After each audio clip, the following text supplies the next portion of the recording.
Good evening. We're still too short, but I understand two counselors short, but I understand they might be here soon. But we can, I think, get going here. Good evening. Before we begin tonight's work session, I want to thank everyone for taking the time to attend tonight, whether you're here in person or joining us virtually or in the auditorium next door. Meeting is being broadcast into the auditorium also with overflow seating on TV, CTV, Channel 30, on Zoom, and on the city's YouTube channel. A recording of the meeting will be available tomorrow morning on YouTube. We recognize tonight's topic has generated significant interest, and we appreciate the large turnout. I want to take a moment to outline a few expectations so that this meeting can run smoothly for everyone and we can have plenty of time for discussion among council.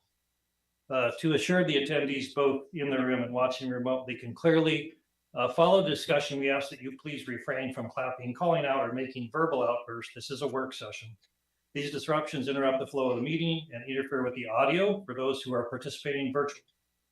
If you feel you have to publicly express support for a comment or viewpoint, we ask you use a quiet, non-disruptive method, such as snapping fingers, a thumbs up, or jazz hands. I've seen it. This is a work session, like I said. There's no public comment in work sessions. The next opportunity for public comment, though, if you'd like to, is during the next regular 7 p.m. City Council meeting on June 16th. So show up there at 7 p.m. You can fill out the yellow card. You can go in there and you can make your public comment for 3 minutes. We know many of you are looking for clarity and information related to data centers and the enterprise zone here in Hillsboro. We hope our hope is that tonight's work session will provide a clear understanding of the issues before us, and importantly, will provide time for council to discuss policy options and provide staff with direction before the end of the night. I'll turn the time over to the City Manager, Robbie Hammond, to begin the work session. Thank you, Councilor Harris. I know last week we started this work session. We got about a third of the way through, so there's quite a bit of information still that we wanted to get through tonight. And really, this presentation is based on a lot of feedback and questions and concerns that the staff has received from both City Council and the public over the past several weeks. So our hope tonight is to be able to share as much information as we can with you all. Council obviously will then await any kind of direction on policy that you all want us to undertake moving forward. So with that, I think Dan is going to cue this up to the slide where you all left off last week.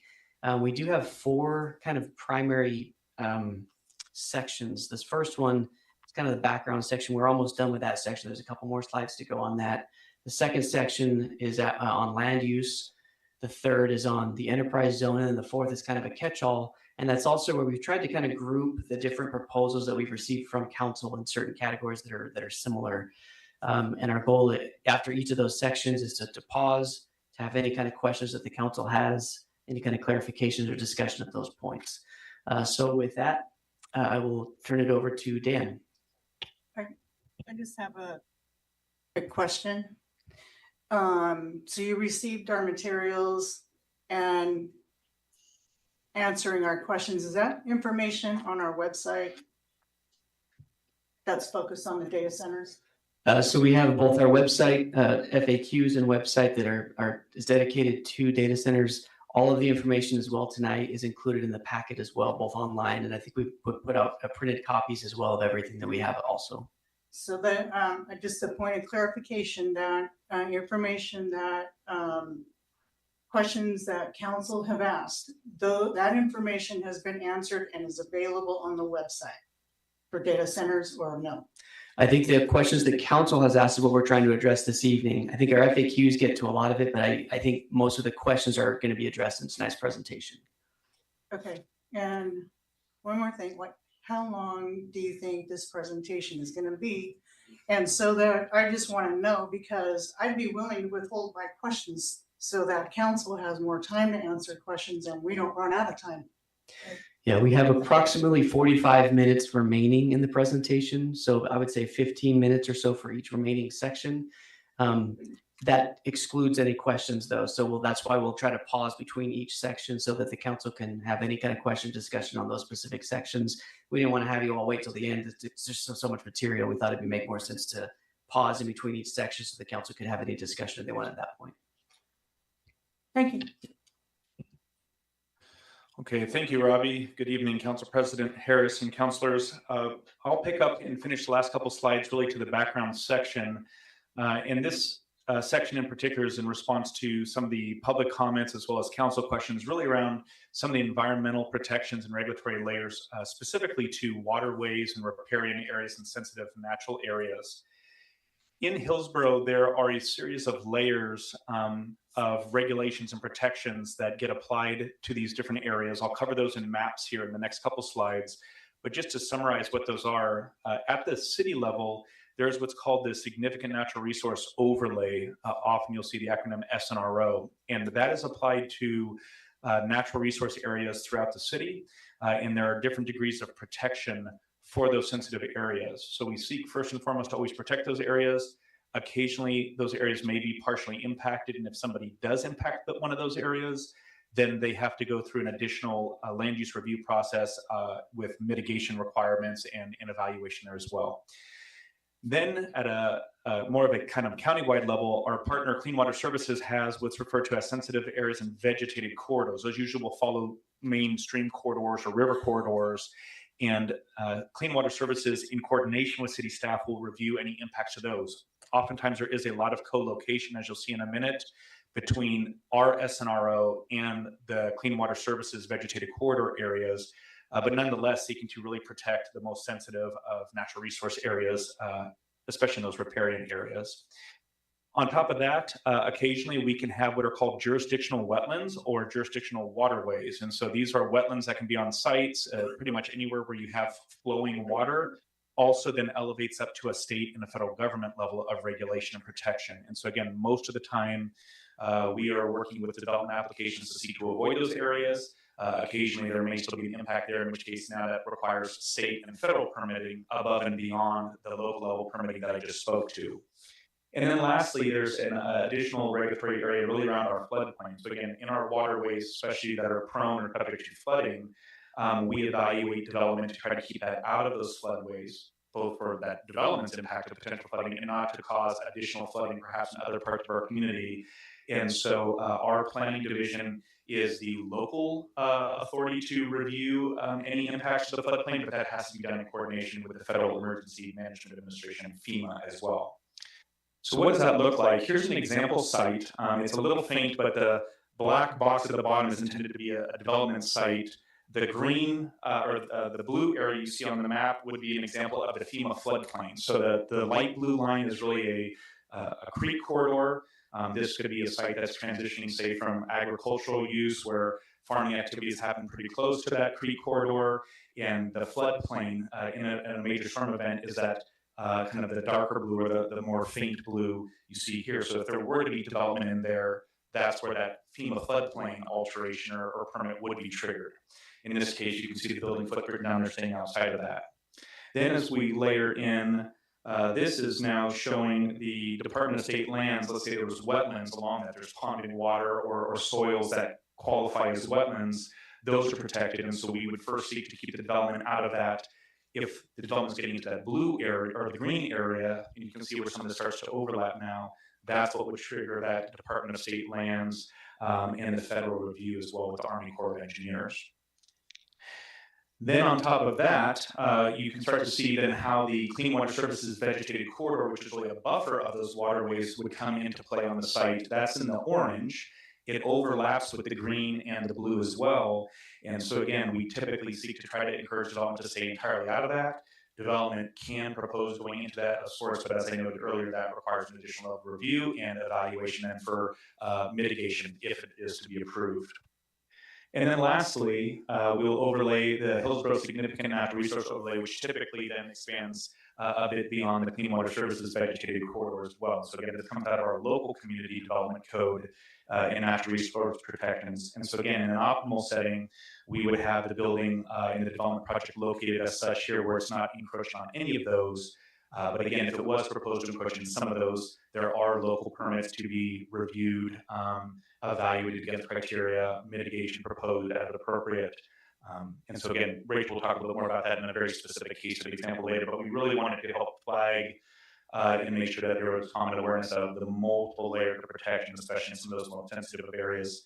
This is true in our North Hillsboro industrial area, but it also applies across the entire city. So anywhere where we're seeing new development activity, residential areas, commercial areas, these type of regulations would apply depending on the site conditions and if those natural resource or sensitive areas did exist. So now I'll switch into the last two slides of the background portion of the presentation. These were slides provided to us by Portland General Electric, so we will do our best to speak to these, but I would like to acknowledge that we are doing our best to speak on behalf of a partner. If there's more in-depth conversation, especially around the power impacts and planning for data centers, we would really encourage possibly inviting those partners to come back and present or provide additional information at a later date.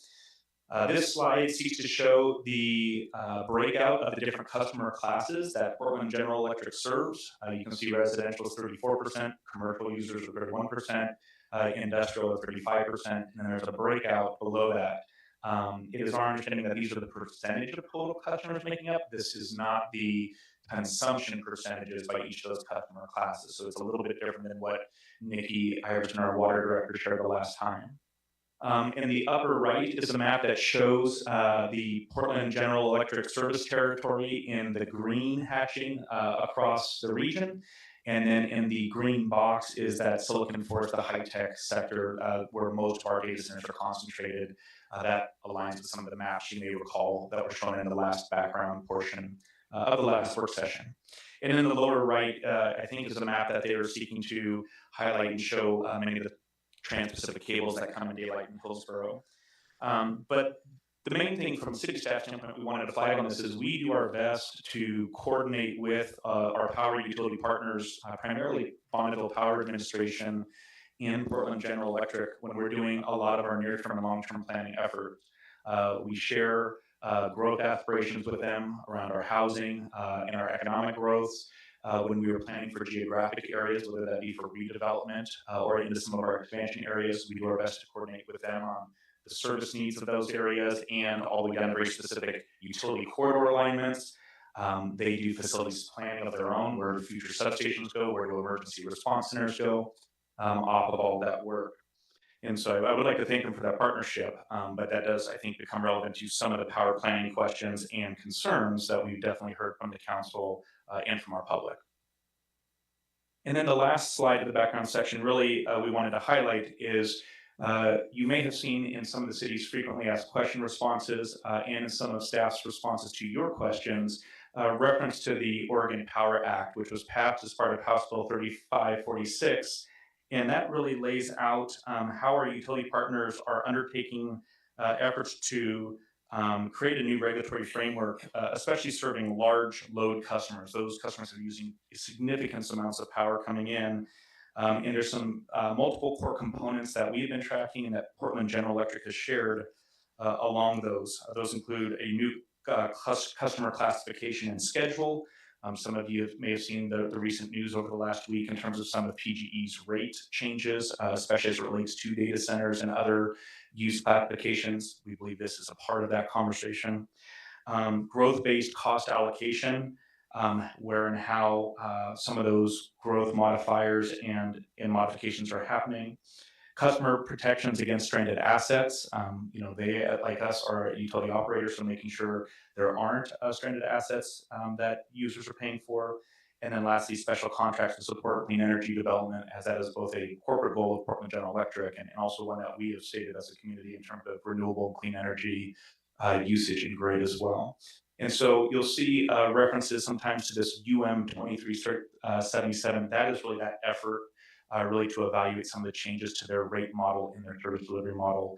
I'll stop there on that front just because, again, we know enough to be informed, but we're not expert on that. That really is a better space for Portland General Electric staff to share further details if the council has questions. So with that, that brings us to the end of the first section, which was really the background. If there's any questions on the background materials, we'd be happy to answer them now. If not, we would jump into the land use portion of the presentation. Go ahead, Councilor. So with the flooding, the local authority and FEMA and others, who are the others who would be involved in that? Are those the logos that are listed on the?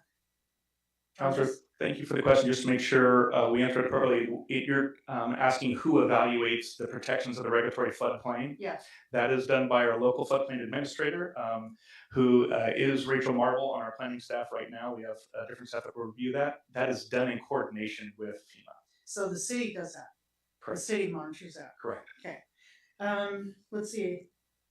So in the corridor floodplain, FEMA, a permit, it gets triggered.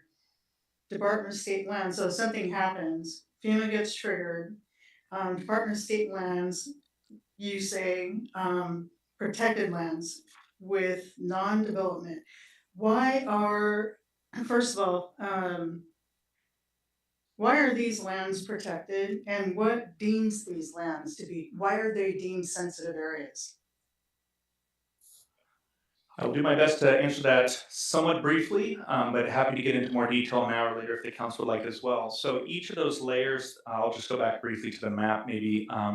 Each of the layers is protecting an important part of the resource, but at times different parts of the resource. So the blue on the map is the FEMA floodplain. That is really focused on primarily protecting water flows and flooding impacts. There are some components in there around habitat, salmonoid spawning, many other species related pieces, but that purpose is really around flow, water flow and flooding. The other three areas really get into then the protection of natural resource areas. Each agency defines and determines those differently. So for example, the city's significant natural resource overlay is seeking to protect sensitive waterways, like a creek corridor in the example on the map. It also seeks to protect important stands of trees or habitat in different areas. Some of you that have served previously on planning commission may recall like there's riparian upland forest and there's different categorizations. But that is really us saying these are different types of natural features in our community and in our urban environment or in our planning areas that have some degree of environmental, social, economic, or energy importance, and there's protections that are put over those ahead of development activity happening. Hope that answers your question. It does. And so does that mean that we are in line with what other agencies might be doing and looking for with regard to managing and stewarding? Yes, and I would say we do that really at a localized level as well, based on what our geography, what our habitat, what our natural resources are constraining, and then also what our community is prioritizing in terms of protection. Okay. And so, yeah, I saw PGE plans to make people pay their fair share. So does that supersede what is written to any of the data center agreements? Thank you for the question. The data center agreements you're referring to are the enterprise zone agreements, just to make sure I respond appropriately. Wherever data centers live.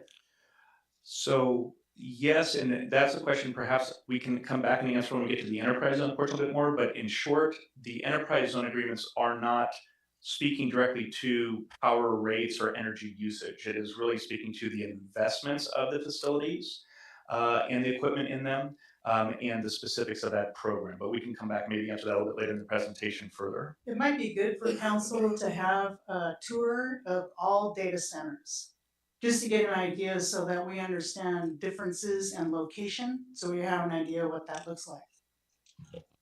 Counselor, we can we can set that up. I know a few years ago, as part of a council retreat, a few you got to do that. We have partners that we can certainly figure out how to do a tour of those data centers. Thank you. Next section. Councilor Sinclair. Thank you. Director Diaz, I see the PGE service area outlined here. What about Bonneville as a utility partner? Councilor, thank you for the question. But if the council is requesting a service area for Bonneville, we can provide that. These are PGE slides. So we want to be mindful of we're speaking to them, but we're not also fully familiar with exactly what's there. The Bonneville Power Service area is much larger and encompasses much of the Northwest. And so if that's a requested follow, we can see with reasonable effort if we can get a map and send that along to council after. That'd be great. Thank you. Anything else? Okay.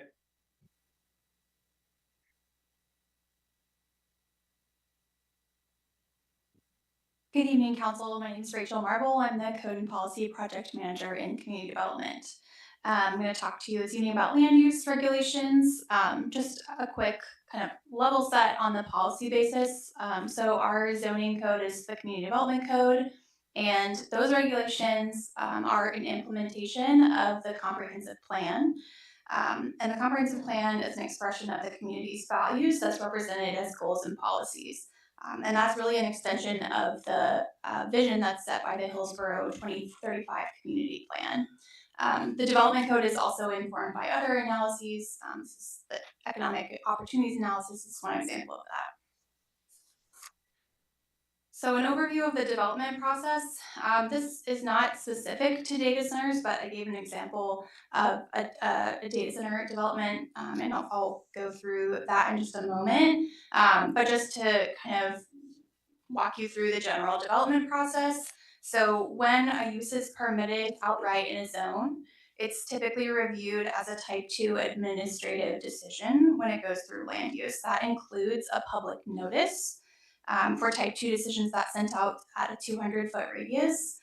It does not include a public hearing, but it does include the public notice, which has a public comment period. During the land use review, I just also wanted to note too for land use applications that land use applications are vested under the current code when an application is submitted.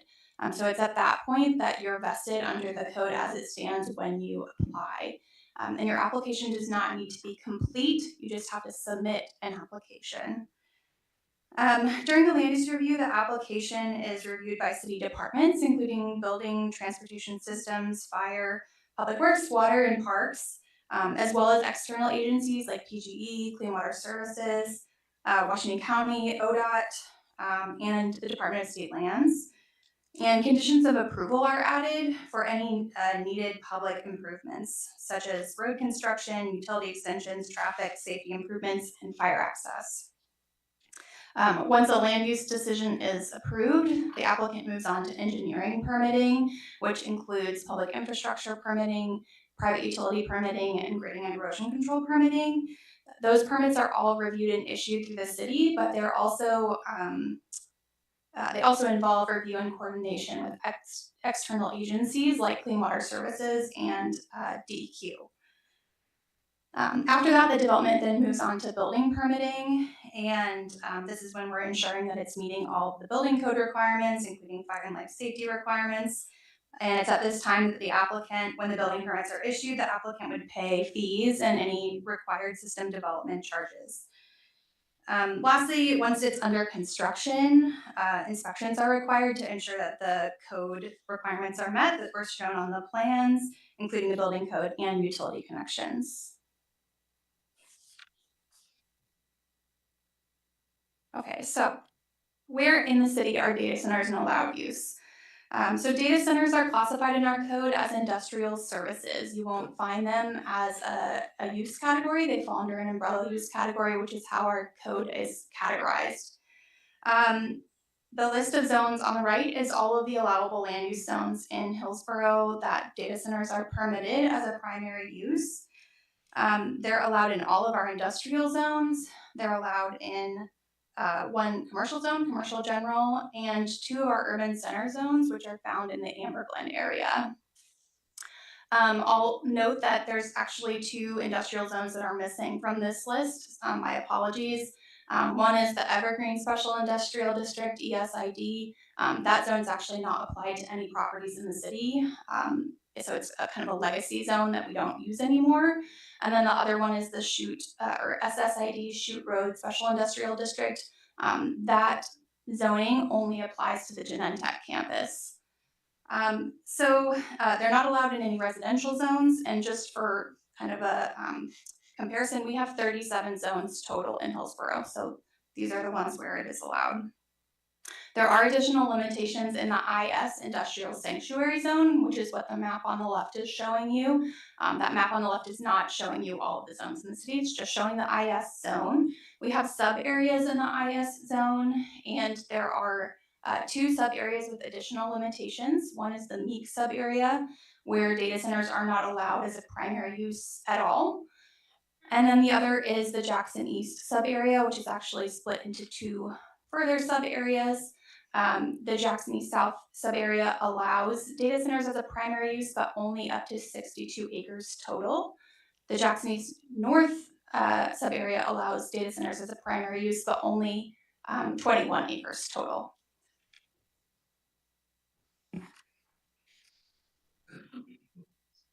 So in addition to use classifications and standards, the development code also has development and design standards. We have general standards that apply anywhere in the city. And those things include things like setbacks and building height, landscaping, access, street standards, utility standards, design standards for architecture or design of a building.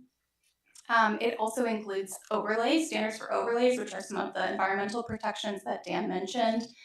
We have our local natural resource overlay, SNRO, and we have the floodplain overlay, which is the city's implementation of the FEMA requirements that we regulate on their behalf. During the development process, we also are looking at development standards for outside agencies, including Clean Water Services.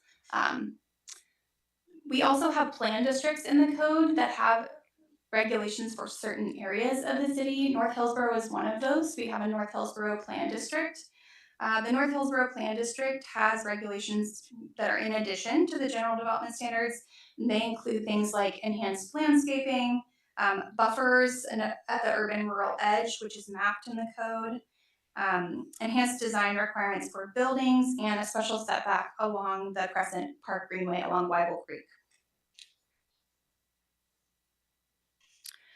So this is a development example.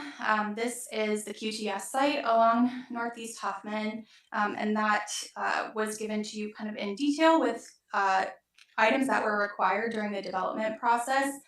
This was included as part of the packet. There's also paper copies out front if anyone would like to see that, and it's also online on the packet.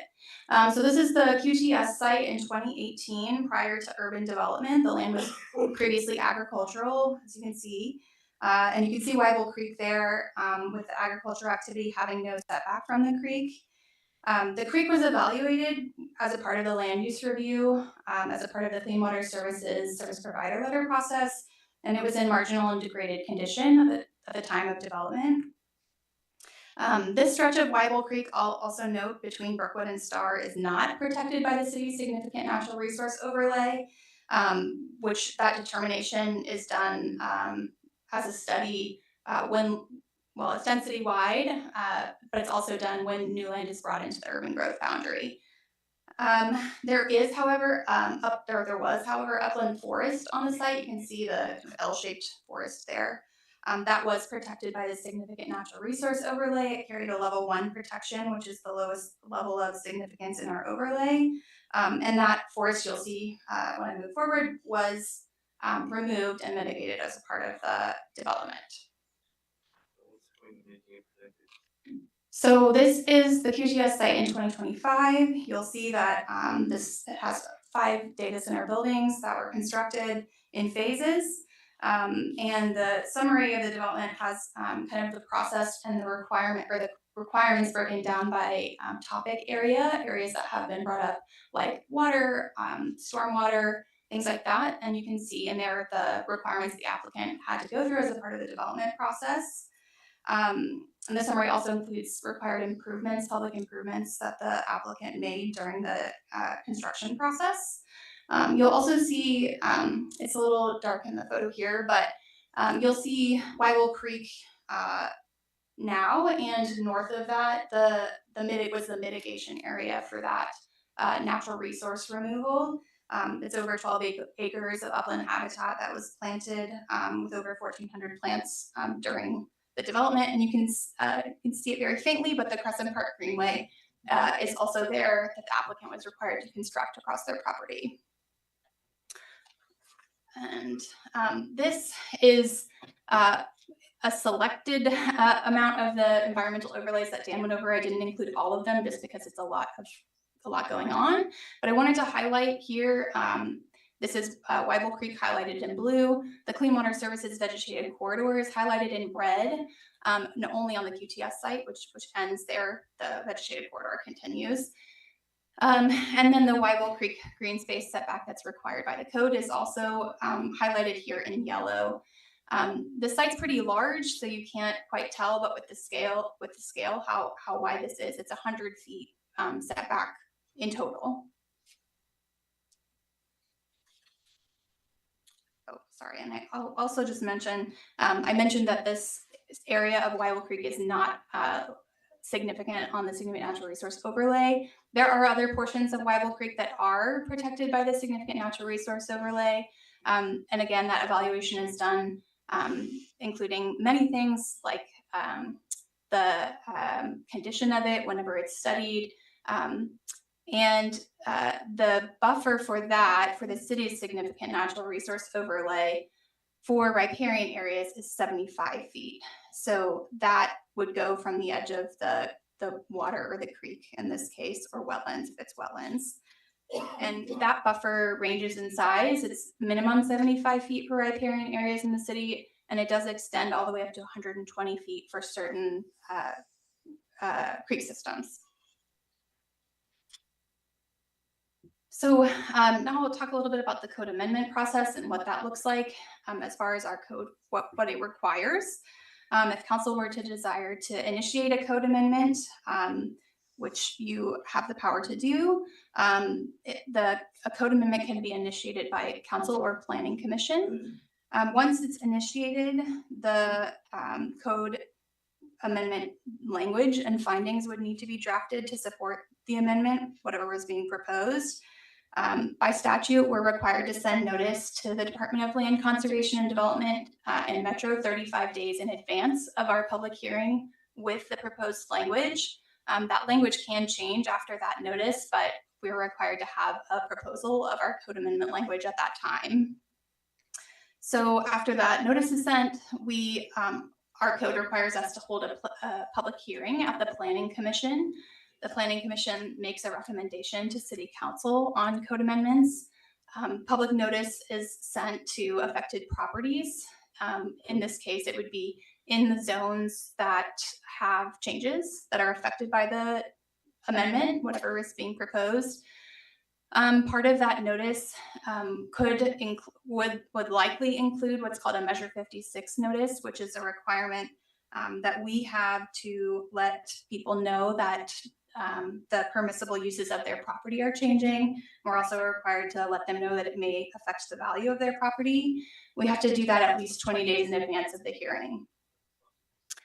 After the Planning Commission hearing and the recommendation, then the code amendment would come to City Council, and it would come as an ordinance. And ordinances require two readings at City Council unless they're approved in one, which requires a unanimous vote by council. And then the second reading, if it weren't a unanimous vote to pass the ordinance, ordinances typically have a 30-day delayed effective date, but they can be effective immediately upon declaration of an emergency. So all in all, to get through all of this, it would be around 80 to 90 days with scheduling of meetings and all of the required notices.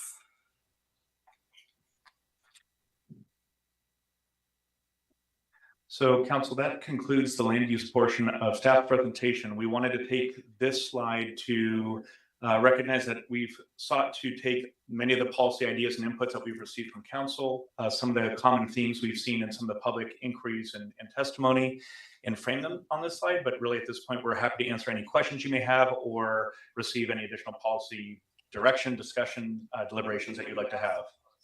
I have a couple policy, or Go ahead. a couple, Rachel, what you were just sharing. So we have. Point of order. So we have. Please hold on. Point of order. But the president's supposed to call on the people based on how, when they have, it's a queue, so. Yes, I'm sorry. I was paying attention. I wasn't sure who queued, and then Councilor Sinclair indicated she was ready to talk. So I apologize for not keeping the queue in order. Who? I don't know. I just turned it on. Was anyone paying attention? I was not paying attention. Councilor O'Carroll, go ahead. We'll just go down the line then. All right, just quick. Protected areas, why do they change? As far as the city's significant natural resource overlay, Just part of what you presented. I Sure. didn't catch in particular what specific area you were talking about. I'm curious, why do protected areas change? so The city's significant natural resource overlay, which is what we would regulate locally, it's established when it was established citywide in 2003. We did a citywide study to establish what the significant natural resource overlay would cover. And like I said, that study and that analysis, there's parts of that are required by both statewide Goal 5 and then also Metro Title 13. So that study is done, and then the overlay is established. It was done citywide in 2003, and then anytime we have an urban growth boundary expansion, we do that study for the new areas. So when property is brought into the urban growth boundary, that's when that study is done. That's when the significant natural resource overlay is established, and it doesn't change past then unless an applicant is proposing to remove the designation, or if the city were to like restudy an area and change the designation. It could change the level of significance. We have 3 different levels of significance. Like I said, that is determined through that analysis that looks at the condition of the resource. It also looks at other factors, other considerations. So it doesn't change once it's established. It's set by the overlay. Okay. And then my last one, you described the process and it's 80 to 90 days. Is that an ideal? Is that an ideal of that process? Because my question is gonna be, did we do that with these new agreements? I know we didn't because we didn't have public, right, input on them. So that process I'm describing here is the code amendment process.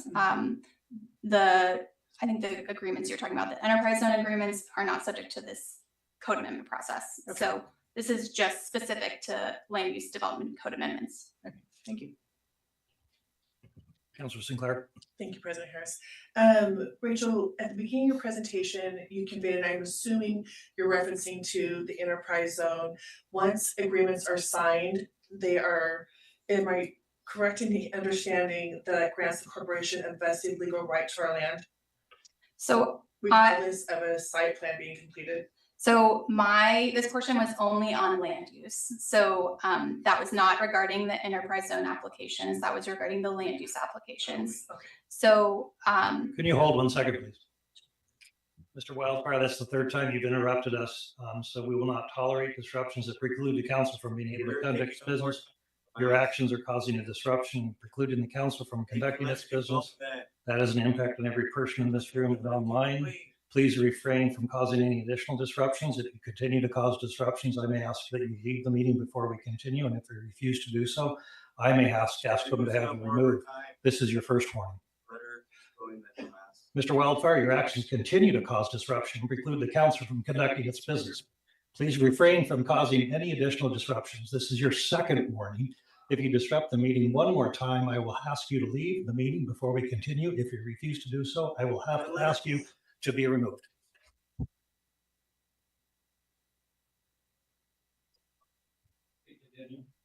Go ahead and continue. Sure. So the vesting that I was speaking about was for the land use applications. So that would be, like in this case, a development review for a new construction of anything, but in this case, a data center. So an example of that would be in the fall, we changed the development code. We actually changed one zone, UCMU. We prohibited data centers in that zone, which they were previously allowed. In the time that it took us to change the development code, we had an application, a land use application for a data center, which vested them under the current code. So they were able to move forward with the land use application because they're vested under the code as it stands when they apply. As it stands when they apply. Okay, thank you. Just one additional piece, if I can echo off of that. It's been a point of major confusion that land use and development codes and processes apply to an entity or a property owner or developer's ability to build or develop or operate something in Hillsboro. That's what Rachel has sought to cover under this portion of the presentation. there are certain sets of state statutes, local policies and processes that we've responded to. So apologies again if staff are asking some clarifying questions before we respond. We just want to make sure we're really hitting at the heart of where council's interest and questions are and doing our best to try to clarify that. The enterprise zone, which we'll get to in the next phase, is subject to a different set of state laws and standards and processes that can be similar at times to the land use piece, but also very different at times. And so we'll do our best to respond to those pieces in that last part of the presentation as well. Okay, and my final question pertaining to the timeline, if there's an emergency amendment brought, the council brings up front, is the 35 days still a requirement, or does that apply immediately upon approval? So this slide and that timeline are for a standard development code amendment. Dan will cover on the next slide, which I think might be what you're kind of getting to, which is a land use moratorium, which would be different from a development code amendment. That's covered by a different set of statute and rules. So the 35-day notice that's required for DLCD here is for any development code amendment that we want to make. A land use moratorium, if we were to say, use that ORS section to say we're going to put a temporary halt on data center development, that's not subject to those rules on the previous slide. That's subject to a different set of rules. And that requires a 45-day notice to DLCD, and it also requires a public hearing. And we'll go over that. We'll continue to go over that. Okay. Thank you. Councilor Salgado. Thank you. Thank you for the reminder again between land use and enterprise zone. One thing that helps me a lot is, land use is the rules that you have to work under to build something on a piece of land, depending on the zone. The enterprise zone program is a tax incentive program. So that's the very main difference right there. It helps me figure that out. And also all this information is actually placed on our webpage, right, for everybody to access. So everybody go there if you need to figure out what all those things mean. Those are really important, especially if you're trying to understand what we're trying to do here. I just want to get one point of clarification on something you mentioned, and as my fellow councilors should know by now, I try to move really fast. So that's where my question is coming from. I understand from the city council perspective how we move code amendments along, right? But you mentioned that the planning committee can also bring them forward. So how can an individual planning commissioner bring something like that forward? And what does the timeline look like compared to city council and planning commission? Which one is faster? Which one is slower? Which one would be the best for us to go there faster? Would we want a planning commissioner to kind of lead the way, or do we want a city council to lead the way? Sorry, back really quick. So our code allows development code amendments to be initiated by either the planning commission or the city council. The initiation of the amendment is a consent agenda item. Essentially, it's whether it's at council or at planning commission. So that part doesn't really affect the timeline of it. Whether it's initiated by city council or by planning commission, it's required to have a public hearing at the planning commission. The code allows for city council to hold its own public hearing if you would like after the planning commission. You're not required to. The planning commission, typically how we see development code amendments happen is that there's a public hearing at the planning commission, they make a recommendation, and then that recommendation comes to you all as an ordinance, and you just do a first and second reading of that ordinance. You don't typically, but you are allowed to ask for a public hearing. Yeah. That would delay the timeline because we'd have to renotice.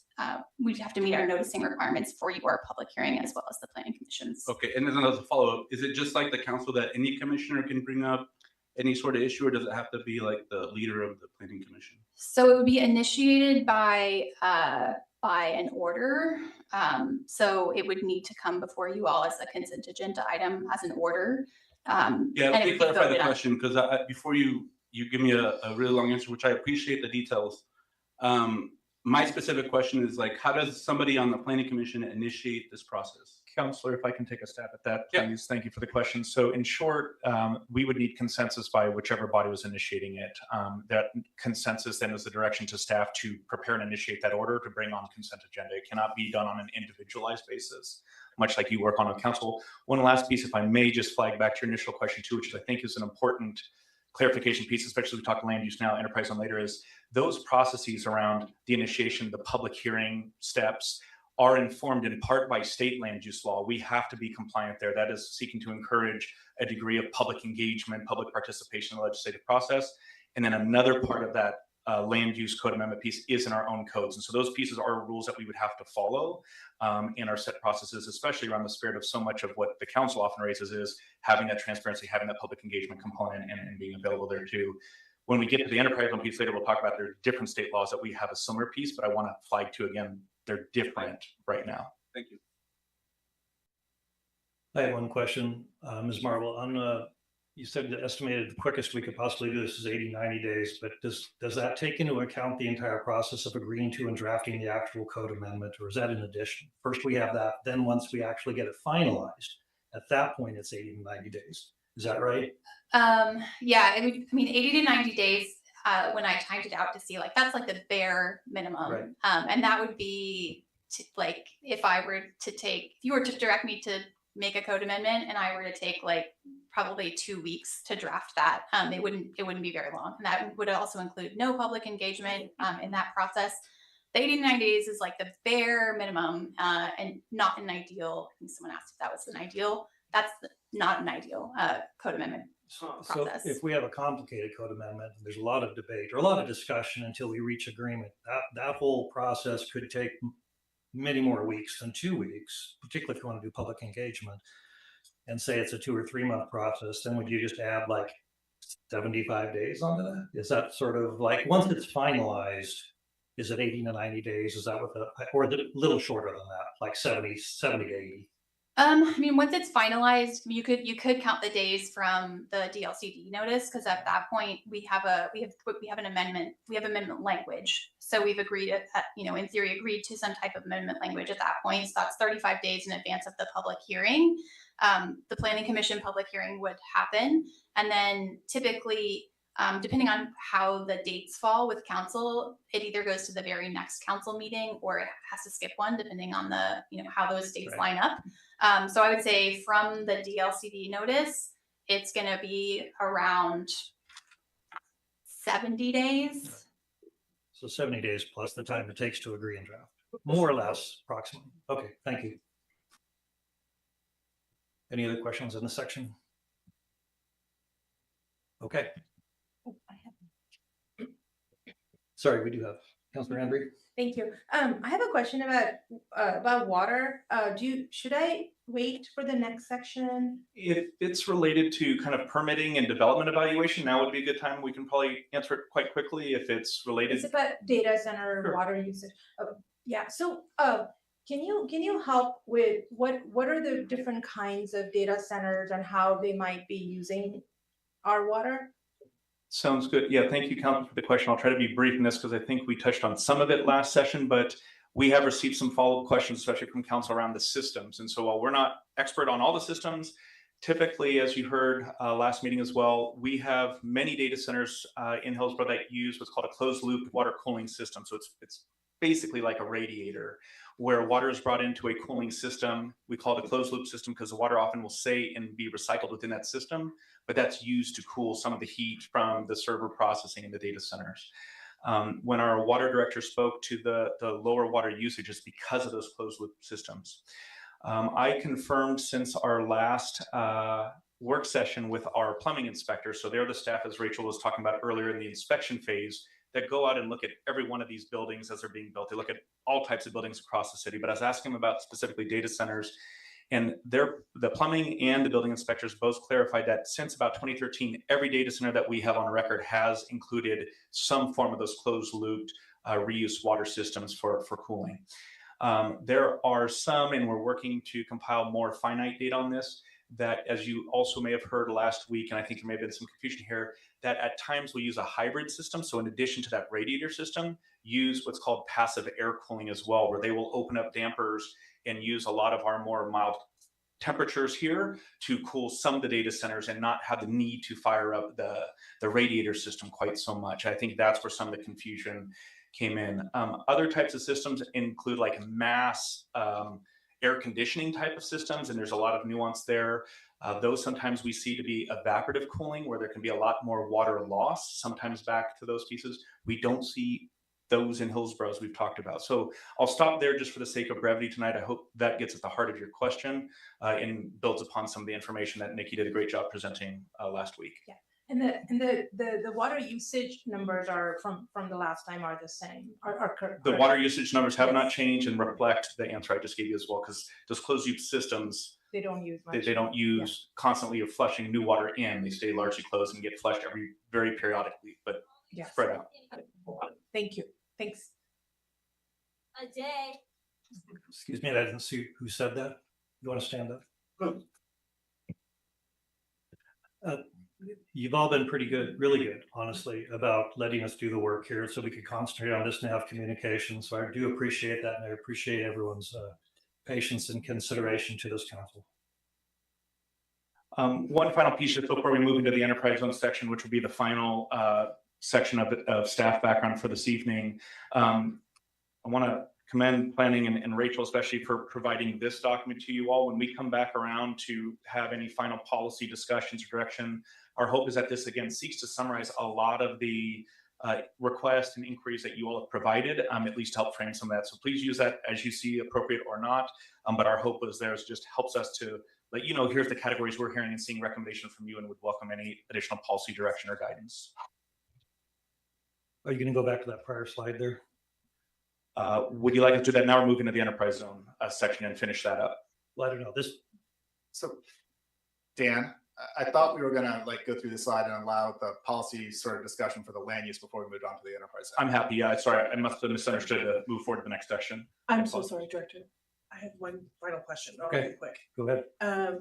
Pertaining to the Hillsboro FAQ on the data center water usage, it says the Hillsboro Water Department and Economic Development Department have a shared responsibility for identifying data center water usage. So the customer category has not yet been created per data centers specifically yet, correct? That has not been classified yet. I'm sorry, Councilor. I'm the rate piece that we've discussed tonight is. So, Dan, oh, sorry. Nikki's actually coming up. If you want her to Oh, answer. great. Hi, Nikki. Can you repeat your question? Just Yeah, so my question is that the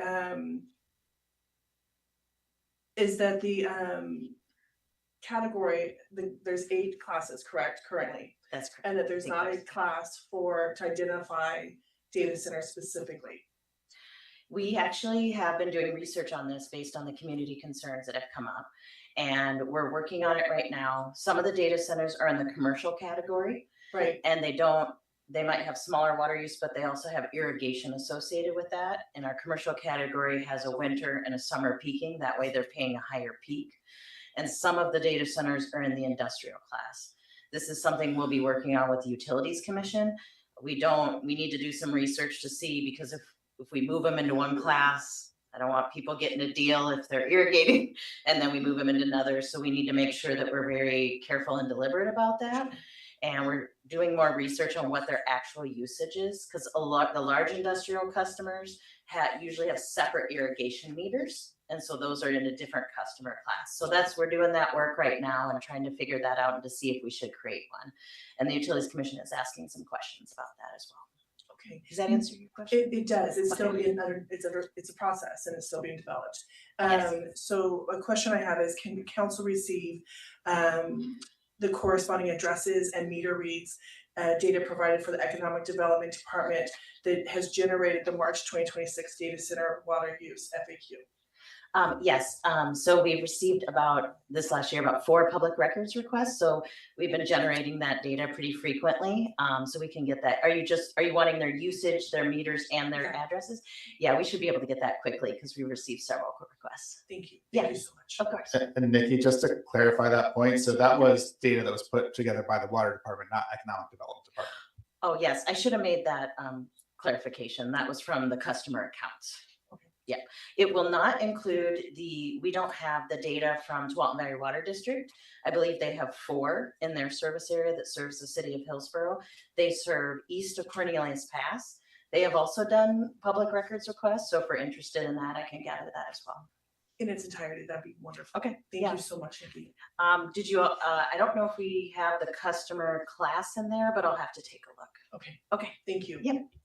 I was gonna say that that would be really helpful information to have on our website for those data centers, so people understand what kind they are, what water usage they have, what the area is around there, and an environmental impact of that area. I, in my conversations, did talk with people at Cooling Loop, and there's a lot of filtration removes suspended solids, sediment, and particles before they even get into the cooling loop. So that's good to know. My question is, what about groundwater? Because that was the biggest concern of the agencies that I talked to. They didn't have a problem with any other kind of water. They're concerned about groundwater, and how do we know, if we don't know usage, how do we know that those areas won't be affected as bad as some people might be thinking? Yes, I think one of the reasons, we are supplying potable drinking water to these companies, which means a lot of things are not in the water. One example is we don't have PFAS in our water at Hillsboro. So there isn't an evaporative cooling that would concentrate that because it's not in the source water. Those closed loop systems, from our understanding, also go when they're discharged straight into the sanitary sewer. And what happens when these projects come forward is you have plumbing inspectors that go and confirm all of this. We also do not allow people, if they have like a well, they are, I believe, Dan, they are required, they have to go on city water inside the city. So they would have to cap off those wells and they couldn't use those for that. We have had some additional discussions on additional protections. If the council is interested, we could put into place. We also don't allow discharge into groundwater here. Other places might do that, but ours has to go into the sanitary sewer per our city code. Does that answer your question? Yes, and I'll let you know, I would like additional protections. Okay, thank you. Moving on to the development code concepts and development process changes.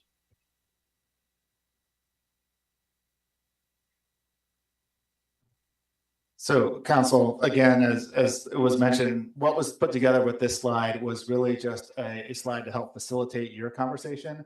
So what staff did here was put together common concepts that they heard from your various proposals or your questions to try to help guide the conversation to the extent that you want that guidance, or you can just sort of dictate how you want the conversation to go. But now's an opportunity for you all to sort of talk about any potential changes that you may want to see to the land use process.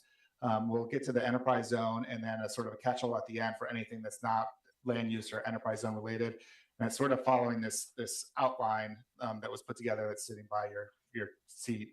And so now is the opportunity for you all to sort of lead the conversation. If you have additional questions that we as staff can answer, we're happy to do that. But otherwise, it's an opportunity for you all to sort of talk to each other about what changes you would like to see if we can sort of reach a consensus about what that direction might be, and then give staff some direction so we can go back and look at what you're asking for and bring something back to you in the future. So with that, I'll turn it over to Council President Harris to run this part of the discussion. Everybody? I got two buttons on this one. So development code concepts would be just changing the code requirements. Explain to me what that is, so we have an idea of the scope of what we'd be talking about under that particular column. Yeah, I can give it a shot, and then staff certainly jump in, or Simone jump in. The idea here is that you have different proposals. So for example, Councilor Sinclair had a proposal that she brought forward that for some various land use code amendments. I believe some of your other proposals or questions also had land use related things. Councilor Arcaro just mentioned some additional sort of water restrictions. So this is an opportunity for you to talk about, and there may be situations where you're saying we need more information before we can make that decision. So we'd like some more information on some of these environmental impacts that you'd like staff to try to go gather. So this is that opportunity for you to say, here's things that we know we want to do. Here's places where we want more information from staff.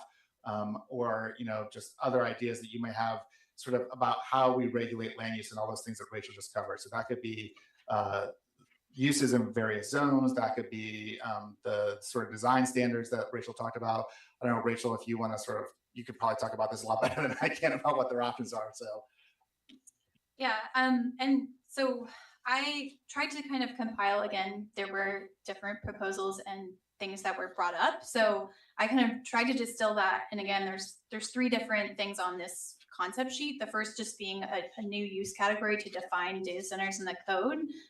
Some of the proposals kind of mentioned different types of data centers and potentially scaling some of the requirements. So right now we don't have that use specifically. So that's kind of the easier one to kind of nail down.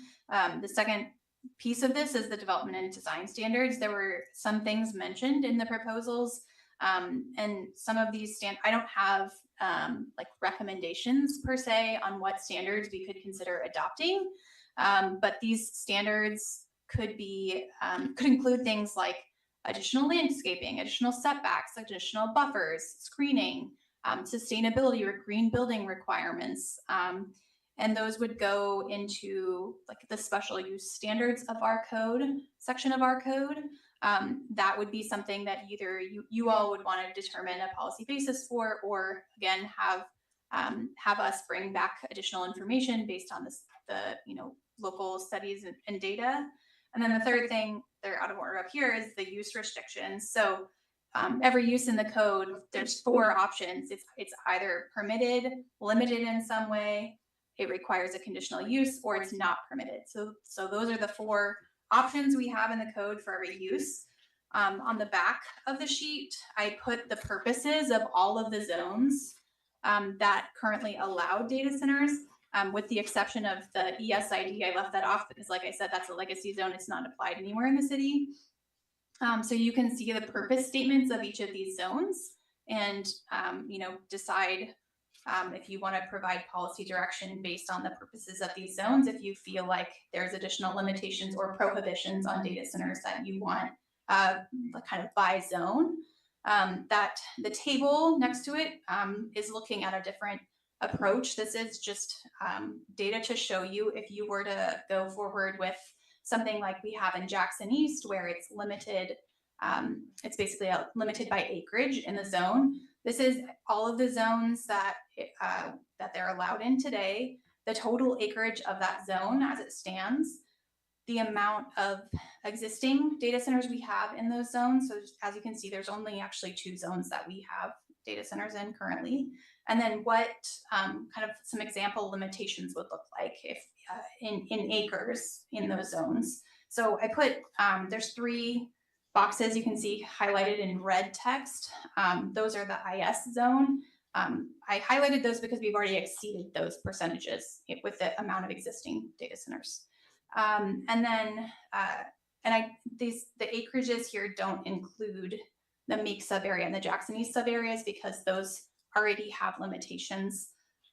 So this data is not necessarily meant to say like, yes, move forward with this, although you can certainly say that, but to say, here's what it would look like if we were to move forward with limiting by acreage or percentage of a zone.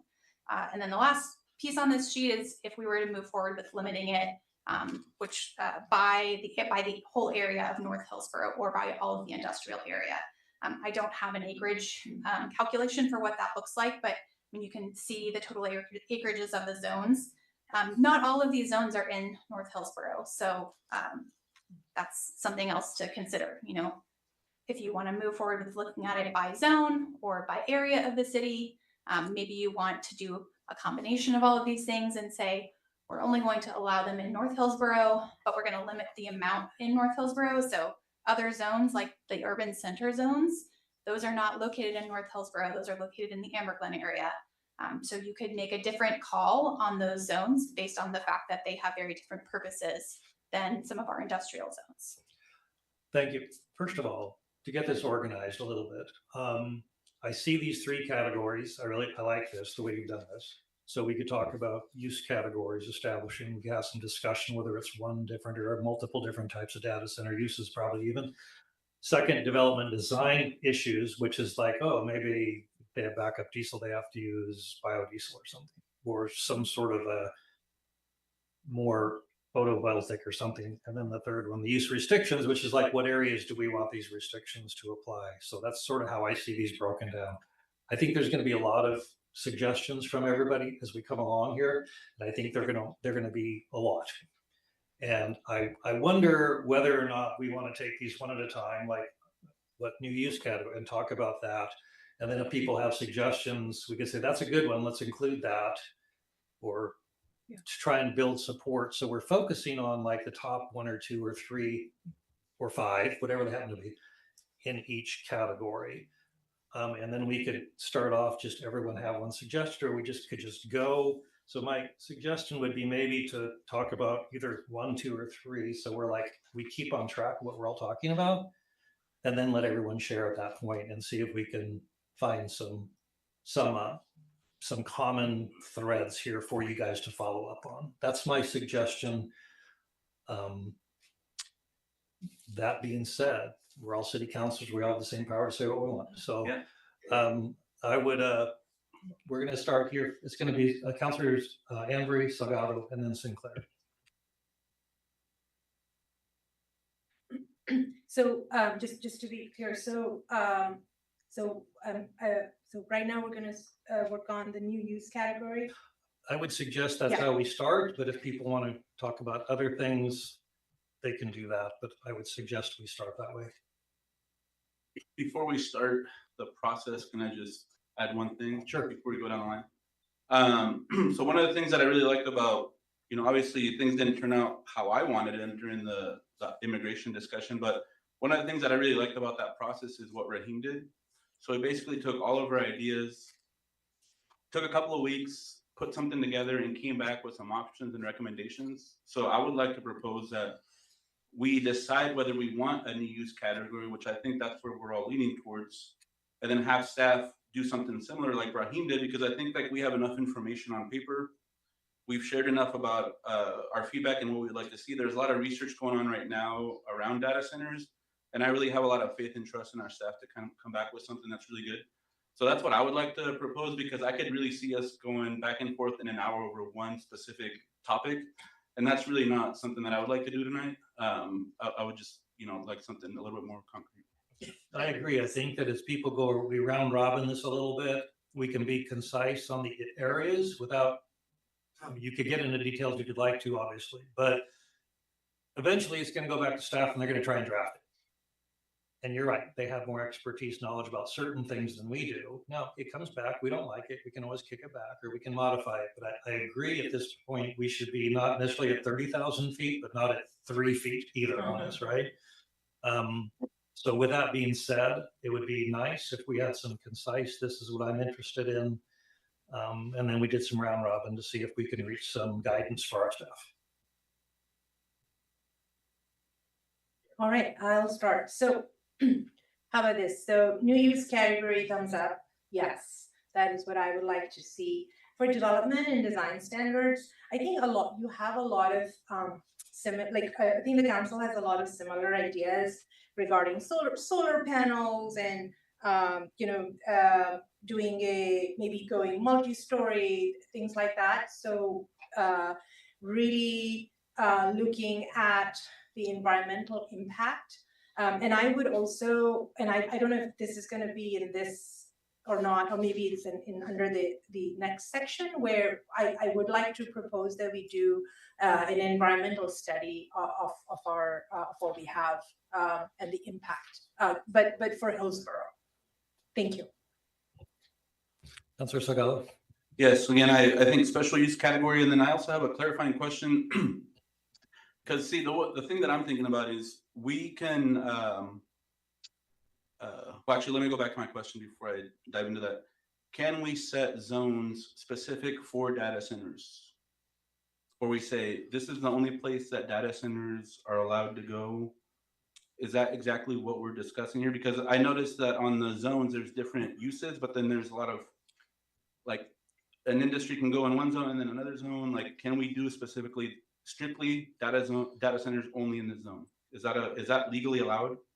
Councilor Salgado, if I can maybe make sure we're hearing and reframe the question. So yes, we can set geographic limitations to where data centers go We can also evaluate the existing zones per the map Rachel shared earlier and have a conversation of, would you like to change where they can go or how they can go in any of those areas? So the answer to that is absolutely yes. What I would caution against if we're hearing this is creating a zone that is only for data centers can be quite difficult in terms of the Yes. more diverse mix that we have. That's why I asked. So here's what I'm leaning towards. So look, if we're paying attention to the experts out there, this thing's going to grow exponentially over the next few years. Excuse me, can you please refrain from commenting so we can complete this process? So people that get paid and dedicate their lives to studying laws, issues, policies. So that's what I refer to experts, statisticians, mathematicians. So those people are predicting that there's going to be a growth in data center use and demand, both in AI and data centers. And so if you want us to find a solution, I would invite you to let us communicate. I would invite you to let us communicate if you want us to do our job. No, not you. It's not you, Mr. Welfare. I'm not pointing at you. Thank you for letting me continue. I'm trying to identify the person that's being disrupted. So it's okay. We don't have to figure out. As long as people let me talk, that's all good. Because that's what I'm here for. So we see this growth happening. And so we see all these different types of data centers in our community.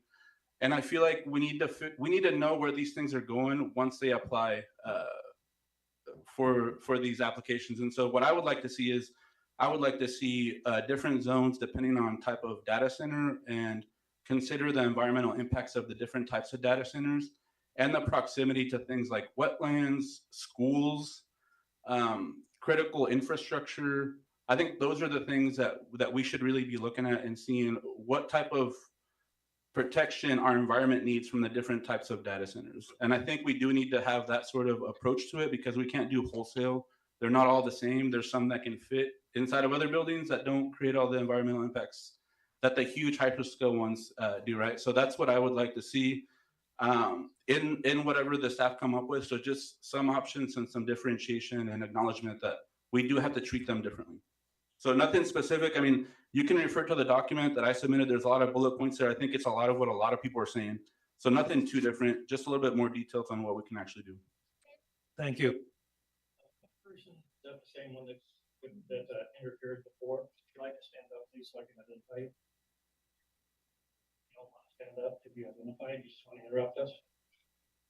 There's a room across the way. You can hear everything, and you can talk all you want over in that other room if you'd like. I think most people would really like to listen and seriously think about this and help us make some decisions. Councillor Case, did you want to make a comment or you want to pass? Sure, no, I'm happy to. I Go ahead. wasn't sure if we're, sorry. Is that? Okay, as with things so far, what we're hearing is that new use category of data storage, thumbs up. I think that's a great idea.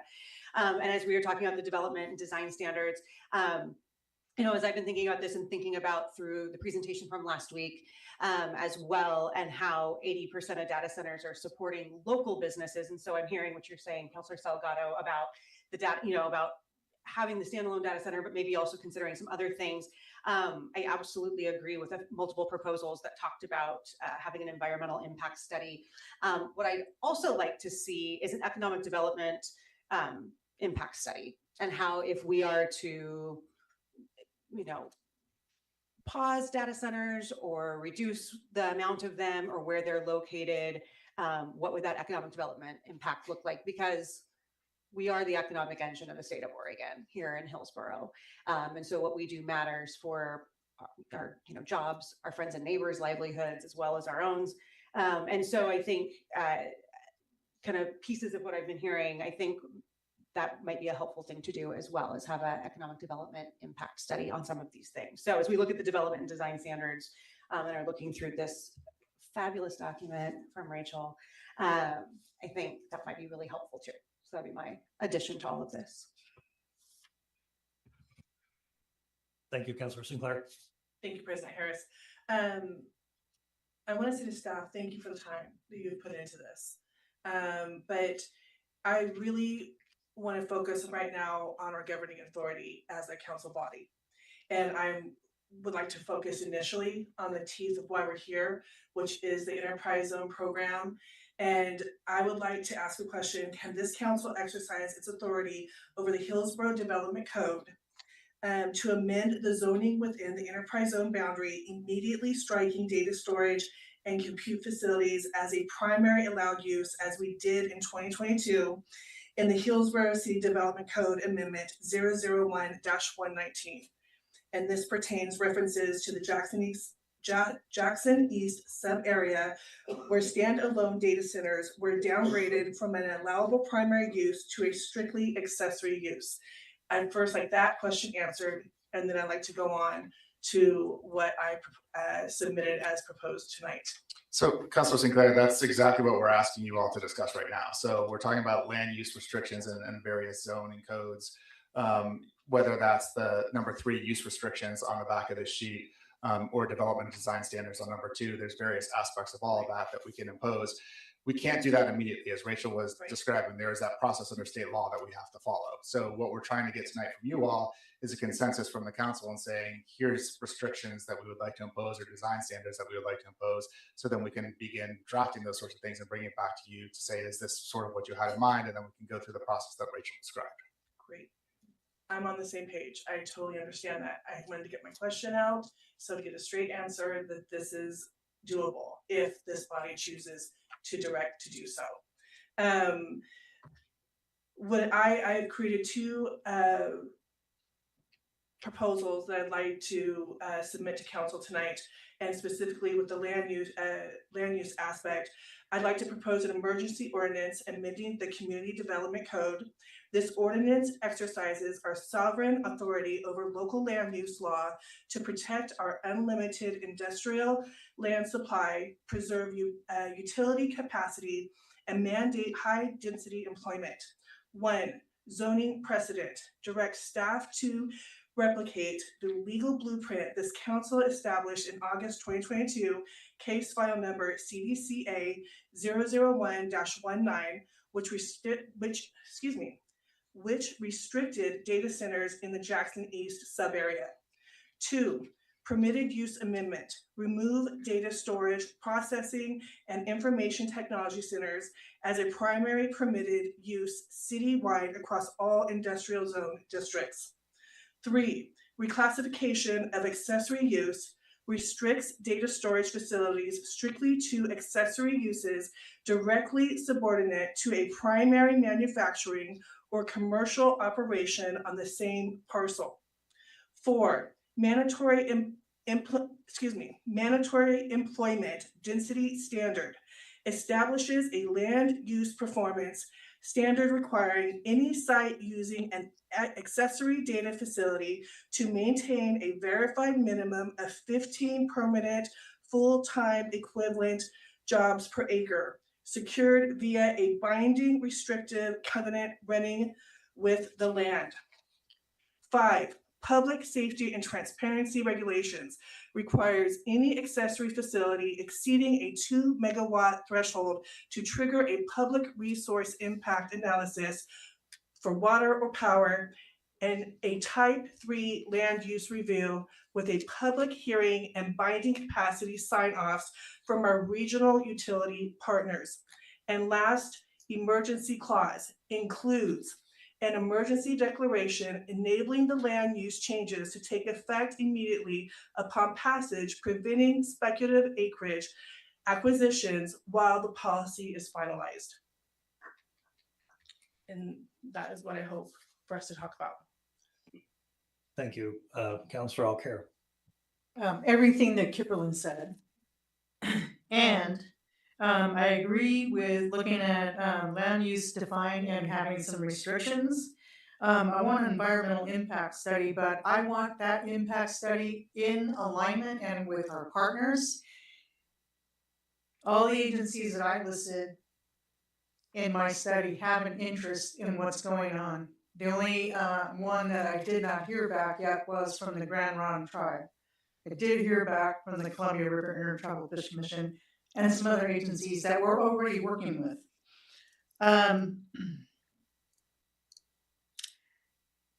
And I think within economic development impact, I want to know like how much money is being generated. I would like to know the energy use, the water use. Do these data centers, are they going to be paying any money to enterprise zone or to HEDC as, are they going to be giving revenue to the city upwards of, I don't know, a couple of $1 million? And if so, what is that money used for? And bigger question, is that accounted for in our budget? Our biannual budget?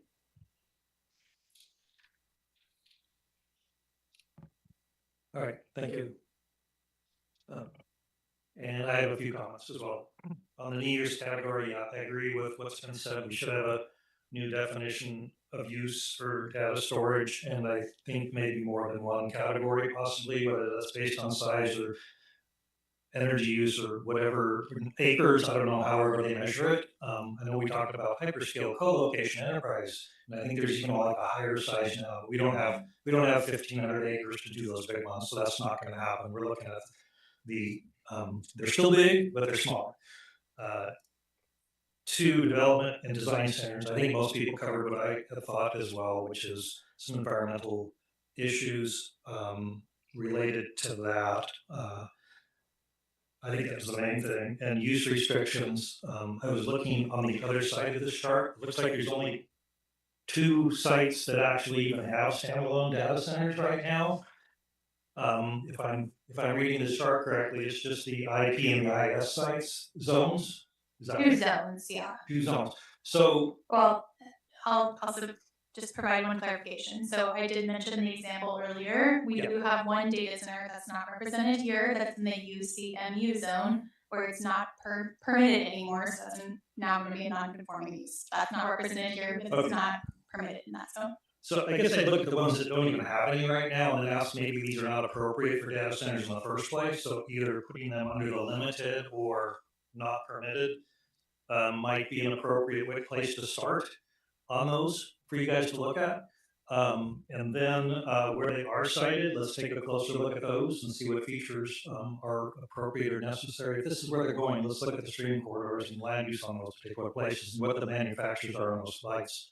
So I think where they're at can tell us a lot as to where we want to limit them or even prevent them from going in. Finally, sort of from a 30,000, I'll talk 20,000 feet, not 30,000 feet. And that is that we've developed over the past several decades an enterprise zone industrial district with a certain architecture that encourages employment here, and I would like to keep it that way. And I know that data centers do not employ a lot of people, but sometimes those data centers are necessary to get the high employed jobs. So you could have thousands of people working on a site, and they do use co-location facilities, not just the facilities on their site.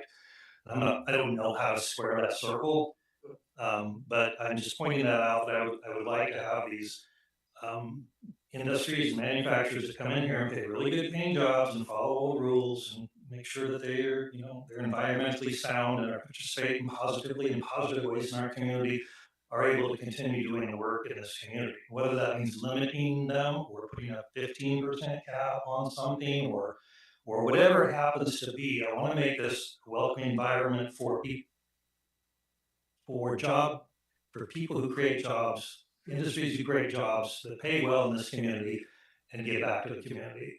And that's sort of my focus, and that's what I would like to concentrate on, and not say, well, we can't move in there because of this or that. So not that we shouldn't do this or that, but I'm just saying that is a factor that we should be looking at as well. And I don't know where that goes, whether that's in use restrictions or development design, but that's sort of my overlay of this whole thing. Councilor Alcott.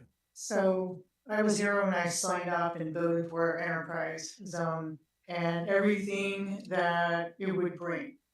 Jobs, then we have to look at housing and additional companies, right, that might be coming together.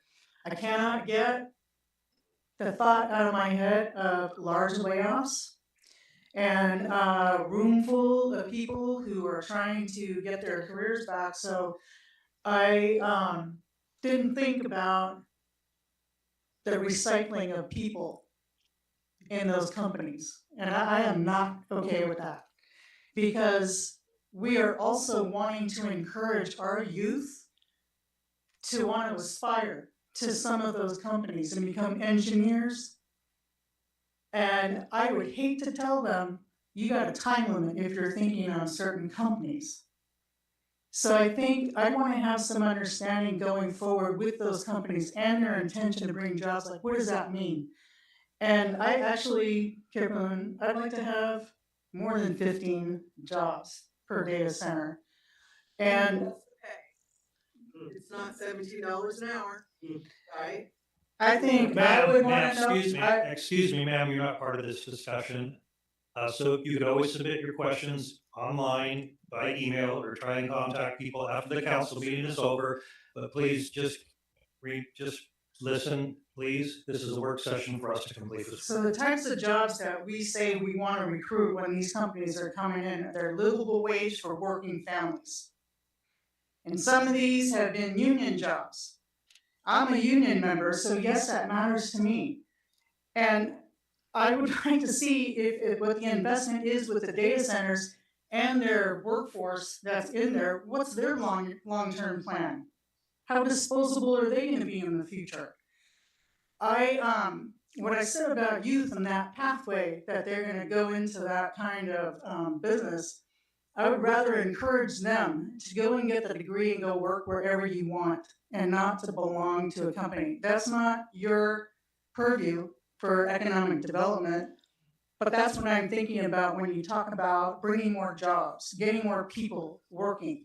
And then because then we start talking about housing, right? We talk about all these things that are coming as an increase of these jobs that are promised. So I think I would like to have a more real picture of what it looks like for a workforce, because I believe that that has changed. And I, I'm just concerned. I just want to say at a 30,000-foot level that I have been frustrated for months, and people have been frustrated for months. It's all over social media. It's in the news. It's everywhere. So data centers are on people's minds, and it is frustrating for people. And I will just say, to have limited input about this. We are a public city organization managing city dollars, public dollars. Why has it taken so long to get to this conversation? And we listen to people in public comment. I asked for some of the emails to get printed off of us because I have not had a chance to keep up with all the emails that people have sent to us about data centers. So we have to consider that, because right here, we are a closed group and we cannot function like that. And we need to start inviting public in. So use all of this. They need to be involved in this process. Thank you. Sorry, I wasn't figuring who. I'm just going to go down the lines. Councilor Sinclair. Thank you. By the way, I would still like to stick to development code concepts if we can. There's a lot of other issues we're going to talk about downstream from here. Yes. Thank you. In talking about the community development code, I think it's really important for us as a body to stay focused on the public being at the forefront, to be a part of that process, so that there's trust that's not broken and that we continue forward with having both council and the public aware every step of the way. And that's why I recommend the community development code change. And my understanding is there are public hearings related to that, and so that will be included during the code section.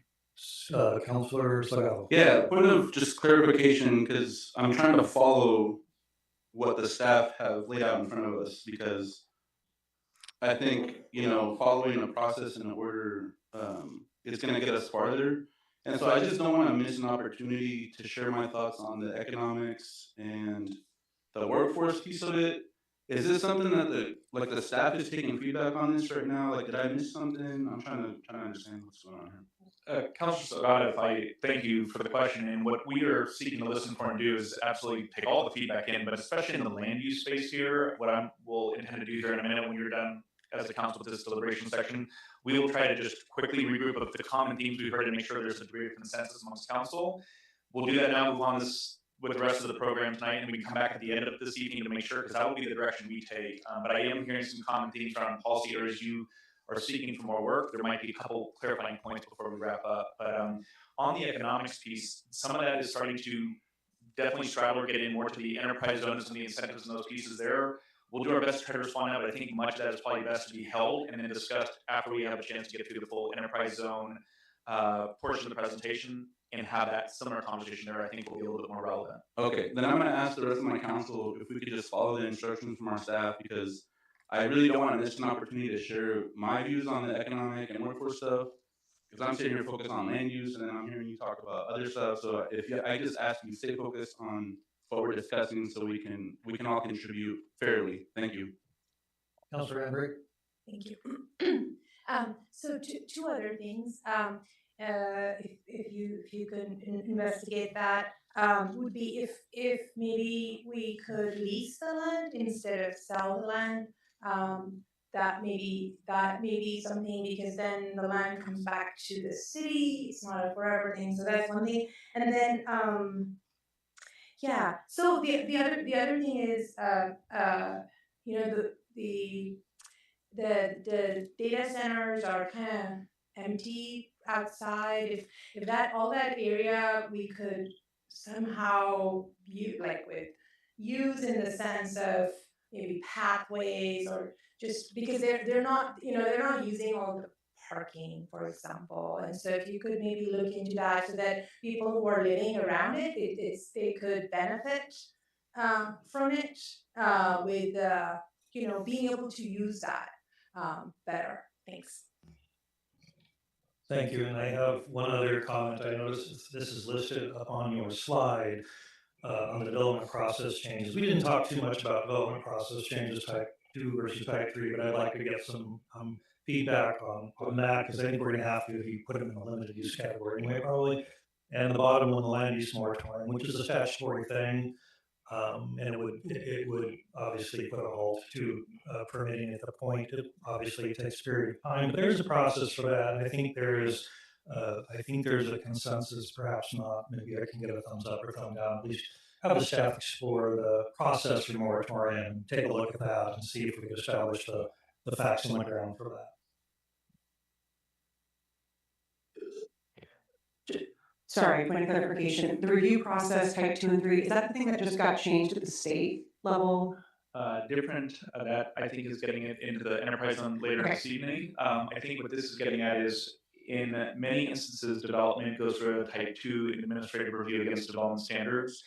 There are things tied to what Rachel was sharing earlier, that if we make data centers, for example, a conditional use application, it could require a public hearing with the Planning and Zoning Hearings Board to evaluate data center development against potential development standards or use considerations and the like. And so that would be the difference of a public hearing, public body decision versus a review against existing standards and type 2 decision. Right. So that's sort of what I was getting at, is if a certain use category of data center, standalone data center over 20 GPUs or something was going to be cited, and you made it a conditional use in a particular district, they would actually have to go through a public hearing to get approved.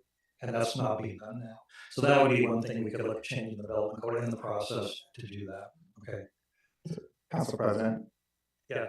So how wrong was I on that? No, you did. You were doing great. I was just trying to move us to the next step here. I know Dan and Simone and I have been taking some notes, and so maybe Dan and Simone, and then I can chime in as necessary to sort of provide you with a response to sort of what we think we heard as a consensus from the council and sort of the direction that you're giving us. And then assuming that we got that right, or you can correct us if we've got anything wrong, and then we can move on to the next sort of economic development part and have that discussion. And then at the end, we can certainly have a catch-all conversation about everything.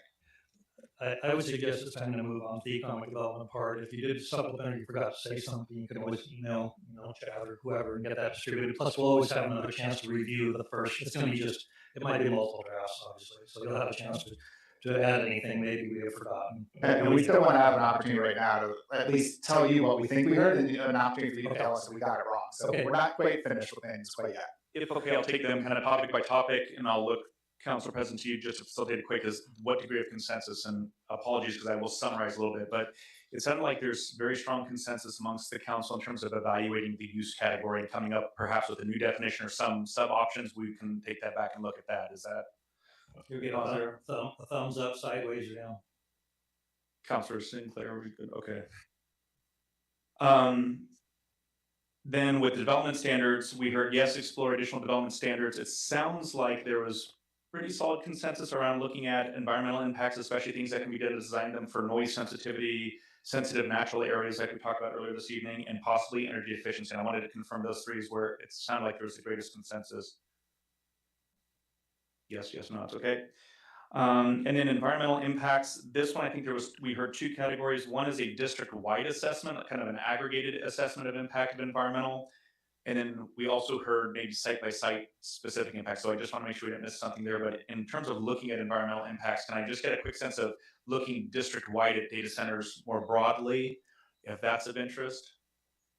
Okay, and then at a site-by-site level, maybe as they're starting to look to come in and potentially be developed in the city, is that one that we heard correct, or is there not consensus there? Okay. Can you explain what that would look like? I mean, I'm not sure. If we made it a conditional use, could it be a type 3 and then we review the environmental impact? Or are you actually talking about having some environmental checklist to go off on each individual site? It's a little bit what we're, I think, seeking to understand. I think there would be the potential if data center applications are coming in for development, we could try to get an upfront assessment responding to some of what we heard is what is their anticipated power need, what is their anticipated water need, and make sure that when we're doing our reviews against our infrastructure capacities from some of those partners, do we feel like those are serviceable or going to create issues kind of on the front end? And we can fold that into more of our development review process. So am I seeing consensus on that one? Yeah. That'd be at a project by project level. Yeah, I think also with some of that, like what Councilor Amber was saying earlier about biodiesel, I think you were saying that, right? About biodiesel and, you know, solar panels and some different things like environmentally responsible options. I think that'd be a helpful piece of that to get on board. And I think that really responds to a lot of the public comment we've heard too, is like, can we evaluate some of the site developments? So in South Hillsboro, for example, some of you may recall we did energy efficient building designs and solar readiness. We could look at trying to require or apply some of that to future data center development as well. So Yeah, after that, I think there's a lot of consensus on the design development as well. Environmental design as well. Yeah. Great. I want to add energy access as well. Great. It's okay. Keep going. This is helpful. Sounded a little split in terms of evaluating economic impacts of what that's in. And while it kind of straddles land use, kind of gets in those other areas, just a quick touch base here. Maybe we come back to this one before the end of the night, but to assess truly the economic impacts between revenues to the city, overall reliance on some of our other local businesses, things like that. Is that of desire? But would that really be a development code concept, or is it more? Isn't it more of the? I think that's more of a setting and bringing information back rather than requiring that as part of a development process or a code standard. Oh, I see. I see. Requiring the upfront economic analysis for each different development application. Correct. Versus we heard loud and clear some of those accessory uses with a tie to existing manufacturers. That would probably, we can address some of that in that use definition portion that you all had consensus on at the top of the list. So we'd like to look at the economic impact. So if I understand this correctly, so we would be giving you direction on whether or not we believe an economic analysis of each development application should be done, or whether or not we should just bake all that into our easy ordinance and our and tax abatement or whatever. That's the question to you. Do we do that at a project by project level, or again, do we do that as an aggregate of, you know, for example, all data centers across the city? Oh, sorry, Councilor Sinclair. No worries, sorry. Does this pertain to jobs per acre? We could try to look at a employment density component of that potentially. That can be a tricky thing to check, but if that's the consensus of the council, we can look at that or try to look at that. I think just to clear.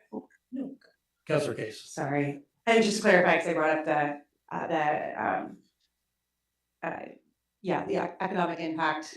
It was kind of a catch-all for all of this, right? Like we get comments about all the emails and public comments that we've been getting about the environmental stuff. We've also gotten some economic ones. And so I think it was kind of a catch-all spot for all the economic development questions. Yeah, kind of a holistic study that maybe ends up being piece by piece, but yeah, the jobs creation, that kind of stuff would go in there at, like Councilor Alcare was saying about the jobs and recycling of humans, like that piece of it too. So, and that was, yeah. Councilor Salgado? Soil and green, is that what you're talking about? Oh, okay. Recycling of humans. What's going on here? No, I think, I think we should keep them separate because one's about the tax incentives and the taxes and the other is about the land use. So I think it should be tied to it, but I think it should be separate. So maybe aggregated instead of site by site. If the council agrees, let's take that and we'll pause and come back after the next section. I think might help to refine some of that. I think, Please. my view is it should be part of the ordinance and enterprise zone agreements, but they're gonna have some requirements in there. As each person does an application, they may have to show how it complies with our ordinance's easy objectives. So it's sort of both, because you have this ordinance and then they're gonna say, I comply with it because of this. So is the council okay if we kind of pin that one as a somewhat yes, come back and refine, whereas the other ones, I think you really appreciate the clarity you've provided. Just a couple final ones, geographic in the zone focus. I think we heard this raised by multiple, and some of this gets to the sheet. Is there a consensus to really look at trying to be geographically mindful of where we might continue to allow them, even in a limited fashion, and where we preclude them back to the table conversation? And we'll refine what that looks like and bring it back. I would just want to clarify, I think, yes, proximity I think is important, but again, I go back to the different types of data centers, right? A co-location facility is going to have a different environmental impact than a bigger data center. And so the bigger data centers, I feel like we should look at proximity from water areas, schools, other kind of vulnerable issues. So that was the distinction I'm trying to make. Appreciate that. So consensus there generally for the location, okay? Councilor Sinclair had a question? No, I don't. It's just, I do agree that compatibility matters. Okay. Okay. And then the last one is just I think the land use moratorium of would you like us to proceed with that path or focus primarily to the code amendment path or some blend? I have a comment from the last. Oh, sure. Are we also considering the area that's adjacent to the city of Hillsboro? Are we considering the unincorporated areas and North Plains and other areas that, because of our data centers, are we also considering what impacts those people might also face and those protected areas, those wetlands, etc.? Rural communities?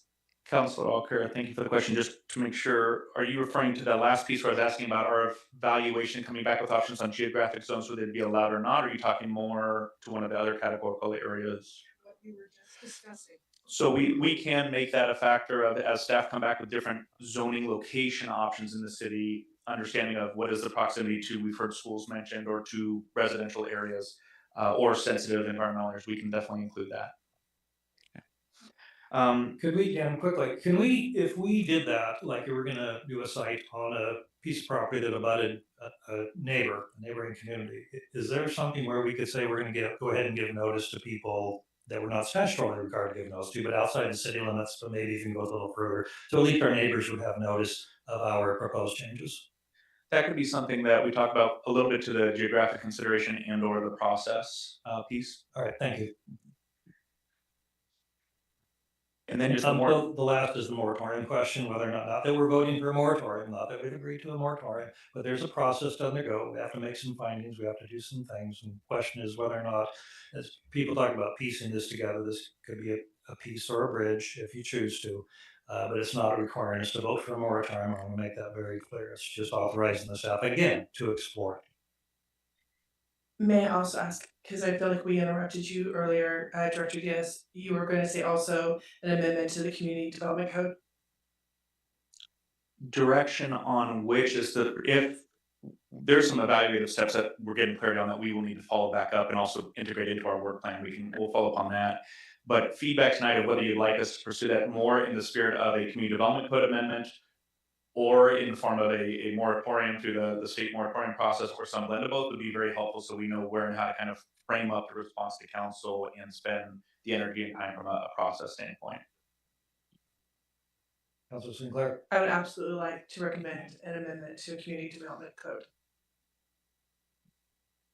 All right, the question before us is the thumbs up, thumbs down, whether you want us to look at a moratorium. It's not instead of, could be could be instead, could be in addition, but it's something like Plan A, Plan B, Plan C. We like to have a lot of plans going at one time. As conditions change, we may want to pivot or we may want to do both. So the question is, do we want to guide them, authorize them, direct them to take a look at that process? And just give me the thumbs. So yes, pursue the moratorium process.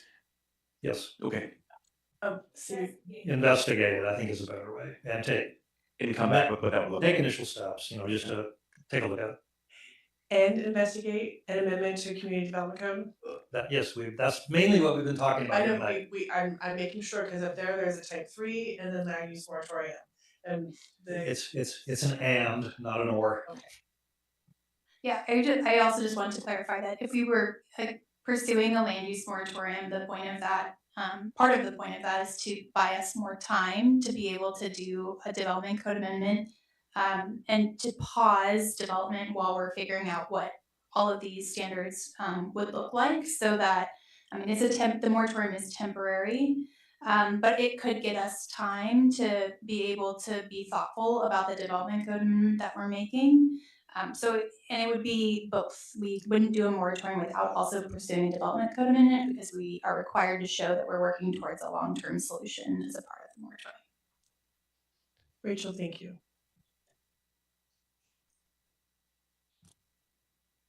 Council President, that's what we have, unless City Manager has anything else to add. If not, we can proceed into the rest of the program if you'd like. Yeah, let's go. Well, oops, there we go. Sorry. Yeah, so I'm thinking we'd maybe take a break. It's been an hour and 45 minutes. If we could take a break, and come back at 7:55 or thereabouts. You guys aren't a part of the All right. conversation. Thank you.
Down, we're going to go ahead and get started here again. The next section, Dan, go ahead.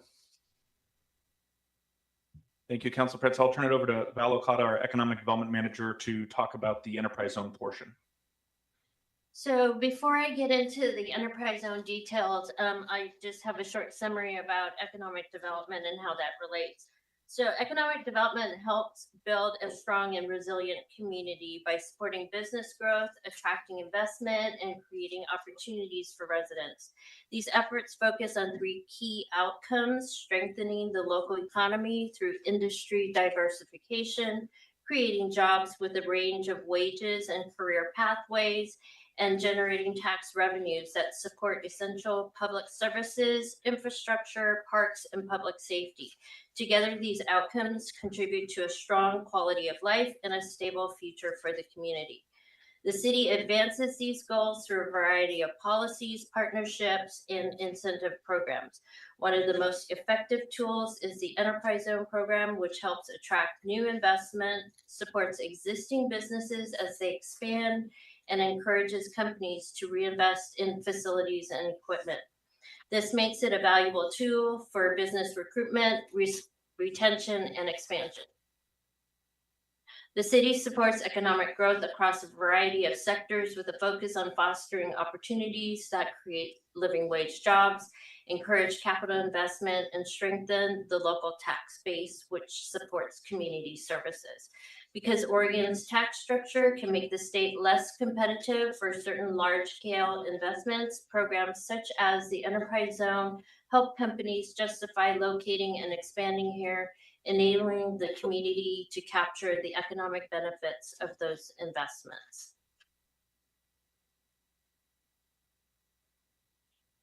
So to provide a geographic context, this is a map of our enterprise zone. There's 2 areas of our zone, North Hillsboro and downtown and South Industrial areas. To qualify for the exemption, a business needs to be located within the enterprise zone boundary.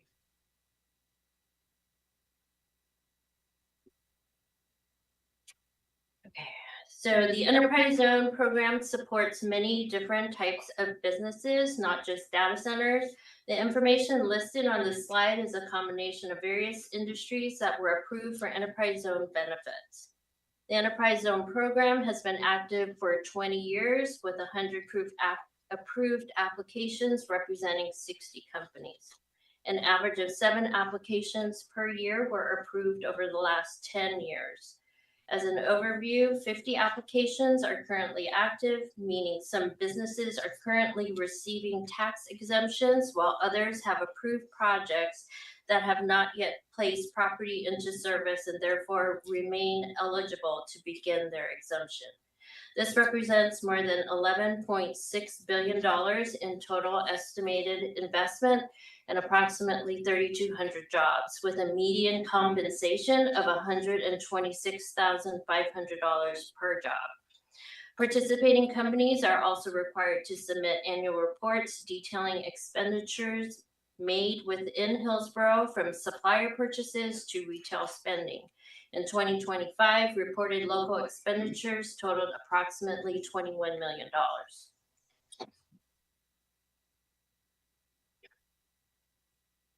So the Enterprise Zone program is a state-authorized property tax incentive administered locally. Eligible investments receive a tax exemption for 3 to 5 years. In 2017, the city authorized the optional 2-year extension, allowing companies to choose a 3, 4, or 5-year exemption period with a maximum benefit of 5 years. To be clear, the exemption cannot extend beyond 5 years in total for each investment. Per state statute, the exemption applies to new assets only. For example, it includes new buildings, building expansion, new machinery and equipment, and some personal property. This requirement is applicable to all standard enterprise zone applications statewide. If companies have new projects in the future, which includes new assets, as I've just described, they are allowed to submit another application, but must meet the state and local program requirements in place at the time of application. So the following state requirements applies to all standard enterprise zone applications. Increase and maintain employment by 10% for existing companies, or create 1 job for new companies to the zone. No job losses more than 30 miles from the zone, which generally means a company outside 30 miles of Hillsboro cannot close their facility or reduce their employment and move to Hillsboro to receive the enterprise zone exemption. Exempt assets must be on site until the end of the exemption period. If not, the asset will be disqualified and exempt taxes must be repaid. First source hiring agreement is signed between the company and WorkSource Oregon, agreeing to notify WorkSource of any open positions to list in their database throughout the exemption period. Our city contracts, which is essentially the company agreeing to meet our local program requirements, must be posted for 21 days on the city website per statute. We will review the local requirements on the next slide. Also, according to statute, we redact the business name and any proprietary information from the public postings. The Oregon legislature created the school support fee, allowing school districts to determine their fee, which is a minimum of 15% up to a maximum of 30% of a company's exempt property taxes in years 4 and 5. Both the Hillsboro and Beaverton school districts have adopted a 15% fee and are responsible for directly assessing participating companies. A pre-authorization meeting must be held with the company, county assessor, staff, and the city as the local zone sponsor before approval to review project details, annual compliance requirements, and answer questions about the program. And lastly, each company receiving an enterprise zone exemption in Hillsboro and statewide must submit annual compliance forms to the county assessor's office for verification that the state requirements are met and determination of assets eligible for exemption. Because we meet the requirements of an urban zone, we are allowed to adopt additional program requirements. These are the requirements that the council adopted in 2017 when we sought reauthorization from the state for our enterprise zone program. The school support fee was later added to our city contract as required by state legislation. So the local requirements include minimum investment in North Hillsboro of $1 million and $100,000 in downtown and south industrial areas. As I mentioned earlier, an annual local procurement report is due to the city with a goal of increasing purchases by 10% annually. Required wages to be paid at 102% of minimum wage in exemption years 1, 2, and 3, and 125% of minimum wage in exemption years 4 and 5. This allows job opportunities at all levels to create a diverse range of positions. Benefits provided to all employees must meet or exceed the national average for private industry as determined by the Bureau of Labor Statistics for the previous calendar year. All employees are offered training and advancement opportunities, and the company reports a description of the training program and the number of participants annually. Companies pay an application fee equal to 0.1% of the total estimated value of investment capped at $50,000, which is equivalent to a $50 million investment. We are the only enterprise zone that voluntarily shares our application fee with Washington County. A community service fee is assessed to companies receiving benefits, which supports workforce development and economic development priorities. The fee is based on an exemption per job formula applied annually to all participants. As we discussed earlier, in addition to the community service fee, applicants pay a school support fee of 15% of the abated tax in years 4 and 5 of the exemption period. And an annual compliance report is required, confirming that the local requirements were met.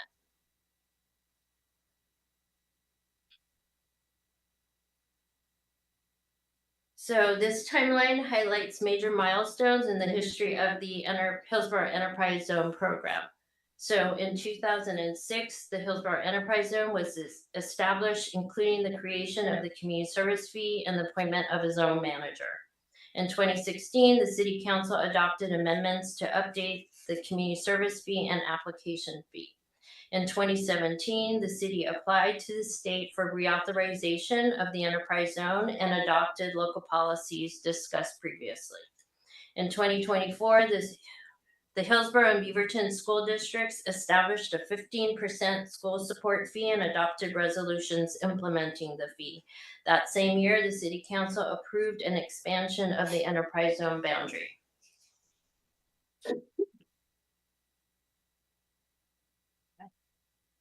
Good evening, Council. Michelle Waring, Chief Financial Officer for the city, for the record. So this chart shows the community service fee that we have received and collected since inception, fiscal year 11-12. As you Val just stated, the program started in 2006, and community service fee is not paid until the investment is abated. So that's why there's a delay in the community service fee. The blue color is the community service fee, which I'm going to call CSF, otherwise you'll hear me say community service fee a lot, is paid by non-data center companies, and the orange CSF is paid by data centers. The CSF is restricted by both state statute and city policies. Years 1 through 3 can only be used for workforce development, and years 4 and 5 for economic development. This means that the community service fee cannot and is not used for city operations like police and fire, and is not booked in our general fund.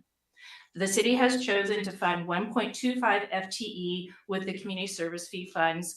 As it is restricted, we are allowed to use that to pay for staff, and that is really a finance driven, that we like city policy to use restricted funds first, and then that way we're not dipping into discretionary funds to pay for work that is specifically tied to the community service fee. So the FTE includes the one full-time position, which is our workforce development project manager, and then pays 25% of our full-time position who manages the E-zone program. As you can see, the amount of the community service fee collected has increased significantly in the last few years. Prior to biennium budget 25-27, Finance was booking the community service fee and tracking it in our economic development fund. As the revenues began to increase, finance staff determined that we needed to create its own fund for our enterprise zone program, and monies needed to go there. So for biennium 25-27, which you all adopted, we created that new fund, and all the monies that we've been tracking related to community service fee and the application fee were moved into this new fund. And then any new revenues and expenses are being tracked in our enterprise zone fund, which is, so that budget and that fund can be found in our city's adopted budget, which is online. To note, the city does not have to charge a community service fee to companies. It is allowed under state statute, as Val said, and prior city councils did approve the implementation of the community service fee.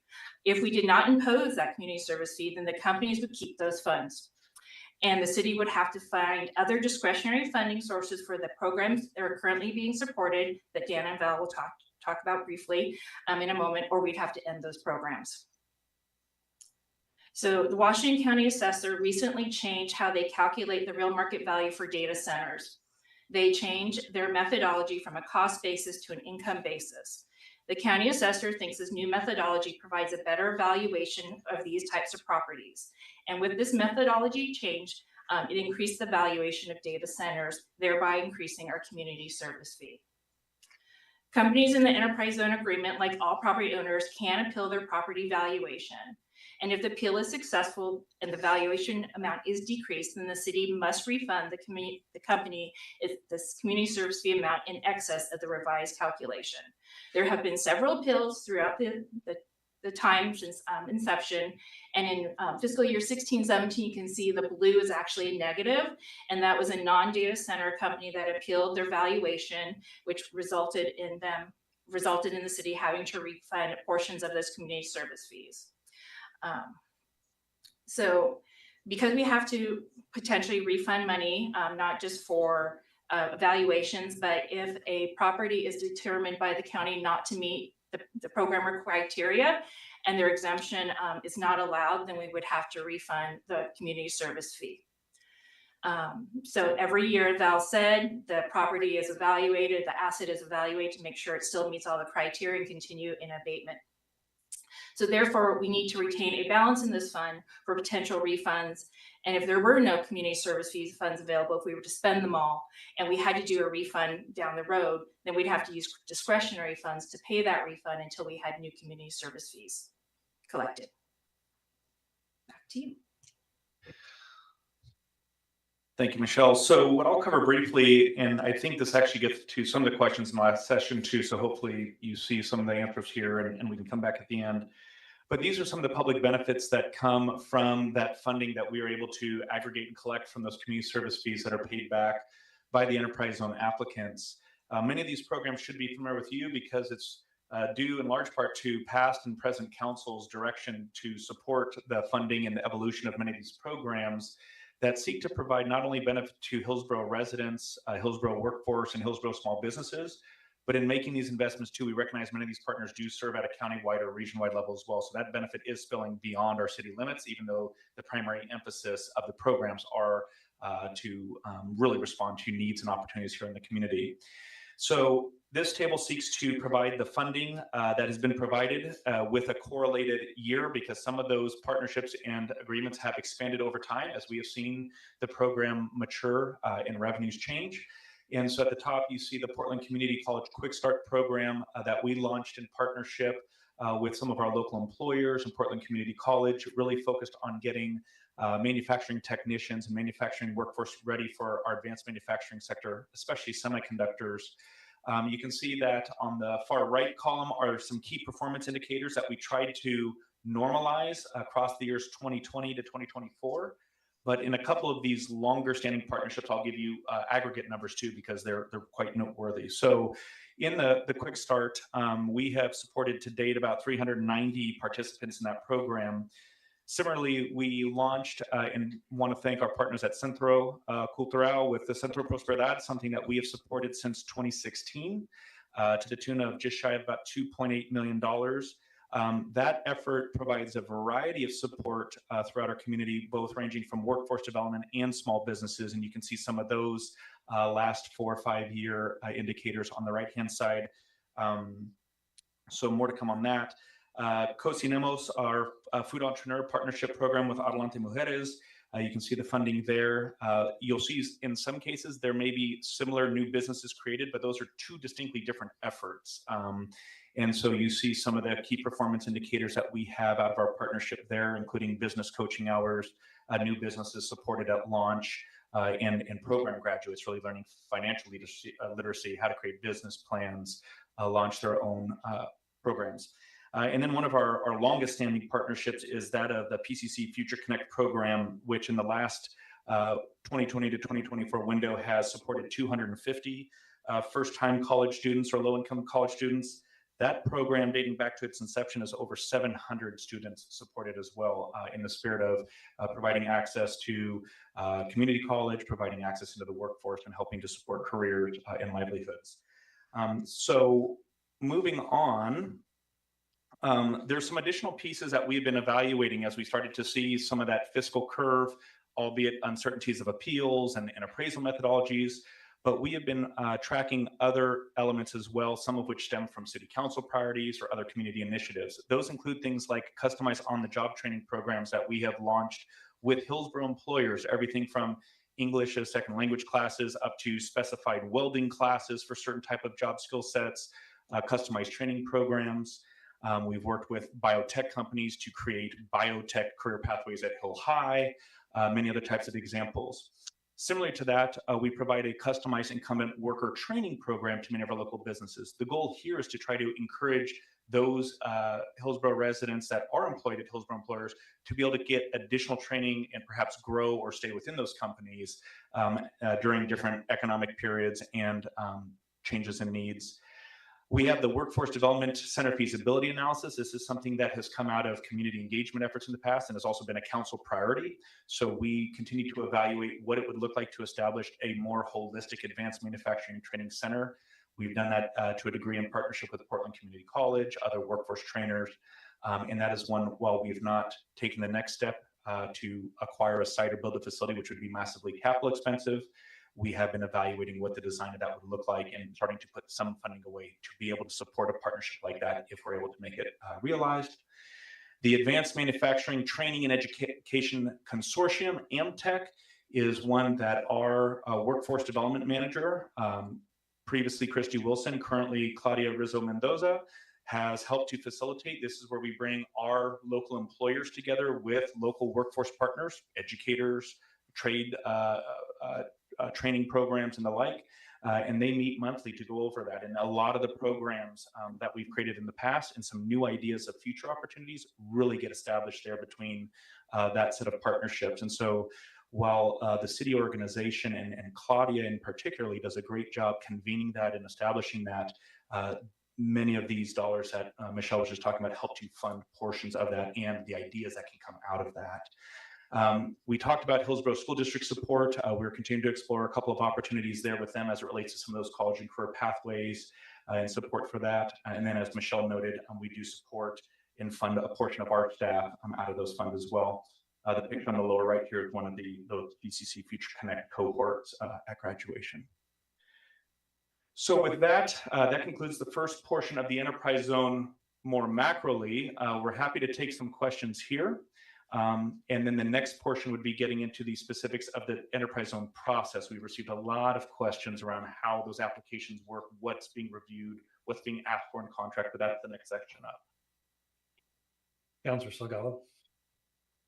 Thanks for the info again. I have a lot of questions. So first one, am I yelling or is that just my ear messing up right now?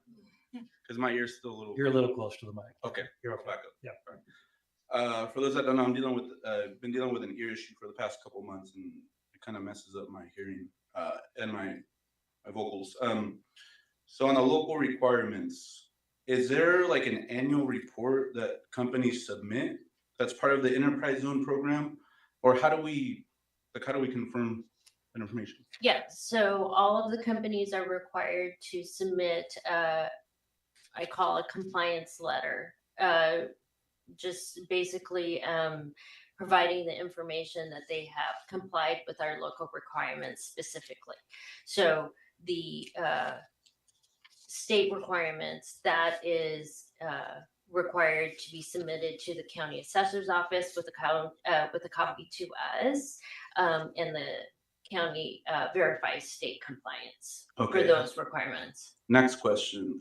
What happens if the company doesn't meet some of these requirements? What are the consequences? Are there any consequences, or is it just So hey, do better next time? Yes, no, the local contract outlines what the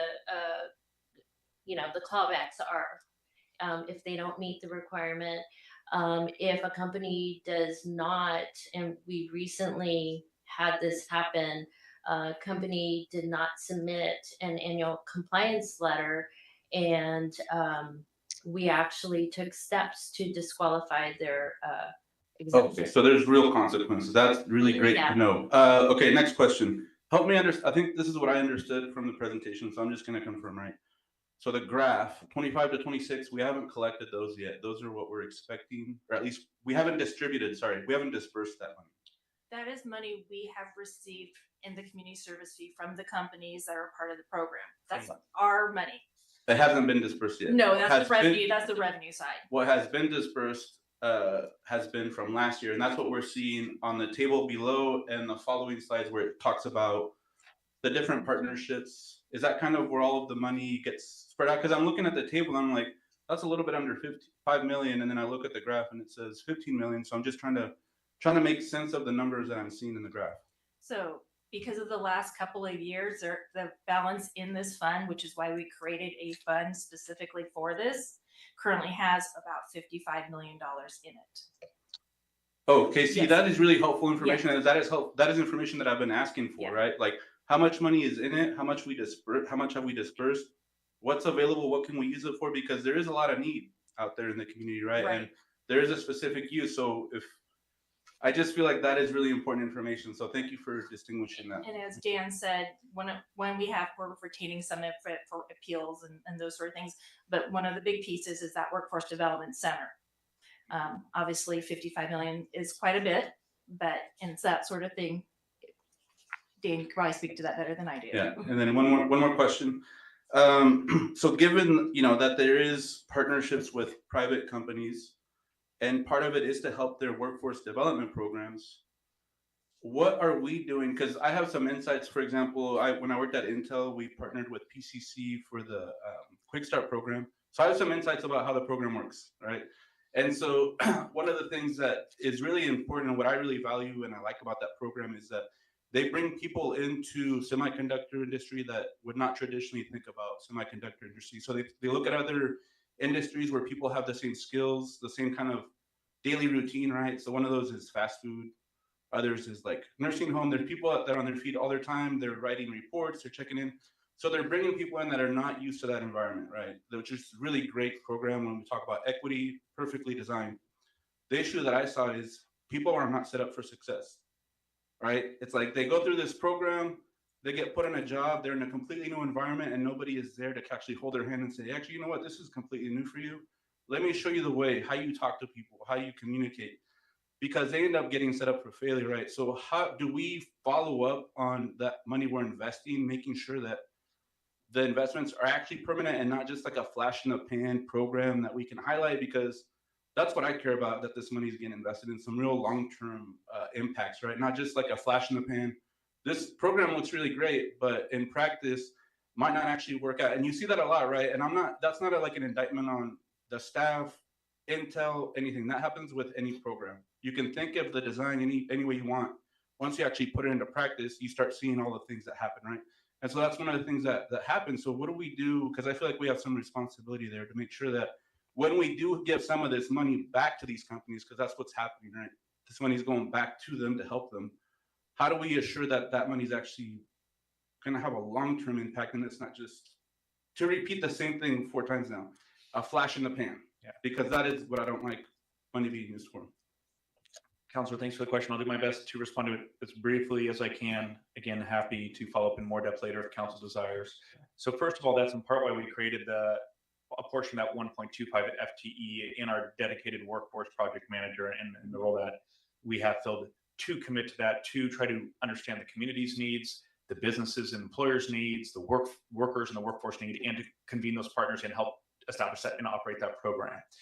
The other piece we do is twofold. One is with the partners and programs like that we've captured on this slide, we have times we'll check back in and revisit and update or change those programs. And you see this oftentimes in those contract renewals when we are updating MOU, a memorandum of understanding, or those contract pieces, usually in a biannual budget type of scenario. And that's a chance to check in on what are we doing well, where are needs shifting, where did we maybe miss the mark. There's digital literacy push for a while, that has shifted. And so with those more longer standing programs, we're constantly reevaluating those. And that's not just from a staff standpoint. We're doing that with those partners' inputs and other stakeholder inputs. For programs such as that are on here, where maybe we're reinvesting back into our existing employers, we will ask them to provide information, and there's caps on the number of dollars per job. We ask for program curriculum and some of those metrics. Now that can change based on whatever customized workforce need they're seeking to address, but we do seek to have that within each one of those. And so I hope that answers your question of how we kind of address it in 3 distinctly different areas, all related to this work. Yeah, I mean, because it's again, it's not that I want to like hassle on the details, but I pay attention to the impact, right? These programs are really well designed, but again, you're pulling people out from an environment that they're already comfortable in, right? If somebody's working fast food, hotels, they have their schedules, they have their routines. We're giving them this huge opportunity. They obviously take up on it. They go in. Sometimes they're not hired for a few months. Sometimes they last 5 or 6 months. And then what happens to their life, right? They have to go back and say, well, what do I do now? And so that is what I am really concerned about. How are we actually impacting the lives of people? Because we have good intentions, but maybe long-term might be a negative impact. And so that's why I want to highlight that. Not that I want to get too deep in the details, but those little things matter when you're building a program that you want to have real good outcomes in. Councillor Embry, then Councillor Alcar. Thank you, Council. I have a couple questions. So, okay, so the CSF formula is determined by us, right? Okay, and we can change it by policy, by a policy change. Okay, all right, and but are there like minimum and maximums regarding that formula that fall under ORS? No. Ah, okay, all right. And so have we ever changed it? Yes. Aha, okay. So it was initially established in 2006. Yes. And then we changed it in 2016. Okay. Yes. Okay, then when we added the school. No, that's when we created a 2-tier system. I see. So we wanted to make it a little more fair because we started noticing companies were getting larger abatements and less jobs. And so we created this 2-tier system, which, if a company had an abatement of $20,000 or more per job, they would pay a community service fee of 33% in years 1, 2, and 3, and then 50% in years 4 and 5. Okay.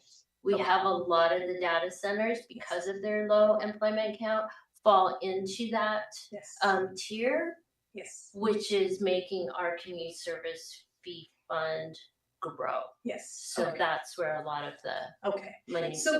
So when I look at this graph, I like it.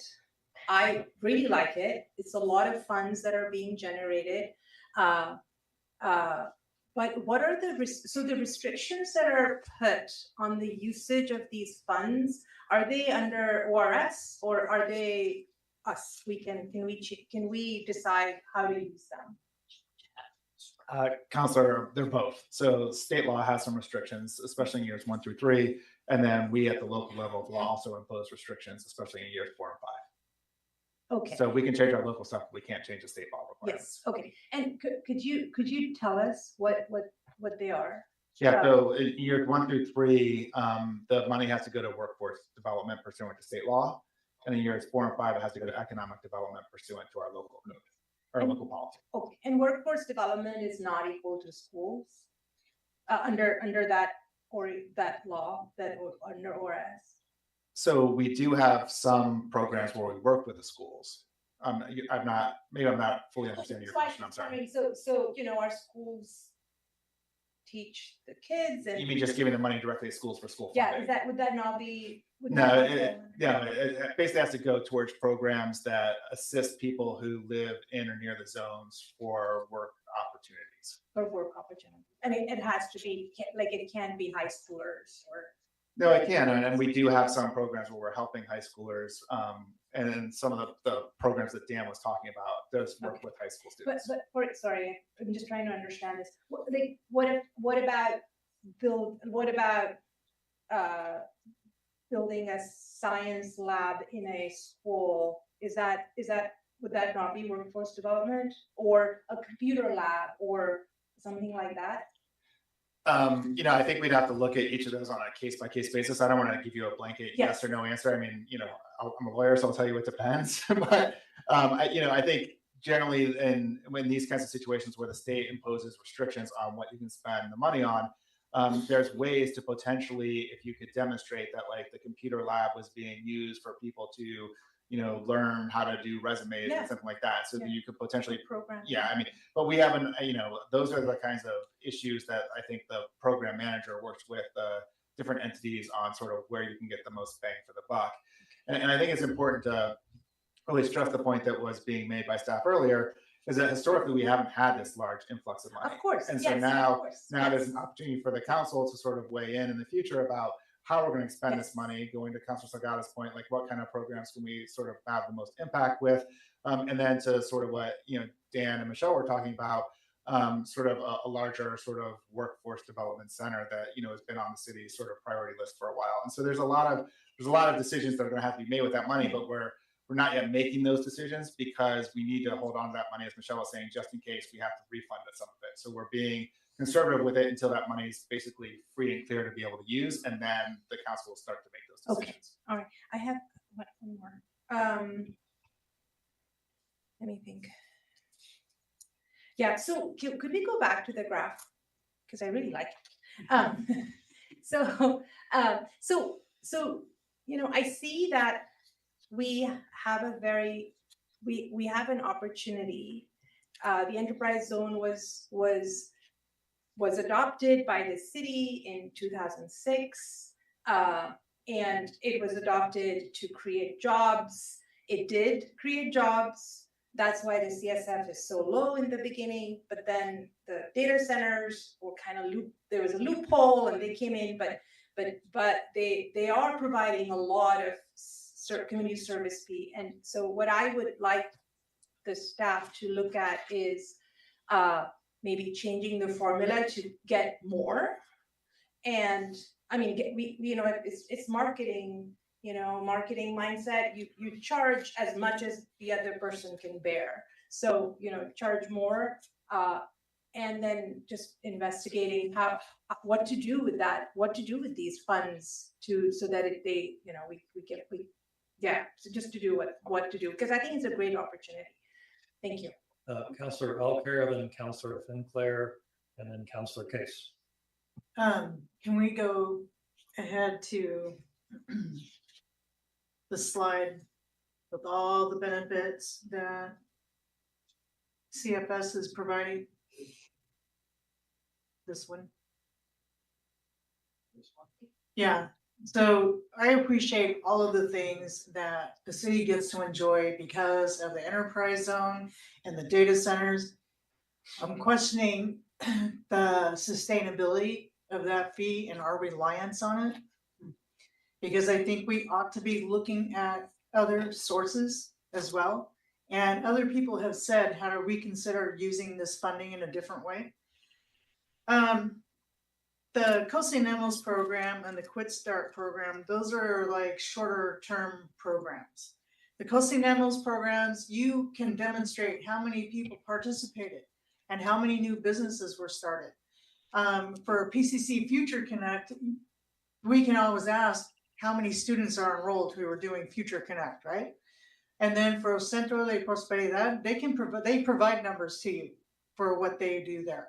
But for the Quick Start program, Christian is right, because it's a program that introduces people to consider going into those fields. Not everybody gets hired. I would like to know how many people get actual jobs who go through that program. And I can recall years, maybe a couple of years back, where I believe we were having an enterprise zone conversation about these funds and how they support people. I think it'd be helpful to see that data. And WorkSource should be able to provide it. Our partners should be able to provide that data for us to be able to look at that, because I don't think that, and I could be wrong, I can't speak for everybody here, but those fees do contribute a lot to the city. And I think that when people look at the enterprise zone and looking at data centers, they're also looking at tax abatements and energy bills going up. So I think when you want to explain this, you need to give a little bit more detail to people about what this means. So we have money that we give to people to get into Future Connect. I know I have worked with students who have Future Connect, but I think it'd be helpful to have a little bit of qualitative data to go along with this, to explain what happens to people as a result of participating in things that we fund.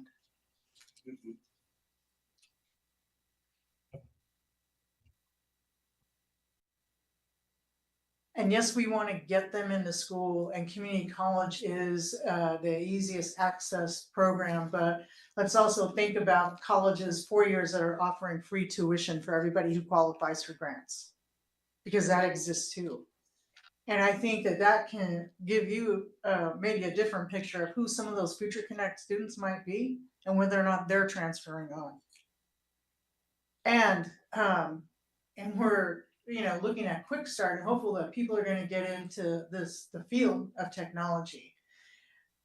Do we have expectations of these other orgs are going to do the same thing, or people have free will? We're not worried about whether or not they want to go into the tech field. So where we're putting our money towards investing in people in education, I think we need to look at that a little deeper. And these programs are really important. Centro de Prosperidad, there's a lot of people who are low-income people and have an opportunity to do something. A lot also with Cocinamos. So we're talking about Centro Cultural, Centro de Prosperidad. We're talking about Adelante Mujeres, nonprofits participating. Thanks. So maybe if I could just summarize what we're already hearing, I think from all three councilors who spoke, is that there's a desire to have some more discussion and analysis on how these programs are working and how we can, fund future programming. And so I think we've already got a consensus on that. So to save timing, certainly if you want to make more points about that, absolutely. But I think we've gotten that message loud and clear. Yes. Yeah, and I'm basically echoing the same thing. What I really want to focus on also, how many of these new jobs are already built into the small businesses served? Are those separate or combined? When you look at Centro Prosperidad's itemization. And then in addition to that, when we talk about local requirements for local procurement, reporting, and job quality wages being minimum wage, that's not livable wages. And so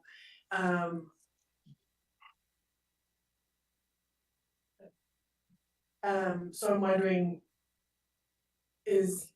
So the median wage that was on that slide. No. So the local requirement is 102% of minimum wage. That doesn't mean that that's what they need to pay or that's what they are paying.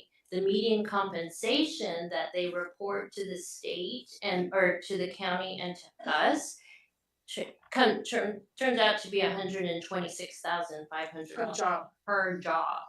So you're not going to have companies in North Hillsboro that are paying minimum wage because then they wouldn't be able to get any right.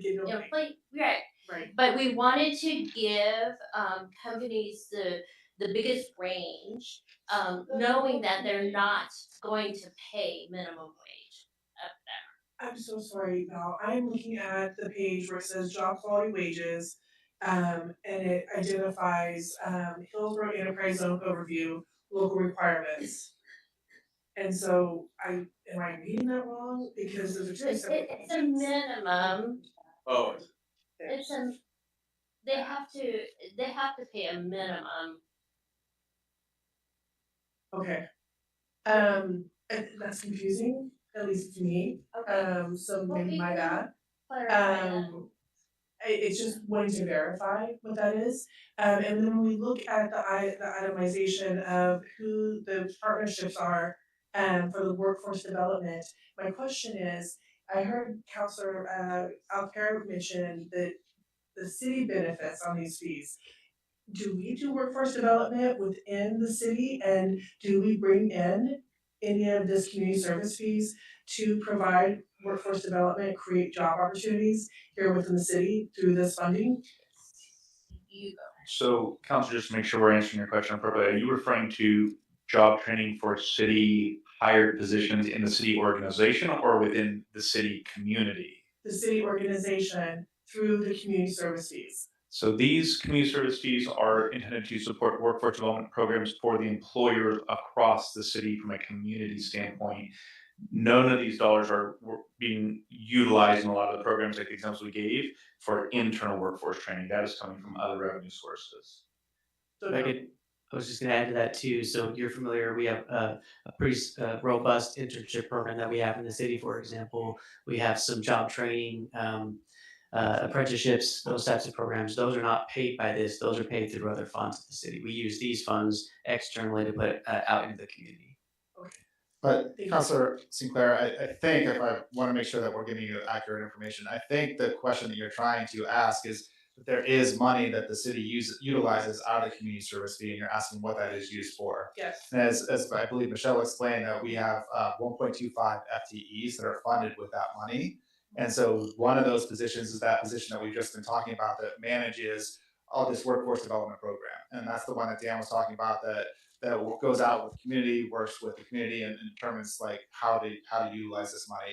And the 0.25 is for the zone for helping to run the actual enterprise zone itself. So that is money that helps go towards paying for running the program. And as Michelle was saying, that we take that out of the program proceeds to help run the program instead of using discretionary funds for that to make sure that the program is paying for itself. Thank you. Thank you. Councilor Skase, then I have some questions, then Councilor Salgado. Sounds good. I think I'll be pretty quick because I think Councilor Sinclair answered some of, or got to some of them for me. So on this one, nailed it. The years 1 to 3, 102% of Oregon minimum wage. I agree. I don't love that, but what I wonder is if we can, to back up, maybe a review of this, our local requirements would be helpful. And so one thing I'm seeing though is that 102% Oregon minimum wage, and just changing that to years 1 through 3, maintain a median compensation of whatever the median compensation was, probably like the year prior. Seems like a starting point, not to get too in the weeds, but too late. And so anyway, I was thinking that would be really helpful. I understand the school support fee in years 4 and 5 is a state requirement, not something that we can do, but that's something that I'll be curious to see the results of the data center and Prosperity Council at the state level and see what they recommend. And I think that would be something that I would be interested in us as a city lobbying for a change to start that earlier or from the beginning. And then back to the enterprise zone public benefit slide where it had the 4 organizations that we've talked a lot about and I think come to consensus. But yeah, I was thinking an audit of that would be super helpful. I'm also curious if there's an opportunity for farmers markets to be considered as part of that job creation. That's just something I would be interested in, like, so, because it is, job creation and diversify, yeah, it's a different place and so I don't know if they maybe would be adding a training program for those businesses that, are really incubating there, right? They have the day job and they're working at the farmers markets on the weekends. Just something I have been thinking about for a while, and this seemed to be the place to bring it up because we were talking about it. So I think that's it for my questions at the moment. Okay, thanks. I have a couple. So I understand that the enterprise zones is 100 and 225%. That's the starting or minimum wage.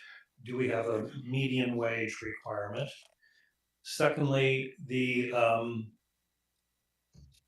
126,000, it looks to me from that slide like that's a compilation of every single organization that gets tax abatements. So that could be the manufacturers as well as the data centers. So if we're creating a different use for data center, I would like to see the wages for data centers, because at least the information I have is they're lower wage jobs. So when you say it's 126,000, that sounds great, but is that data centers or not? Is that every combination Right. of everyone who is in the program, but the data center's median compensation is 136,570 for data centers? for data centers Is that only. Is that the median? Yes. Okay, I think it would be helpful to have. Can you say that again? Okay, I got that. 136,570. See, because that's higher than the overall blended amount with data centers and non-data center tax abatements. But yet I've been told by a lot of people that all this does is produce minimum wage jobs, and that is clearly contrary to what people believe the common wisdom is. So, and median is not an average. That means half the people are making more than that and half the people are making below that. So if you have 30 people working at a data center and half the people at a data center are making over $136,000 versus half below, that's better than people think. Counselor, we're happy to receive any data based on those sources you're looking at just to inform staff, but that data is coming out of the direct reporting as we talked about too. So just for clarification purposes. I'm not doubting you. I'm not saying I have sourced information. It's what I hear in the ether, in the atmosphere, right? Okay.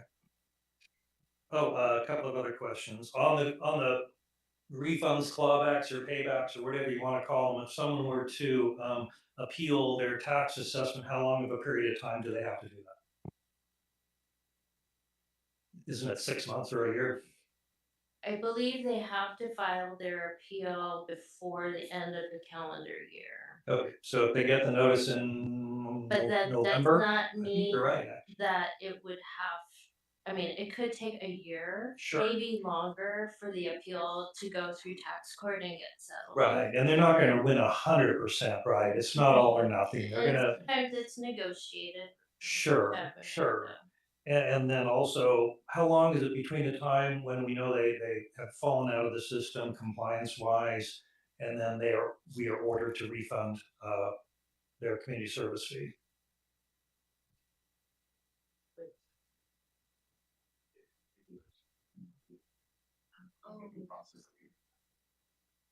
I don't have a set timeline, but Have we ever had to do it? I mean, I try to do it as soon as possible because, once it's been official, the county assessor provides me with the new value, and then I can recalculate their community service fee.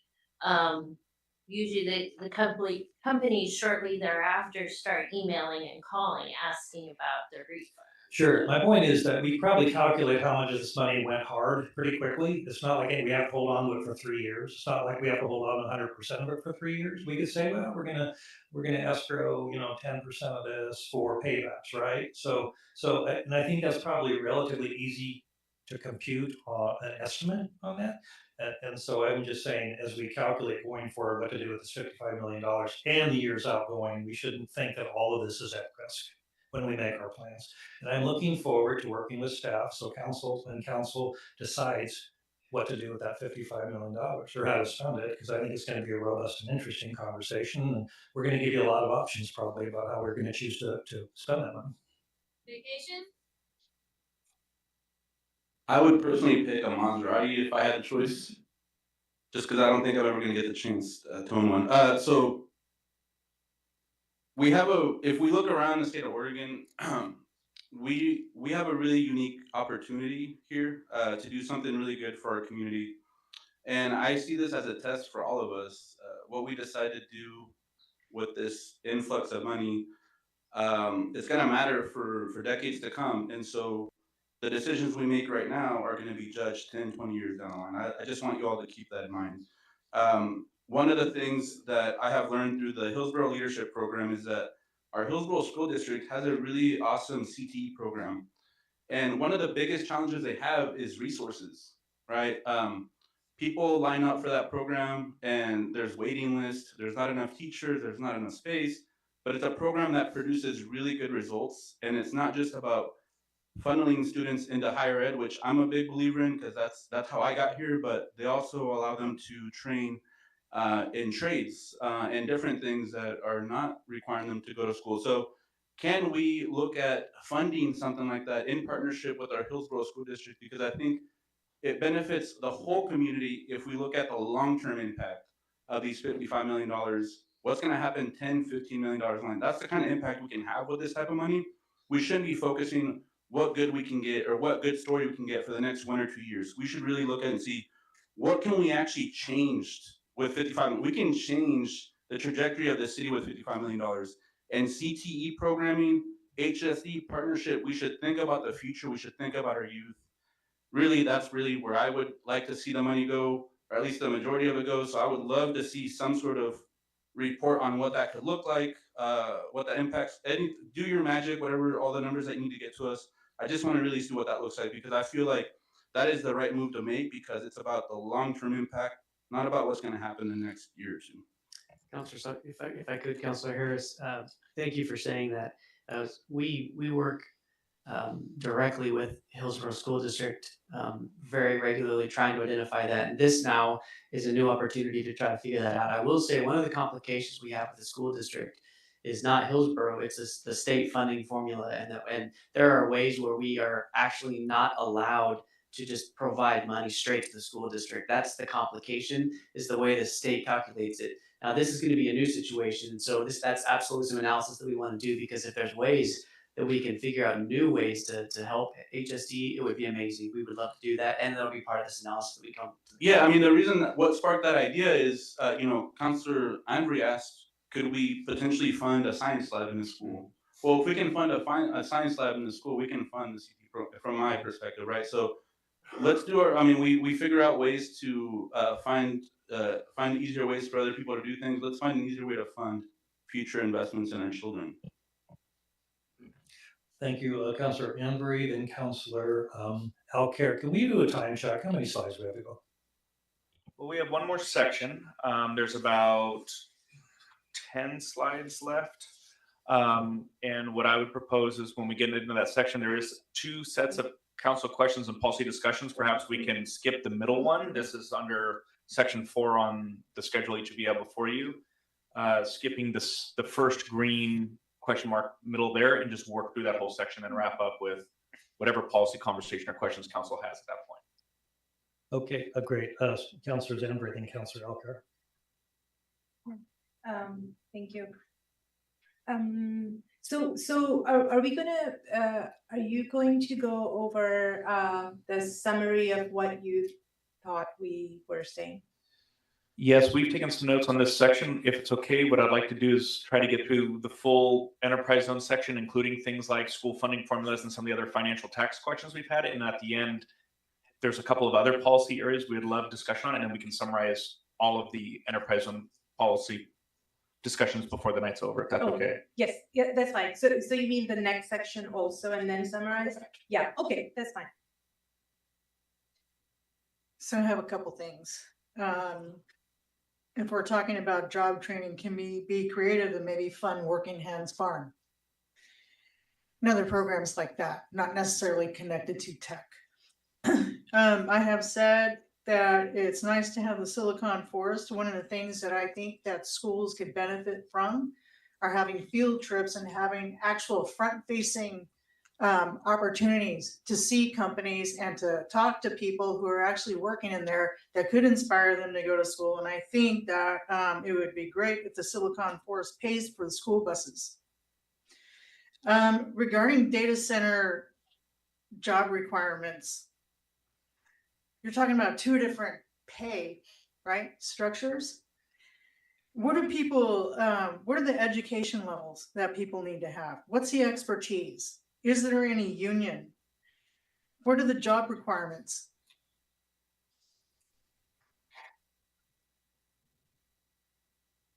And how long are people expected to be in those jobs? Like, what is the plan for somebody to be in a job like that? As far as a company can forecast. Councilor Alcare, if I could, we'll take those questions down as well. One of the kind of unique things about data centers when we try to answer that is there's really kind of two types of jobs. They have the jobs that are there permanently inside the data centers, and then they also have a whole bunch of, for example, electricians. And so there's an electrician union, for example, and I forget, I'm sorry that I don't remember the name of it. Thank you. Yeah. It's being constructed. No, so they actually come back routinely once the data center is constructed. They're the ones, a lot of times they're doing a lot of the work in the data centers, but they're not often counted as a data center employee. So that's it's a great thing. We'll try to figure out how to include that in the analysis as well. Thanks. Okay. So we will progress into, if you're looking at your sheet, we are moving into the section 4, and I'll kick it back over to Val. Okay, enterprise zone application process. So for context, the enterprise zone application and authorization forms are developed and provided by the Oregon Department of Revenue. These standardized forms and requirements are used statewide for all standard enterprise zones. It's also important to note that the anticipated project timeline and estimated investment submitted with an application are non-binding as stated on the application itself. Once a company receives authorization, state statute allows the project to begin earlier than originally anticipated. So this slide provides a general overview of the administrative process required to review and approve an enterprise zone application. Under state law, applications submitted by eligible businesses for qualifying projects must be accepted, reviewed, and processed. The city coordinates closely with Washington County assessor staff throughout the process, typically beginning as soon as the application is received. Once the city's review and approval steps are complete, the authorization form is signed and forwarded along with the application materials to the county assessor's office for review and approval. After the county assessor signs the authorization form, copies of the authorization and application documents are distributed to the company, Washington County, Business Oregon, and the Oregon Department of Revenue. So this slide illustrates a typical enterprise zone project timeline from the initial company application through the return of exempt assets to the tax roll. The process begins when a company submits an enterprise zone application to the city, oftentimes pursuing the necessary permits and approvals at the same time. Construction and installation of equipment typically occur over the next 2 years. So that's the section in light blue. The tax exemption does not begin until the eligible assets are placed in service. In the following year, the company must submit the required exemption claim forms to the county assessor with a copy provided to the city. At the conclusion of the exemption period, which could be 3 to 5 years, the state law requires the formerly exempt assets be added to the tax roll and assessed for property tax purposes.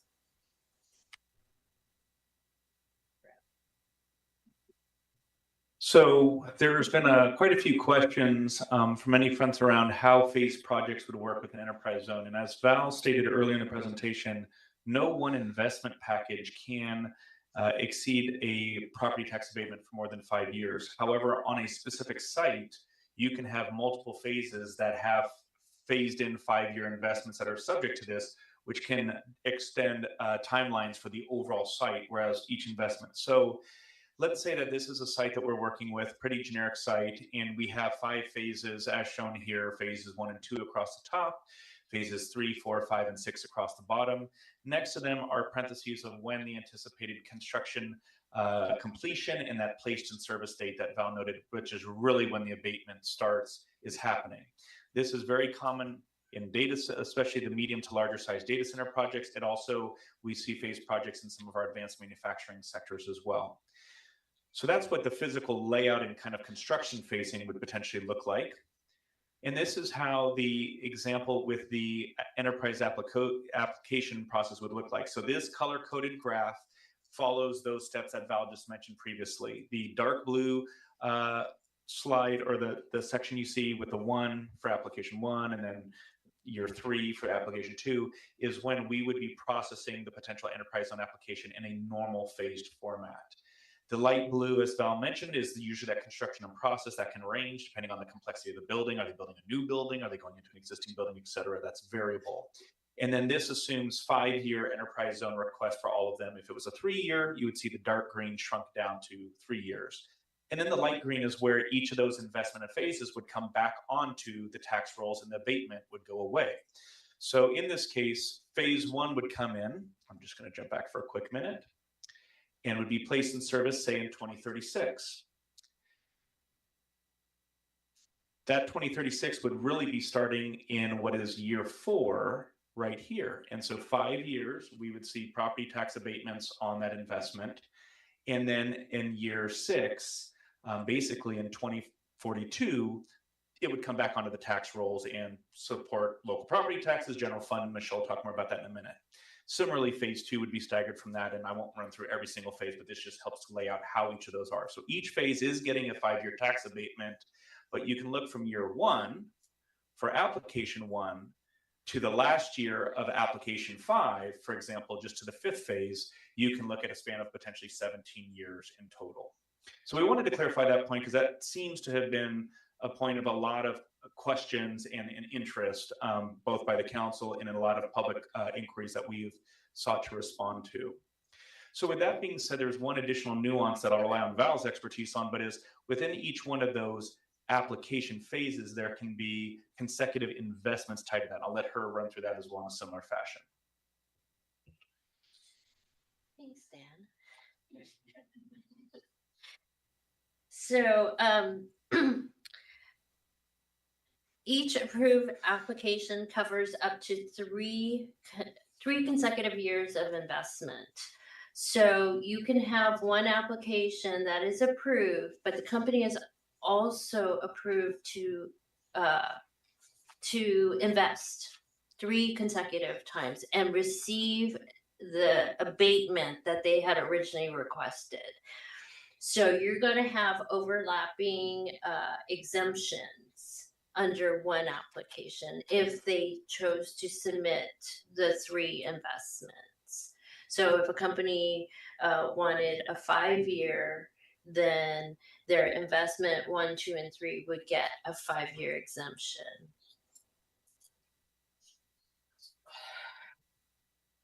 So let me see if I can handle that a little bit. So say you got a building and maybe that's your investment 1.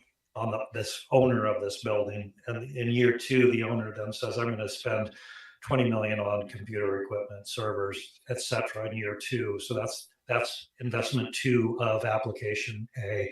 And the third year says, I couldn't afford them all, or we didn't have enough customers. So in year 3, I'm going to buy the other 20 million of servers.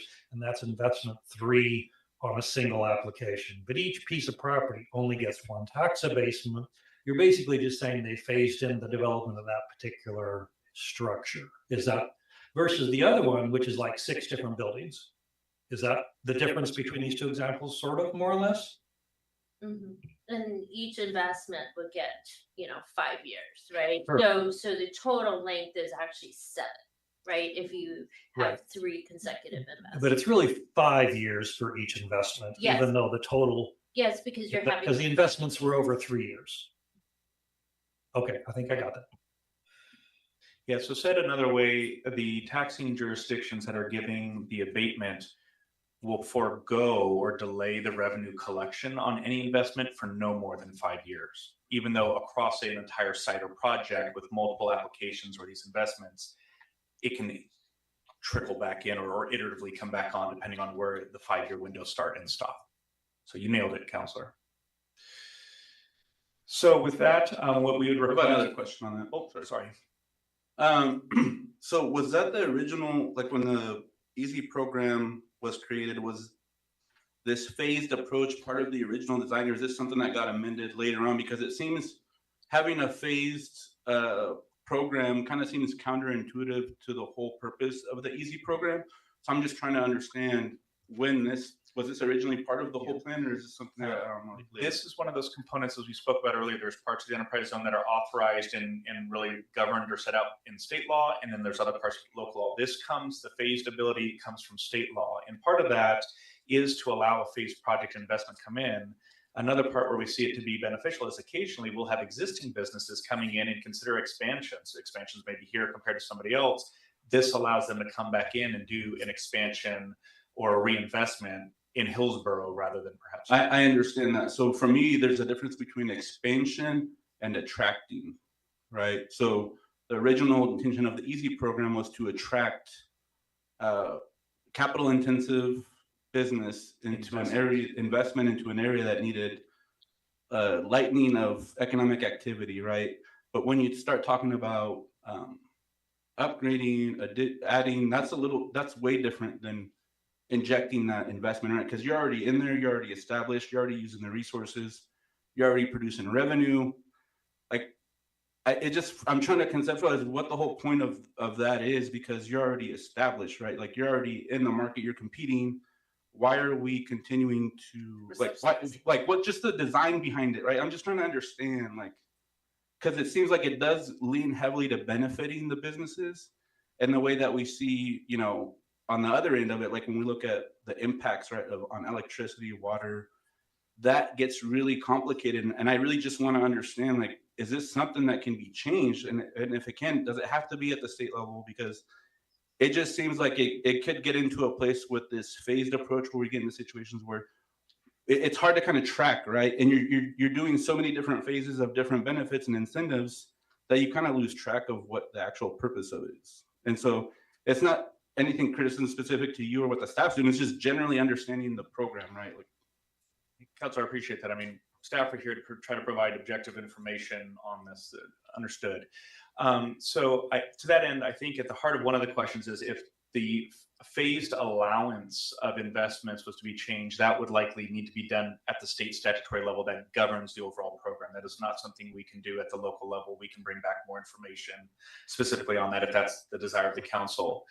And with that, I'll just leave that. There is the conversation about, you're exactly right, recruitment is different than retention and expansion.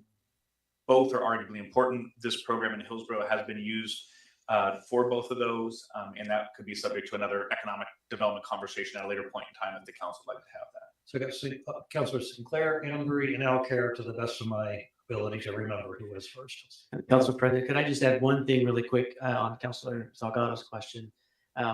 I think one thing to remember too is we have some companies in Hillsboro, because this goes back to your expansion question. Some companies in Hillsboro also have sites all around the country or all around the world. And so when sometimes they're deciding, do we want to expand our jobs in Hillsboro or in Arizona or New York or something like that? So that's where it does become competitive.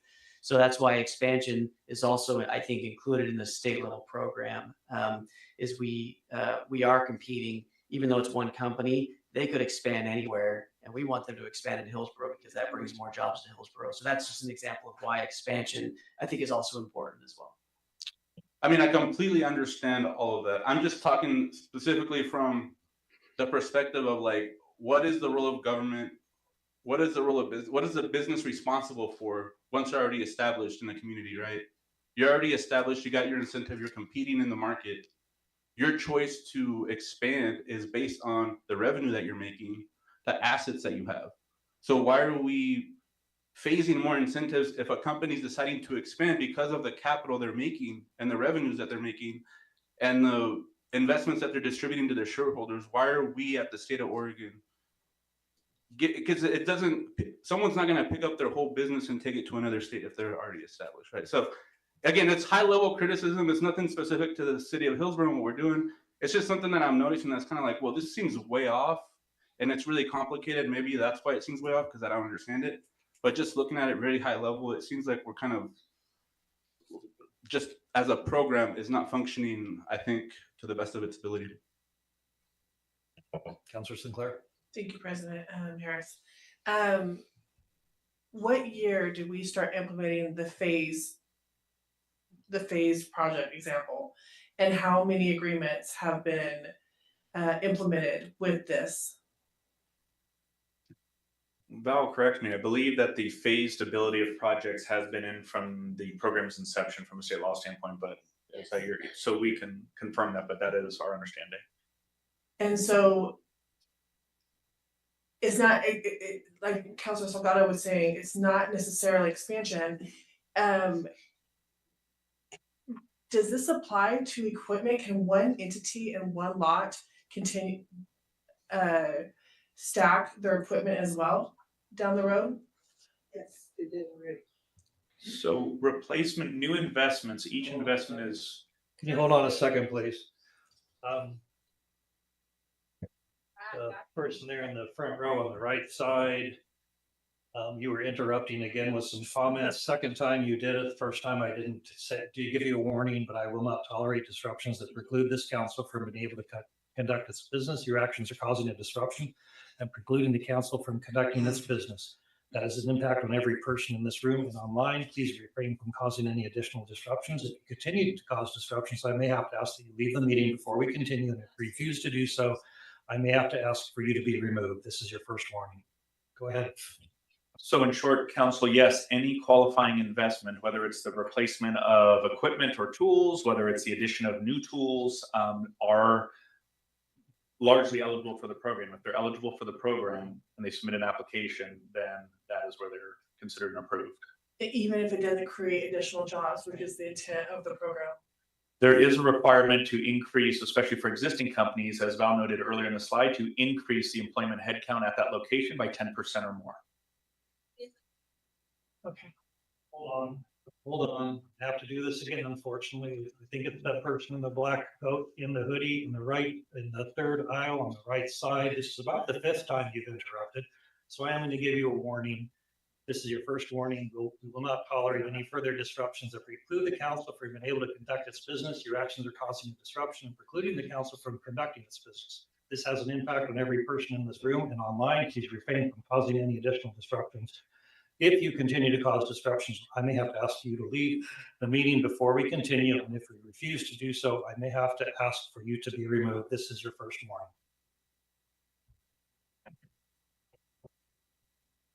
Councilor Ember. Thank you. Could we go back to the phased slide, please? Thank you. Yes, thank you. So the way that I understand this is that a company could do this or apply 5 times, because if it's not like the abatement starts, if it's been approved, the abatement will only happen when they actually physically build something and put it there, right? So they could then, so yes, they are approved, but nothing is happening until they're physically build something and put something there, correct? The abatement does not start until, as Val noted, the investment is placed in service. That investment can be a building, it can be the systems associated with that building, it can be major equipment, or it can be personal property. And yes, that same investment cannot be applied for again for a future 5-year. That would have to be a new investment coming in that is eligible and qualifies under one of those same. Thank you. And I think there has been a lot of confusion. But yeah, this is just like you could have 5 different applications or just do it in one go. It doesn't apply, the city doesn't start to give the abatement until there is actual physical investment in place. So that's one thing. And I think the next slide is the same way, right? So there's like 3 of them, so sure, but if they don't actually have something built, it doesn't, okay. All right, thank you. So I think there was just a lot of confusion there. Okay, the other thing is, just one thing to note is that for data centers or any other data centers are manufacturers, but you know, tech companies, servers live for maybe 3 years, 4 years. That's it. That's their life, right? So they do need to be upgraded. And so if they are upgraded, then I'm assuming that's what you meant, that if they're changing the server racks, which are millions and millions and millions of dollars, then they can apply and get the abatement again. They will not get it for the building, but they will just get it for new equipment being invested would be potentially eligible if the program is still in effect. Right. So, but one piece of equipment only gets it once. That's it. Okay, I think that's important to just say that. Okay, my question was coming back to the CSF formula, because I like that also. Can we have, is it possible to have 2 different formulas? Like once, if we have the data centers classified as, you know, something else, and I may be using the wrong words, could we have a different CSF associated with them? So that's just one question. I mean, you don't have to answer, but just if that could be, if we could look into that, that would be great. That was it. Thank you. Councilors Alpera, then Sinclair, and then Salgado. So, why do we do renewable exemptions? Why do we do that?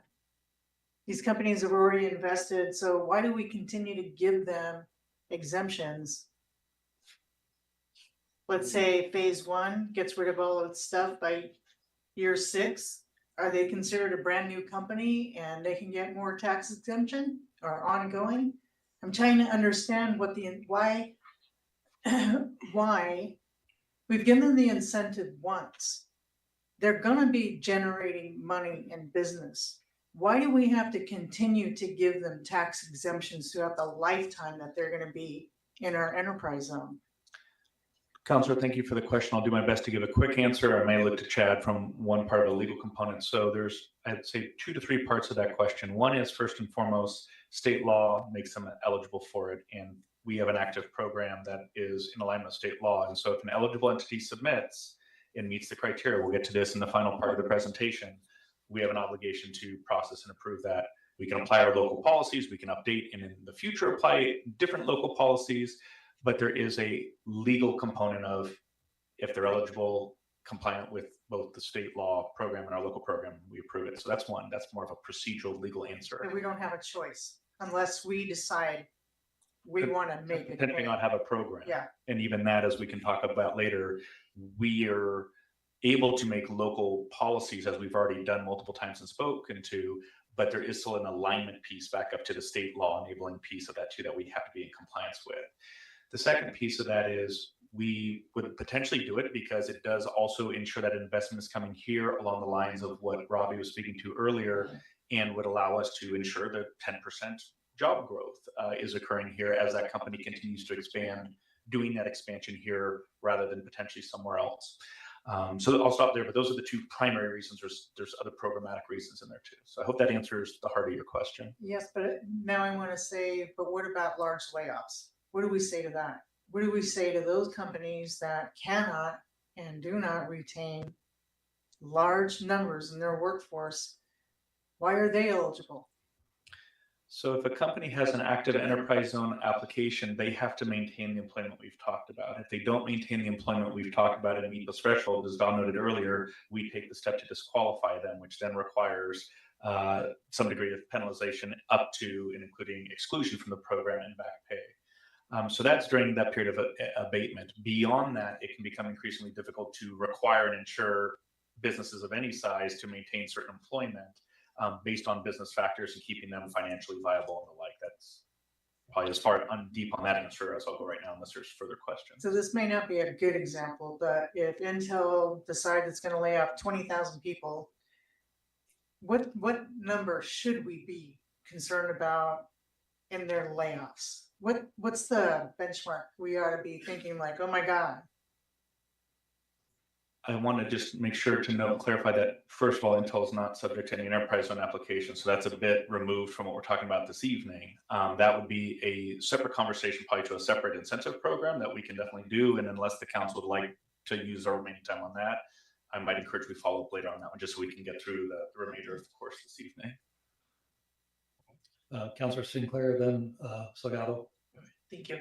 Director Diaz, for the phased applications, what happens if the council as a body chooses to amend the community development code? Are those agreements already vested and they are grandfathered in to the time they signed the agreement?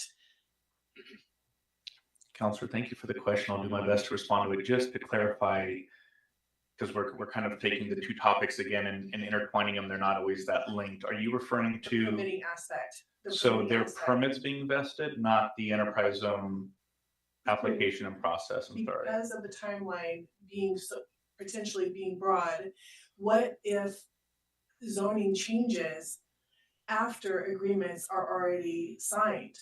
What happens to those agreements down the road if the council body chooses to amend our community development code? Dan, do you want me to try to take this? Sure. So I think there's a couple aspects here. First is that when a entity is already existing and we change the development code on them, they get to continue to use that existing use, even though the zone's changed. So new ones can't come in, but existing entities, we can't change the zone on them and basically kick them out.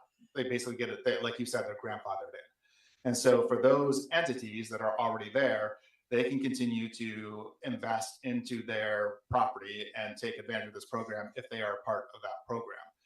For new entities, someone who hasn't gone through the land use process yet, right? And so they just have an empty piece of land and they've submitted their enterprise zone application and they want to then invest, 10 years down the road. And they don't have an application in, so they're not grandfathered in, and they, the zone changes, so they can't build that building, or they can't build a data center in this case, for example. Then they would never get the exemption because they would never be able to put that property, they invested in that property to get the exemption. Because remember, the exemptions only apply to those specific properties that are invested in. So it's buildings, it's machinery, it's personal property. Right, but we can also stack that, basically. Right, but to the extent that they're precluded from building that type of facility within that zone, then they will never invest in that property, so they'll never receive the exemption. And Councilor, if I may, just to add on to Chad's response, we've got 6 slides left in this last section. There is a map in there that I think actually might help give a visual a little bit to the two parts of what you're asking. One is the enterprise zone eligibility and application. The other is the land use code and their ability to develop and build, what Chad's saying. And both of those are needed in order for the enterprise zone benefit to actually be effectuated or occur. And so there might be a visual that helps link some of that too in two slides or so. Okay. Councilor Salgado. So, yeah, just want to say thank you for saying Salgado, right? Appreciate that. It's been going above my head and I just noticed that you're actually trying to pronounce it. So my parents would be proud. I don't mean to get in the weeds, but I'm going to get in the weeds because Councilor Henry asked about servers. So when we talk about equipment and abating taxes, when that equipment gets, when that equipment gets depreciated, do they essentially do they get double benefit for that, or does that not calculate into this program? So would you like me to illustrate what I'm saying? So a company comes in and says, I'm going to bring in a $2 million machine, right? That gets tax abated because it's $2 million, it's a lot of money. And so as the years go on, that value gets depreciated and they can write it off on their taxes while they're getting their taxes abated, right? So they're getting local taxes abated 100%. And then when they're writing their taxes, they're counting in depreciation. Like, do you know those details if that's allowed under IRS rules, or if that's something that we need to fix? That's just a question that came up with her explanation of the server. So the county assessor's office really handles all of that. Okay. So I do not get into that level of detail. Okay, but you understand why that's an important question. Right, and maybe at a federal level, but so the assessor's office provides the assessed value to us as well as the exempt. Yeah, and the reason, before we get too far down the path, sorry, and I don't mean to be rude. I don't want you to go 5 minutes into giving me an explanation that it's not really going to be helpful, and I'm not trying to be rude. I'm trying to understand. The reason why I'm asking this is, it is knowing that information can inform how we update the enterprise zone, because if we're doing 100% tax abatement and then they're depreciating their equipment, then that gives us room to say, well, if you're depreciating already, why are we allowing 100% for 5 years? Why don't we, as they're depreciating, why don't we reduce the tax abatement? Because why would, and again, it's not, again, our jurisdiction is the city, but again, we also can update the enterprise zone. Yeah.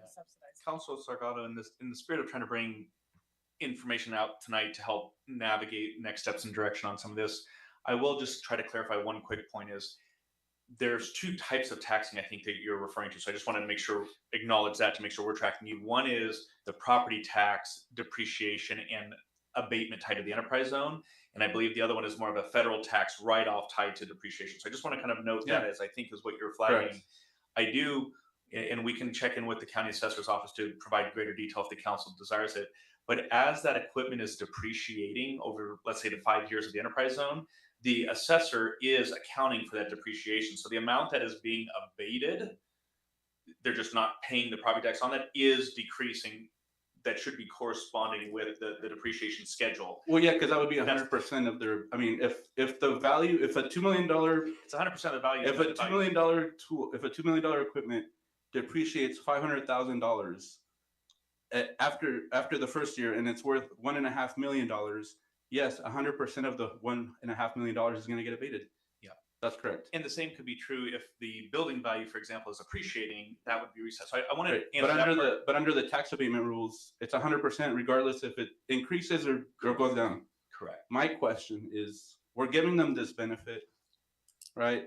And we need to coordinate with our federal partners because we're giving tax incentives, right? And so this is a scenario that's just sticking out to me. Like, they're depreciating on one end, getting a benefit, and then we're giving them another benefit. Like, it just seems like it's too many benefits for one organization. So again, it's not a jurisdiction, but I think it informs how we update the enterprise zone.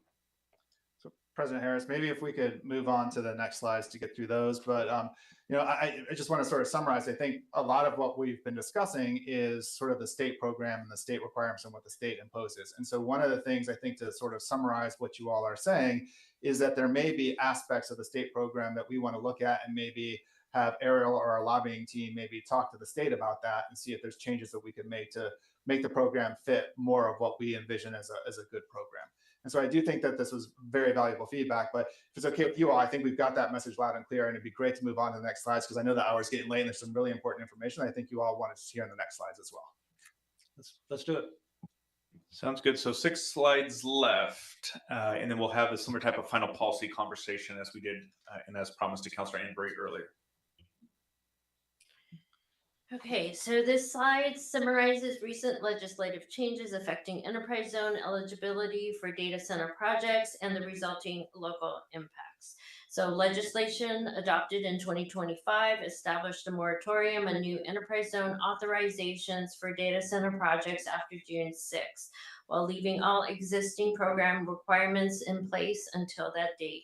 In response to the impending change, the city experienced a significant increase in application activity, receiving 17 applications between March and May of 2026.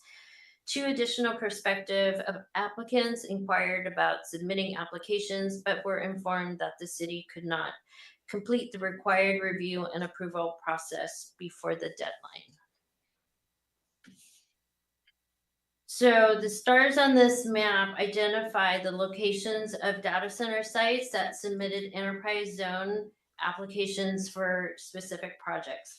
The sites are color coded by development status. Green indicates an operational facility. Yellow represents projects that are under construction or currently in the permitting process. And blue identifies currently vacant sites.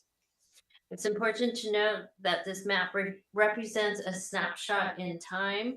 While the map itself is static, the data center industry is highly dynamic, with projects frequently advancing through development stages. We make every effort to keep this information current based on our ongoing engagement with project representatives and the best information available at the time.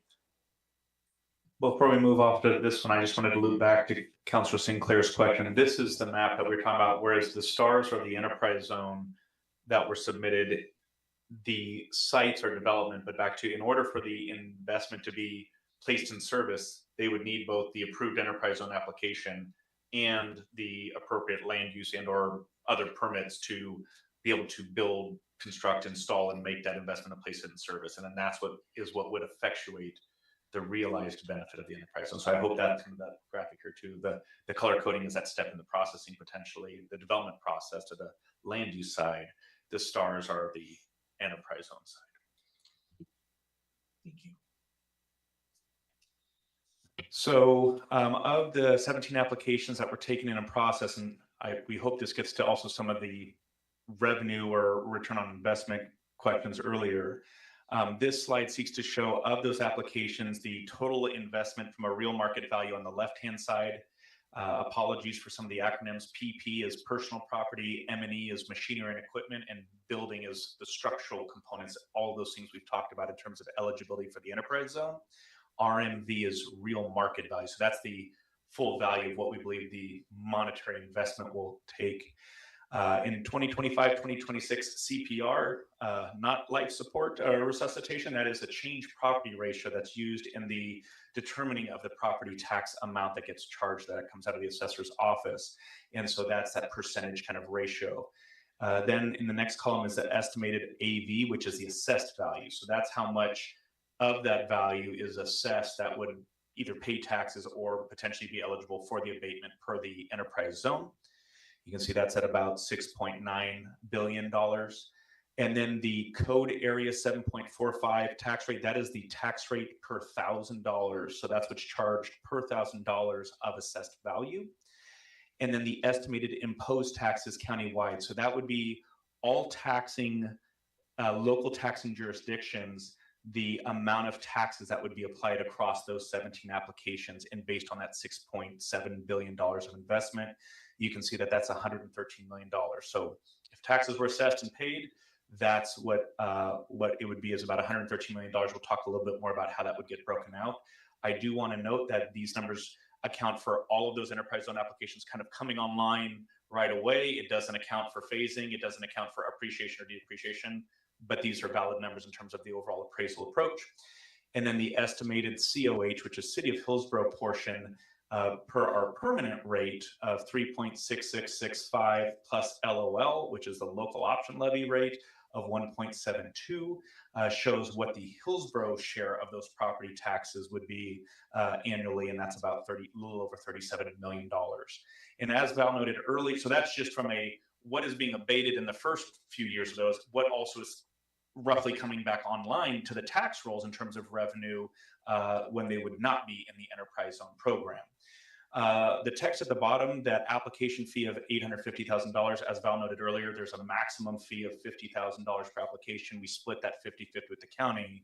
So the city would receive about $425,000 of that. The county would receive $425,000. That goes in part also to pay for staff and the processing and administration of the program. Yeah, and just to clarify, does this chart assume there's no tax abatements? Is this the full tax load? It is the full tax load, and so that's the amount that would be abated when the enterprise zone was in effect. It also is roughly what would come back online and be assessed and collected taxes when the abatement were to go away. This is under the current rules. They didn't file any applications. They made these investments. This is what would come on the tax rolls. Right. Yeah. So if all that investment was active and built and coming on the tax rolls for 25, 26, this is what they would have been imposed on taxes. Yep. So, but none of this is built, none of this exists. So Right. this is just an estimate as if it happened today. So we're just trying to show that the impact of this investment of down the road, how much the taxing jurisdictions would receive and the city would receive from this investment once it's out of abatement. First built, then out of abatement. So this almost $7 million in investment on the assessed value will bring an additional $37 million to the city once it's out of abatement, once after it's built, if it even exists. Does that make sense? Yeah, but that's assuming that the assessed value is going to be the same as the original value, which is probably not correct, because there's going to be some depreciations. There's going to be a reassessment, I'm assuming. Right. And also that assumes everything's online at once, which it won't be. And that's what it's really going to cost them. They obviously have submitted what they believe the investment will be, but some of those investments could be 5 years from now. And we all know that cost of construction increase. So this is strictly an estimate, an analysis of everything in today's dollars and if it was all built today. But you could probably be significantly more down the road. Taxing code amounts can change. There could be additional local option levies, different things. So it's just truly just an analysis and estimate of what could be as of today. Oh, sorry. That's right, Embry. Thank you. Sorry, what was PP? Personal property.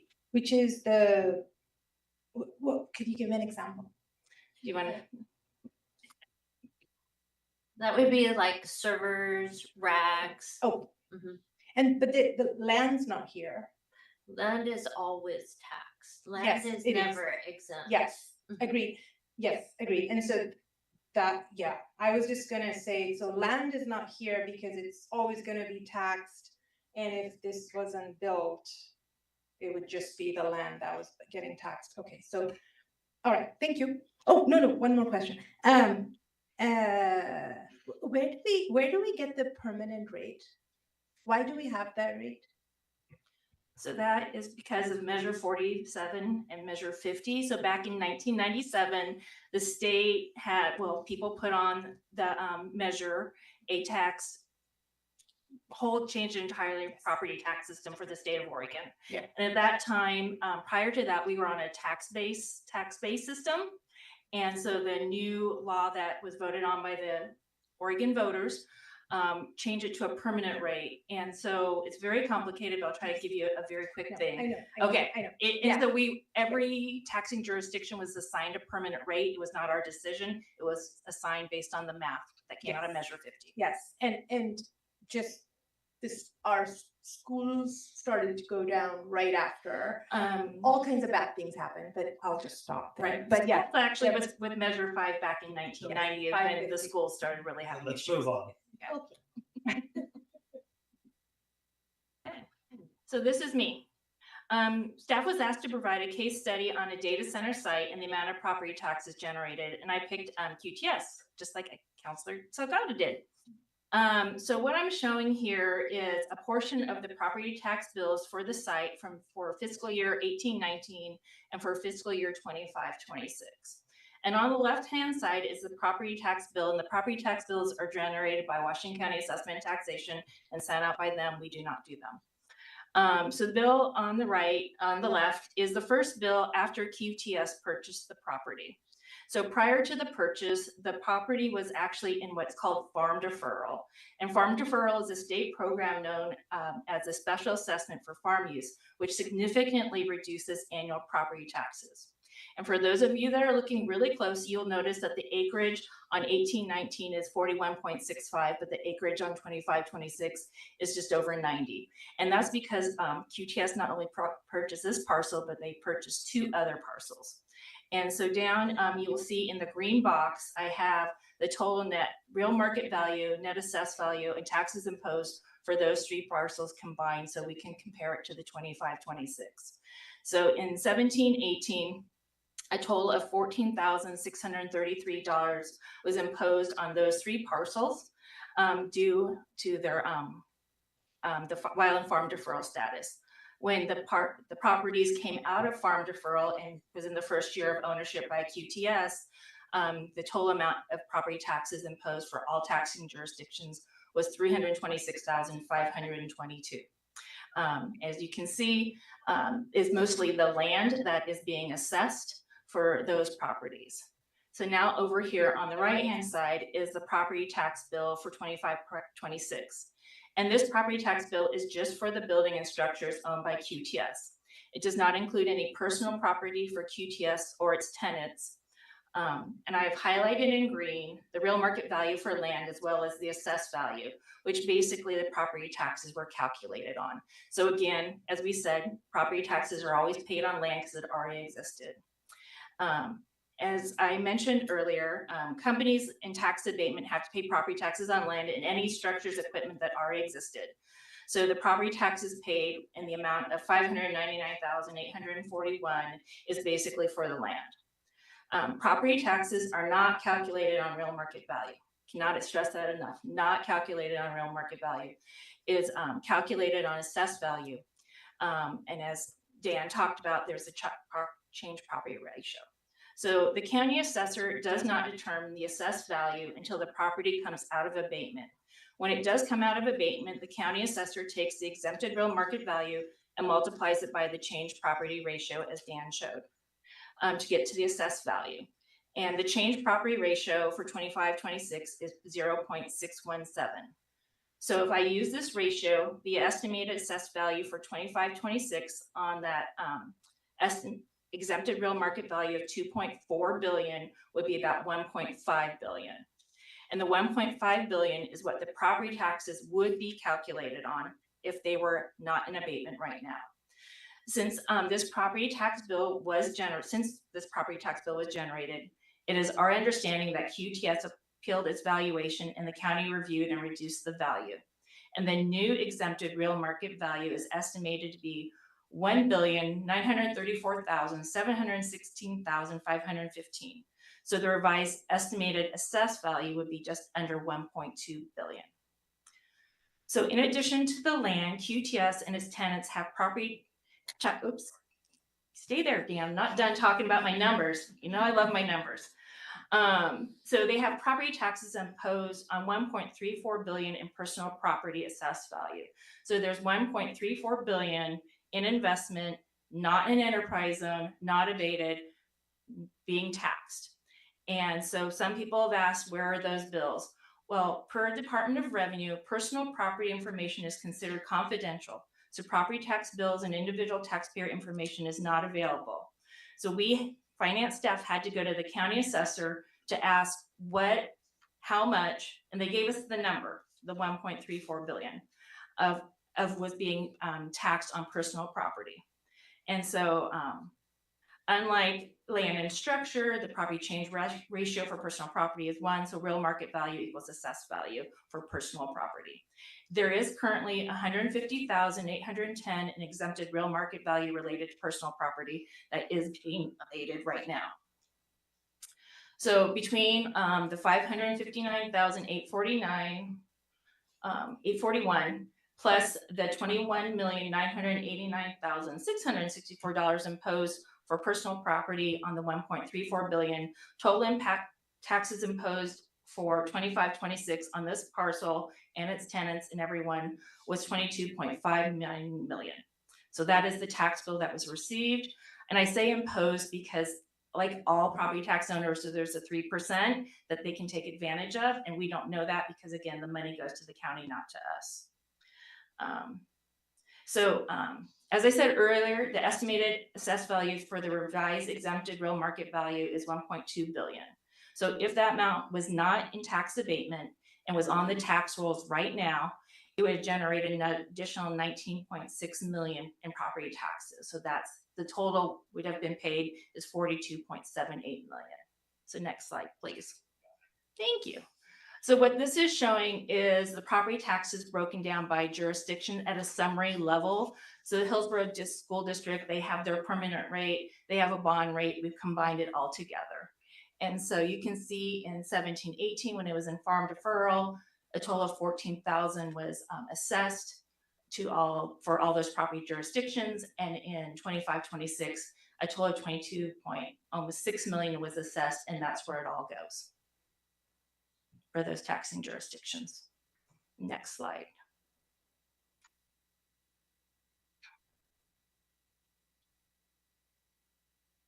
I'm like, what's happening? So now I'm going to talk about the school support fee and school funding, and might be able to go back to you, Councilor Salgado. So each year the state calculates how much will be distributed through the school funding equalization formula, which is calculated based on a bunch of metrics received from all school districts, plus estimated property tax revenues, other local revenues anticipated from each school district, as well as the amount that's available in the state school fund. Together, then, all that information, it's very complicated. I am not an expert. Please don't ask me more than what I'm telling you. Comes together, and the state determines what each school district is going to receive. This is their bucket of money. These are their revenues for their operations. The amount is a combination of state school fund and estimated local revenues, which local revenues includes property taxes from their permanent rate, common school fund, certain grants. The enterprise zone school support fee is considered local revenue, and there's other revenues. So if the amount received in local revenues is more than what was estimated, then the school district gets less in state funds. If the local revenues are less than estimated, they receive more in state funds, but the total amount they are receiving does not change. So as I mentioned at our budget committee meeting a couple of weeks ago, Hillsboro School District's assessed value increased 28.5% from fiscal year 24-25 to 25-26. And that was mainly due to the Intel SIP coming out of abatement and beginning of revenue sharing from our North Hillsboro Urban Renewal District. The 28.5% increase equates to $30 million more in property tax revenues imposed. So even though HSD is getting $30 million more in property taxes, that does not improve or change their budget. It doesn't change anything. All it does is change the funding sources. So for 25-26, 50% of their funding is coming from local revenues, and 50% of their funding is coming from the state school fund. In 24-25, the split was 40% of local revenues and 60% from the state school fund. So as you can see, the increase in property taxes changed the split, but not the local amount received. And as I stated previously, the school support fee, which schools are allowed to collect from companies in the enterprise zone tax abatement for years 4 and 5, are included as local revenues in the equalization formula. So once again, this does not directly benefit them, nor do they control those funds.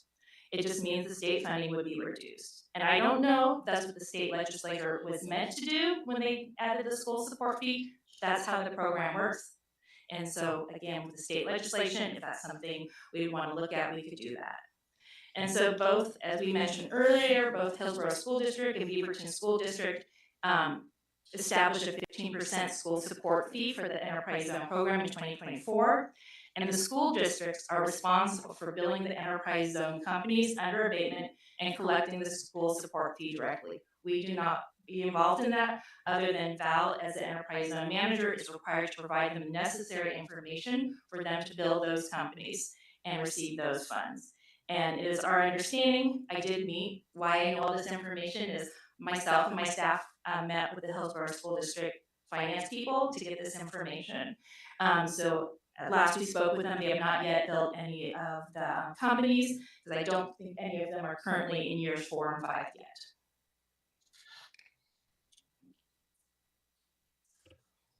So council, thank you for the patience and the time to get through the final section. We have set up a similar slide to what we did with land use, but before we maybe get to this, were there any questions on those final few slides that you wanted us to cover before we get into your conversation around policy topics? Just, Sorry. cool. I was waiting for you to call me. Okay.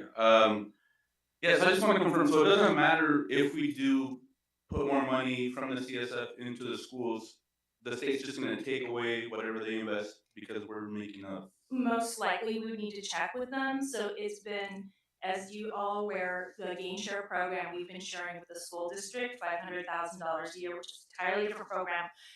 We've able to keep that out of the local revenue portion because of how we've been giving them the money. So we are using that money towards what they're doing at block 5 and 6 or 56. Is that 56? Thank you. We're calling it. So it's possible. I don't know enough about it, but it's most likely going to be considered a local revenue. So we would have to work with Chad and the school district to see how we could find a way to help support them without it just meaning less money from the state. Okay, so it sounds like there could be a pathway, but most likely there has to be some sort of state action on it.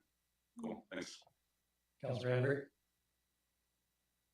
Just wanted to thank you. The examples were great. So thank you. And yes, I don't know why people wanted to move away from the wonderful slides with numbers. But thank you for putting this together. I had a question on the QTS example showing how much they were paying in taxes. What's the community service fee calculated on that example? Do we know? Because that would be in addition to the taxes that are being paid. Correct. Is that correct? Yes. It would be the percentages as Bob noted based on what the assessed value of the abatement is. We can try to run that out. Do you have those off the top of your head? I think I have a spreadsheet. Let me look for that and I'll get back to you. Okay, 'cause I guess the point is if they normally pay 43 million, they pay 22.6 altogether. But if they also pay the community service fee, the delta is not as big as people may think, right? Because they're paying two different things, which may become maybe it's 75% of the taxes they would normally pay. So I think that'd be an interesting piece of information.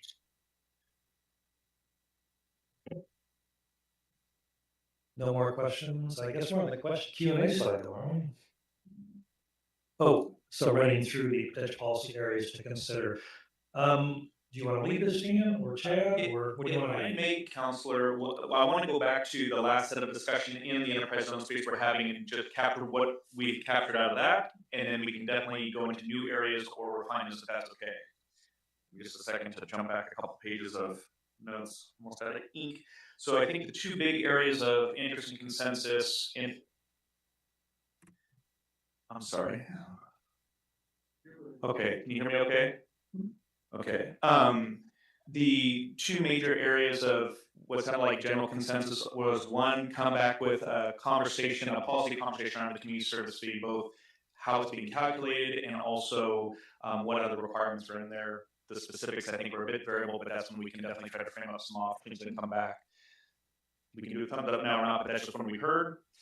The other one it sounded like was a funding and a programming discussion, really what to do with those current and potentially projected community service fees, perhaps some more information on that and what other options do we have. That's a general topic area that I think we heard pretty solid consensus. So with that, I'll turn it back to you, Council President and Council. If there's other areas you'd like to discuss, we're happy to take notes and listen and happy to summarize at the end. But I think there was also the discussion about potentially looking at the state program and having a discussion about what changes that the council may want to advocate for at the state level. Thank you. I did that, Chad. Appreciate it. And I have, sorry, go ahead, Councilor Sinclair. And I'm so sorry. You were referring to the previous list we had or the current one you are now for what we just currently went over? This was the discussion had after we did the first section of the enterprise zone, where there was some extended conversation, policy conversation inputs, trying to capture those, come right to those, Councilor. I would add to that, or maybe in addition to that, is we have the data center advisory council coming out, and that's been pretty heavily staffed, and they've got a lot of big brain people on that apparently, and they've got resources behind it. And I was just looking even at the charge that they had given, and it's pretty comprehensive and addressed a lot of the issues we talked about. Encourage siting decisions that support responsible economic development, create jobs, increase long-term revenue that will strengthen our communities, understand how data centers affect and help Oregon meet clean energy, climate, natural resource management goals. It goes on and on. And from a short, brief discussion I had with you, Mr. Diaz earlier, was we expect that report to come out in October, I believe. Preliminary findings, at least, and final findings soon after that. What they're doing is a lot of heavy work that we've been talking about doing here, and staff is doing here. I know at the end we're going to be talking about all these ideas don't just appear from a Google search or something, or me writing it down. It takes tons of staff work, and there's going to be a lot of tasks here. And some of the stuff we just talked about, it occurred to me, really do involve necessary changes to state statute, and they may be making them. And involving our capable GR staff in this might be a way to address some of those things. And for us to make sure we load staff, maybe focusing on the issues that we do control within this jurisdiction. Meanwhile, letting Ms. Nelson, our other GR people, Mr. Smith, work on the state side, like looking at the school funding and looking at the percentages and whether you could have subsequent applications on the same property and things like that. And that's my input when we look at changing this, is figuring out how we can coordinate or piggyback on the work the state is doing. Council President Harris, may I just add one additional piece that's somewhat real time that might be a benefit for awareness for the council as you think about these moving pieces, especially at the state level? And Val can speak more to this as she's our staff point of contact, but with the House Bill 4084 changes to the enterprise zone in mass, including the data centers, but especially some of those other areas, that rulemaking is also underway, but we've been told that'll take about 6 months too. So I just wanted to flag that too, as there is some of that, back to the point about lobbying at the state, some of that rulemaking we will continue to track, but it sounds like that will take a few months too before we see final rule on the enterprise zone coming back out of the state. But we're happy to keep council apprised of that too. Councilor Siegler. For my initial proposal, I still would like us to propose a resolution restoring council oversight to the enterprise zone program. And this resolution uses our explicit state law authority as the zone sponsor to reclaim public oversight and eliminate administrative sign-offs on massive corporate tax exemptions. One, statutory mechanisms direct staff to invoke OAR 123-668-100, Section 5, which limits the local zone manager to administrative functions except as explicitly prescribed by the zone sponsor. 2, administrative shift explicitly restricts the automatic administrative signature authority currently held by staff for long-term tax abatements. 3, public process mandates a routing process where any future enterprise zone application must come before the city council for advanced public notice, a public hearing, and a recorded majority vote. And finally, legal safeguards ensures the language clarifies that this alters internal procedural routing, not state eligibility criteria. This protects the city from vested rights challenges by pending applicants. Thank you. Thank you. So that's something that's, you said that before, but it's relatively new. It fits into this thing. And so before staff works on it, I think we need to get a consensus to move that forward or not. So maybe it would be time just to deal with it now instead of calling more people and interfering with other issues, because it's a pretty distinct area. You're basically asking the authority to execute enterprise zone applications come to council, rather than having it delegated to staff or city manager. Is that basically the essence of what you're asking? I'm not looking to take away, I want it to be public. I don't want to interfere with state criteria, but I want the process to be public. That's why we're where we're at right now and having this very meeting. Can I ask a question? Yeah, is it on this subject? Yes. Yes. Yes. So, Councilor Singer, are you saying that the permitting should come to council, or are you saying that the land use portion of it should come to council, because those are two You're different saying things. the enterprise zone tax agreements should come before council. Right, so, but when they start to build it, That's staff's job, but the approval process comes before us okay, for just for data centers or for everything? for all of the tax abatement, enterprise zone program. Okay, all right.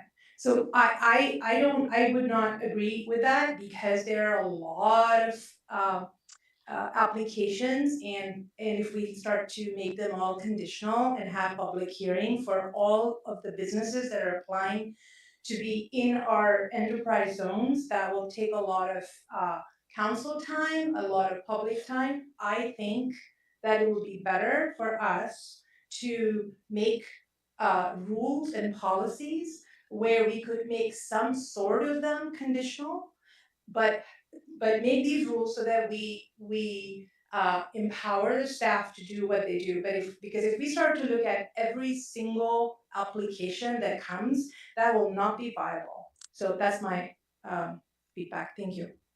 Councilor Sagala, you have something on this or something Yes, else? something on this. Okay. Not on Councilor Sinclair. This specifically, I want to make sure people have an opportunity to address this, because we're going to vote on this. We're going to give a thumbs up or sideways or down on the I'll wait proposal. till after the vote. Okay. My response is similar to Councilor Anbury's.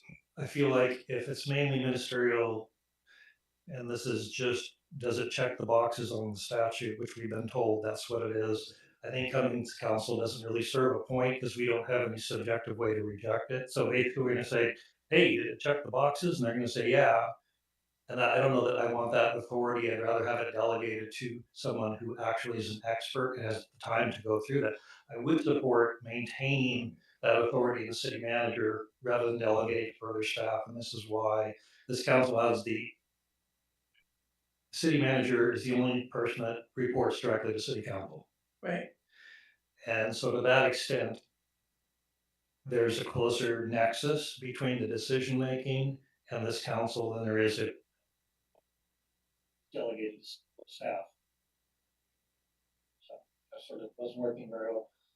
And so I would support that, but I wouldn't support this council taking it on, because I don't know.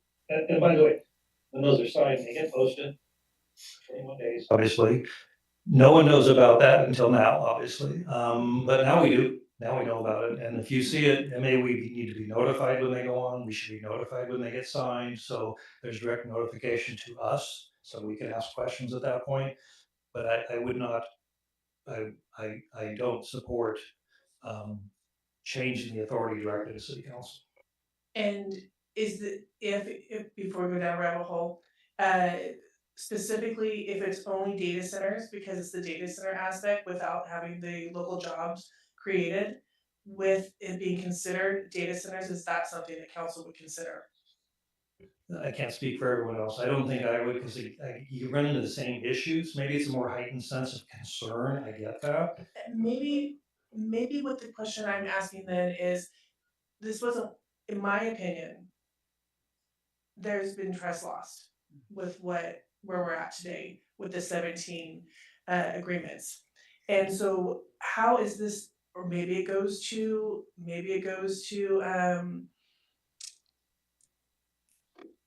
our the budget committee, or not the budget committee, finance committee, because they have oversight. The point is, so we're just gonna watch, if we don't do this and it goes before the public,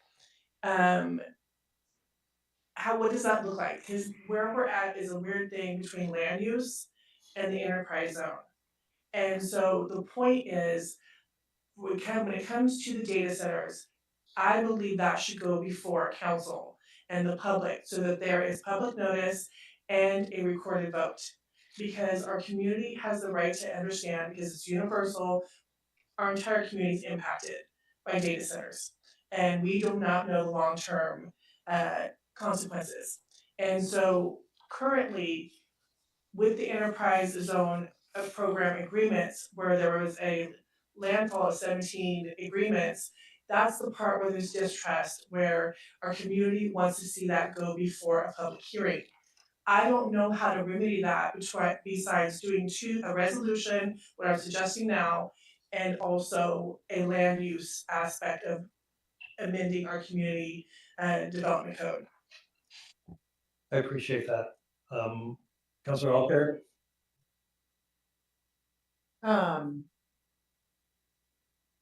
I think we need to change what we're doing. And I think because it's data centers and because we are in the mess that we're in right now and lost the trust of the community, have had a lot of speculation from across the region about this. I would support this, what Kimberlyn is suggesting right now, and to take action on the way that this all went down. I think that would demonstrate some transparency. We could possibly gain some more public trust. And it can be a lesson on, okay, so if this isn't gonna be a long-term thing, how do we go forward? And having public trust and transparency about what we're doing. We didn't do that with this. We did this with enterprise zone. We did not do that with data centers. We don't know the environmental impacts. We don't know the health impacts. I have been looking at those. The whole country is talking about those, except for here. I'm surprised that we're not talking about that here.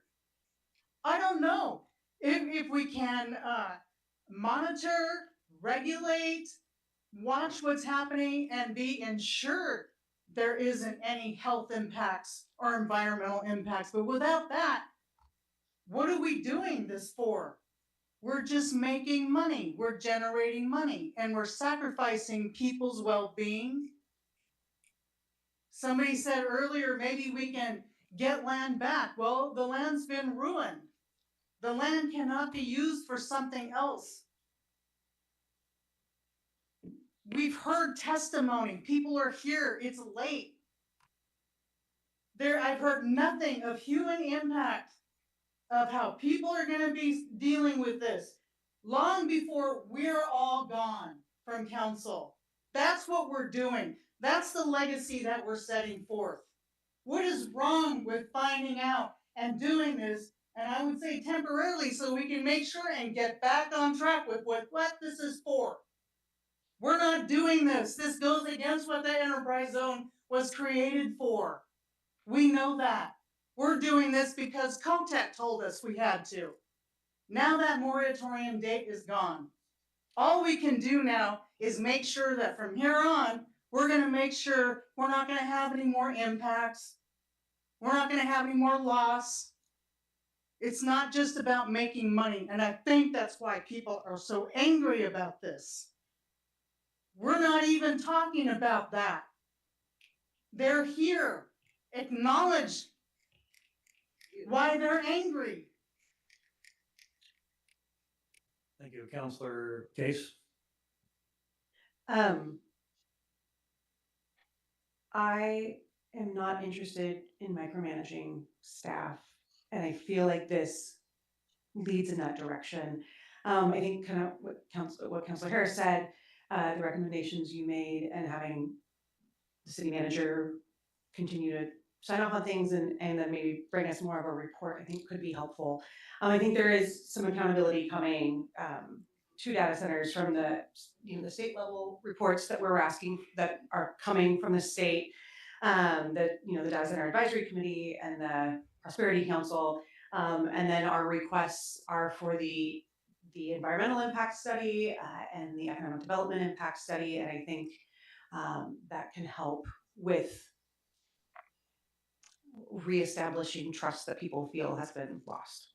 So that would be my thoughts on that. Councilor Salgado? Yeah, now that I understand, I think, I would be against it just because it would fundamentally change what our role is by the charter. So I just don't think that's something that actually we can do from what I understand. But I also, want to think about the way that we kind of understand items differently on on the agenda. And when we're talking about something as complicated as easy program, we're all going to be looking at the same information, but it's going to look a lot different. None of us are the experts. Logistically, that just sounds like a nightmare. So I'd rather have somebody who actually has invested their time in learning about the program and how it works to actually be the one that dictates that. And us as city councilors, I think we really need to understand that our role is to set the parameters for the people that are doing this role. And so that's where we should be focusing our time on. And our explanation is like, how do we shape what their job is going to look like? Because that's our role, and that's actually has a lot more influence than us sitting there and deciding whether yes or no we should approve an application. So that's the reason why I wouldn't support it. Councilor Henry. Thank you. I have a couple of things. So, Councilor Kerr, we have asked the staff to do the environmental study and the economic impact study. So that is because we're hearing what people are saying. So that is a direction we have given them, and we're looking for it. And then the other thing is regarding the governor's moratorium.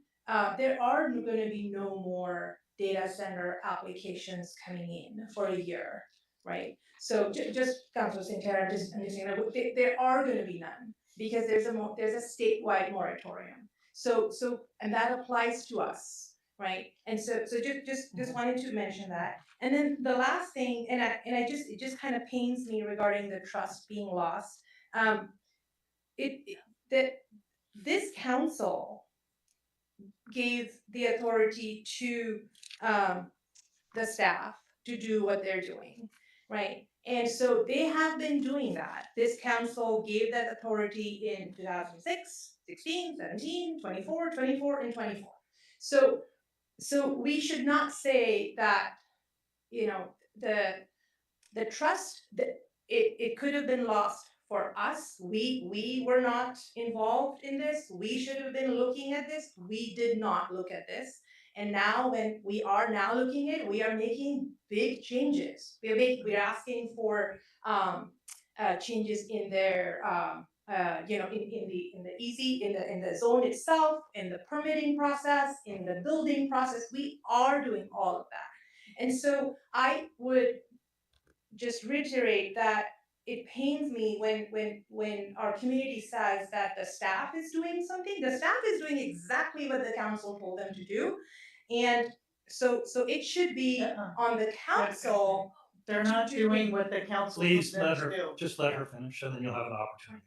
So yes, the 17 applications came. Yes, they did. I would do the same if a sale was going and it was going to finish. I would go and buy a lot of stuff. So yes, they came and they processed those applications and they put them on the website, which is why everybody got to know per what this council had told them to do.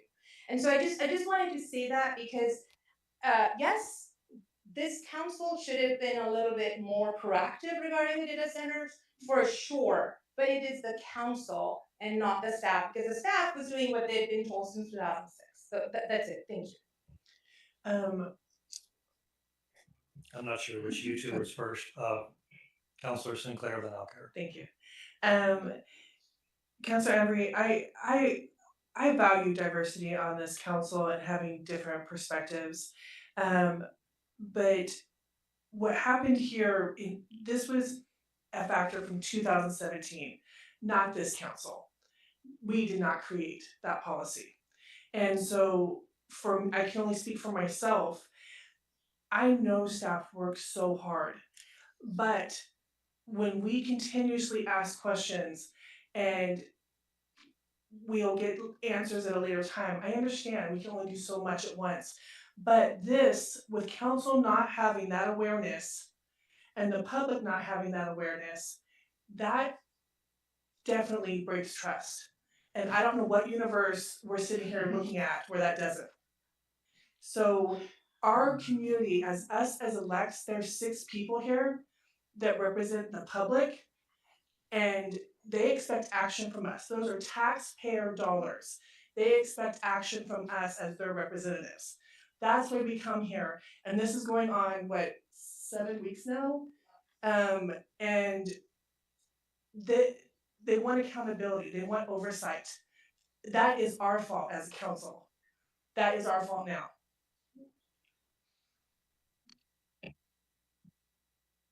That's all here.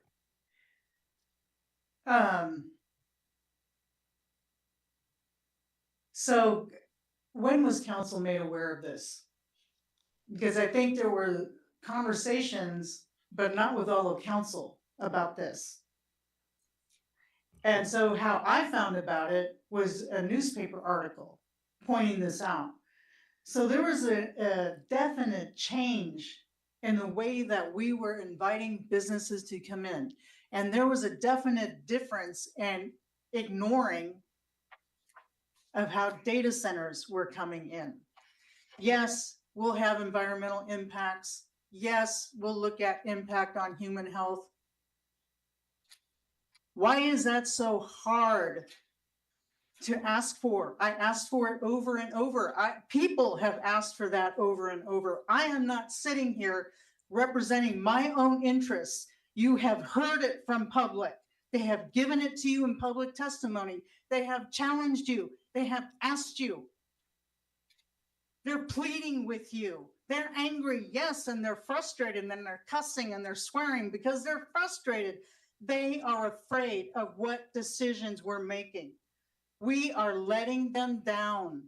I am not saying to permanently for council to be in charge of this, and I can't imagine it that so many that we just can't do it. I don't believe that. We have a responsibility to do that. So the way I'm seeing it, you don't want to do it, then everybody can know where people on this council stand when it comes to the data centers. That's important. That is important. I never took corporate money. I don't work for a tech company. I don't have interests up there.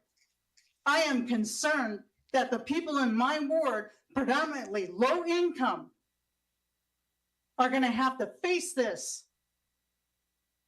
And you're going to sit there and just be okay because you want staff to do their job.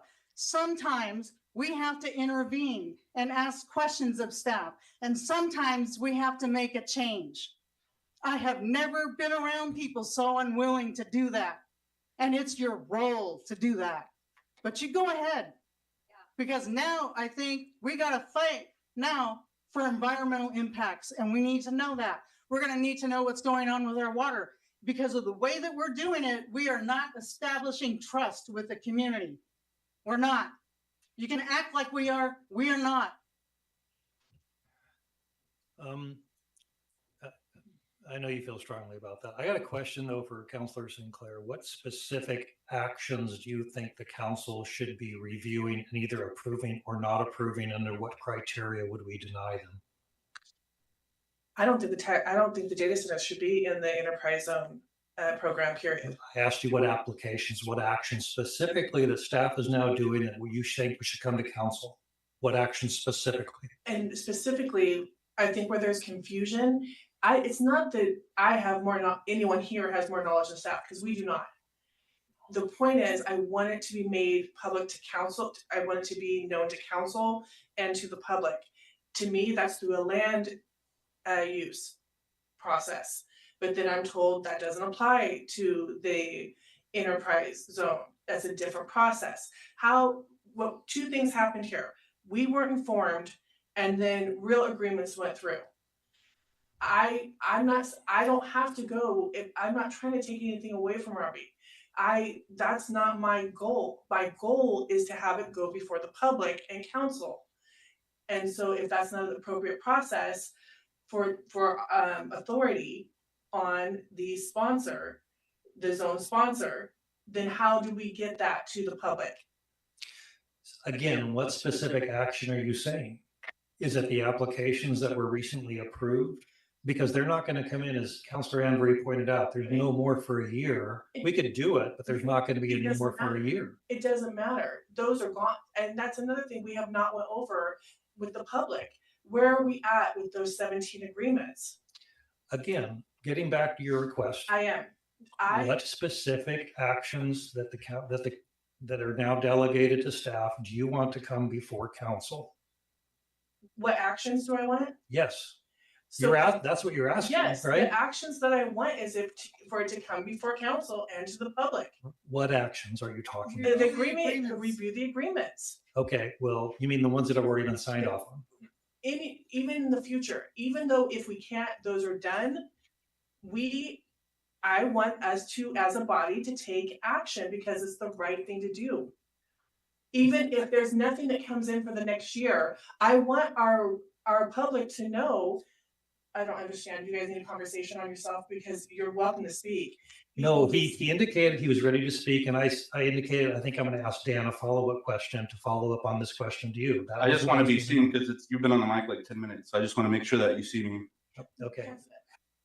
I understand that, and I've given you more than enough time when you talked about things. I'm just explaining why Okay, I raised my hand. That's the only thing I'm doing. Dan, I got a question for you. If let's say a data center, so we'll just narrow it down, right? So a data center has applied, we did the application recently, a month or 2 months ago. What would be the next step in the process that would be delegated to economic development to approve the next process? Councilor, thanks for the question. Sorry to do this too throughout the course of the evening. Can you please clarify, are you referring to the enterprise zone application process or the land use development process? Just are we accurately respond? Apparently either one. I'm not sure, but either one apparently. So if a new enterprise zone application were to be submitted on behalf of an enterprise zone associated project, it would be not processed because the state's moratorium is now in effect as of June 6th. Okay, start rounding for at least. How about on the land use side? If someone said they did a development application or whatever the process would be? Again, the land use is completely separate and independent of the enterprise zone. And so if somebody came in with a land use application or development application for data center, not to rehash all of Rachel's portion of the presentation, but it would be reviewed against, is it allowed in the zoning? Are there limitations applied? Does it meet the development standards that are on the books today, that are in effect as of the time of that submittal? And we would seek to process and review that. If it was approvable or could be conditioned to the point of being approvable, that decision be issued. If it could not be approvable, then we would encourage them not to apply. And if they still applied, we would deny that. And would there be public hearings on that application likely? It would depend on the type of application. Many of them possibly not. But again, depending on, as we've seen, some of them could. That's a very nuanced land use question. Right. So if they complied with all the written codes, there wouldn't necessarily be a hearing. But if they're talking, if there's a type 1 or a type 2 or a type 3, we want to go to a floodplain or a variance, right? That goes to a public hearing. Correct. All right. And all right. I hope that answers the question. And sorry for the clarifications. We just really want to make sure we're laser focused on responsiveness. That helps you. Christian was. Oh, sorry. Question for Chad. So under the charter rules, if a city councilor asks for information or data from a staff person, it's my understanding that they have to share that data. If I'm understanding your question correctly, the answer is yes. So my question, sorry to interrupt. So any city councilor here can request a look at those 17 applications right now? Yeah, so the city council is a part of the city. And so even to the extent that there's confidential information that we can't share with the public, it doesn't mean that city councilors would not have access to it. So we have access to it right now? Correct. Thank you. That's all I want to know. Councilor Embry. Thank you. I just wanted to be very clear about something. So there are going to be no more applications for the enterprise zone because there's the moratorium. And at the same time, we have just given staff direction on changing the land use. And so we could have some to be conditional and they would then be coming. And that direction has already been given. So I'm not sure why we are talking about it. The enterprise zone application is not going to happen for the next year, and this direction to change the land use has already been given. And the environmental study and the economic study have all been given to staff, those directions, correct? That's understanding, and I think the hope for this evening, I'll look over to city manager's table, is to try to summarize those because we will have to sequence that work in, do the work and come back. The one piece I would just flag again, so that way we don't run the risk of damaging any further trust, and in the spirit of being truly transparent, if somebody comes in tomorrow after watching tonight's conversation and direction provided to staff and submits an application, a land use or a development related application for a data center, we will process those based on the rules in effect as of tomorrow. Yes. Just to be perfectly clear. And so people may do that to try to get under the rules here, much like we've seen with the enterprise zone rush. I just want that clear. So when those come in, our staff are going to go through the appropriate processes as are required in alignment with the procedures laid out in state law and our local codes to process those, upholding the rules that we put on the books, to conduct the appropriate outlined public engagement and notices, and to render those defensible decisions. Any changes to these would be per that timeline, that 75, 90-day timeline anyway. That is correct. Okay, thank you. All right. So City Manager Hammond wants to make a comment, then I'm going to give it back to Councilor Sinclair to address the objections, and then we're going to take a poll. Okay. I thought I'd just, I wanted to make sure I shared with Councilor Sinclair and I'll care. I absolutely understand, I think the intent, and I think there's ways we can do this. Maybe it's not exactly how we just talked about this evening. I think everybody's in agreement. There's ways we could have been better. I absolutely agree with that. And I think there's ways to do this. And so if it's okay, we'll go back and figure out what some of those ways are. Maybe it's not exactly how you propose it, Councilor Sinclair, but there's ways we can be more transparent with the public. If there's a new data center application that comes in, there's ways I can make sure you all know much quicker. So we can do that. I can do that, and I'll figure out how to do that. And I don't know exactly what that'll look like right now. I just want to make sure you know that there's ways we can accomplish that, and I'll make sure we do that. Robbie, I very much appreciate the input you just shared with us. This has not been easy. I do not enjoy pushing the way I have. And I want to make it very clear, this was difficult for council. There was no communication for us whatsoever. And we're here now, and Councilor Amber, I want to be clear also that we're here because people like me pushed to have meetings consistently and to push this being brought forth to where we have an open conversation. I diligently pushed on that. And so things have evolved from the time we heard this information to now. We did not have all this information when this happened, and now we do because of it. I don't want conflict with all of us. That was unprecedented, at least in my experience, and it didn't feel good. And I can't imagine how our public felt. And so, Robbie, I appreciate it. I'm not going to keep going backwards. I appreciate what you said.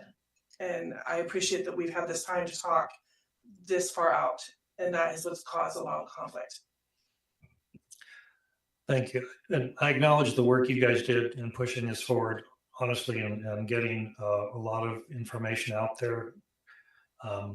It was definitely helpful, probably necessary. So I do appreciate that, but I do think we're in a pretty good space here dealing with everything everyone's talked about. Maybe not as fast as people would like to, but we're going by the law, the statutory requirements. And so I appreciate that. With that, I will get a census on moving forward with Councilor Sinclair's proposal or not. So if you want to move forward, thumbs up. If you're not sure, sideways. If you don't want to move forward with it, go ahead and thumbs down. I see 4-2. That gives you your direction. Let's see. Council President, would you like to try to summarize a couple of the talking points just to facilitate the policy direction? Well, Council President, I don't mean to interrupt. I believe Council Salgado had a topic that you want to talk about that was different from this, but if you moved on, that's great. No, I do. I was just waiting for the vote. So if we can bring on new stuff. Yes, just let me know. yeah, we still have some stuff up here. So, yeah. Yeah, no, I just wanted to share one last thing before we head out. And I would like to get the support from the council to explore a data center community benefit and utility. I had to practice utility because it wasn't coming out right. Affordability fund. And so essentially what I want the staff to do is to see what kind of legal authority we have to create this sort of community benefit. And what this fund would do is it would provide a direct utility bill credit for income qualified households in Hillsboro, both electricity and water. And here's why. So earlier I talked about the growth and the demand and the speed of all these things that are growing, right?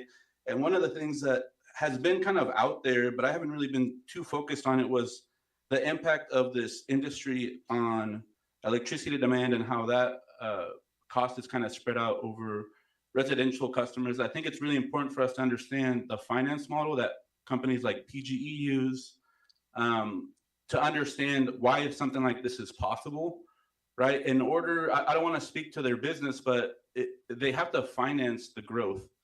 And so, you know, that's one way that they finance that is they calculate how much of the captured market they have. It's like, we have this many customers, so, you know, we're going to be able to leverage that. And so understanding that that's what they have to do to go get financing to build out infrastructure can help you understand that something like this is possible. Like PGE already does this with certain communities. They already do this with certain state programs where if somebody's income qualified, and I actually worked with this program at PGE, it's one of the groups that I was working with, is establishing an income qualified rate. So we worked closely with the OPC to come up with an 18% number, and that's a number that I worked on with my data project within PGE, and I actually helped inform that work. So I know that it's possible. I know that PGE is open to it. And so what you see here is this growth. You know, it does get spread out to the residents, and there's a lot of data to support that, right? Depending on how you look at it.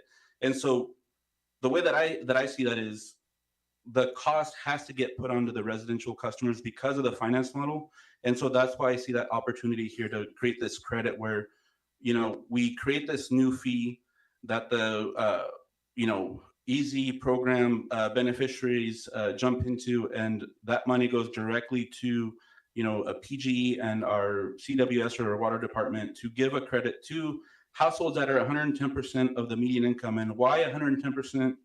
And why the median income? Well, a lot of the statistics out there show that between 50 and 65% of the population is living paycheck to paycheck. So, you know, median income in Hillsboro is 112,000. So that's 50% of the population is making less than that, right? And so that's 50% of the people, if we look at the lower end, that are living paycheck to paycheck.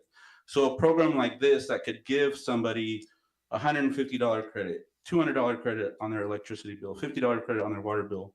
It's very minimal, but it's high impact because people are actually making these decisions every month, right? Am I going to delay my electricity bill? Am I going to delay my water bill so that I can go to my doctor appointment, so that I can buy my medicine, so that I can pay my car bill, so that I can go get my tires fixed, so I can go drive Uber around, right?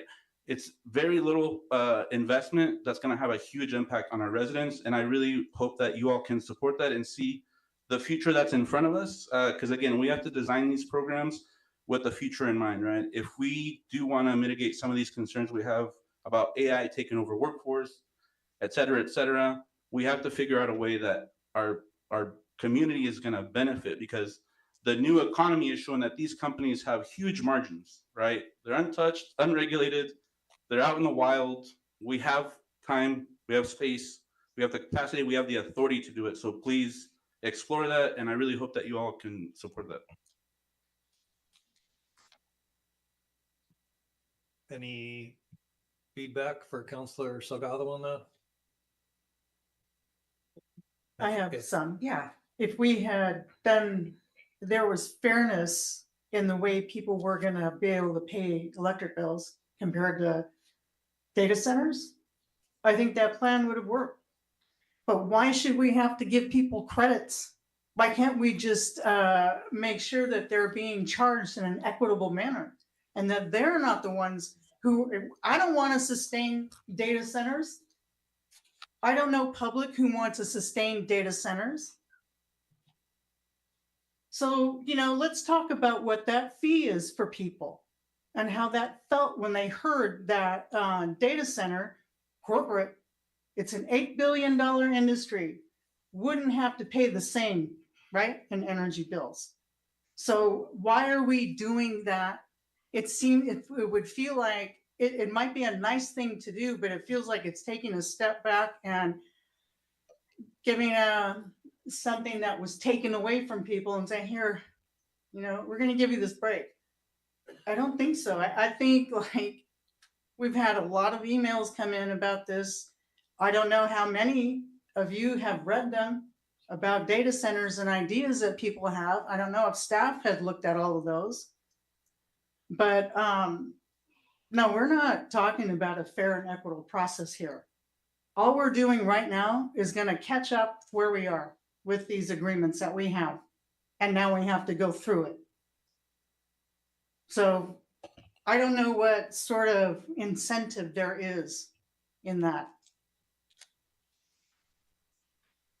Councilor Can I, Gibbons? can I answer that? 'Cause it's a question. Quickly, yeah, because we have other Yeah. commenters, but if you. I mean, I think, you know, I invite you all to like remove the politics out of this. This is a math problem, right? That's all it is. It's a math problem. It's a math formula we have to figure out.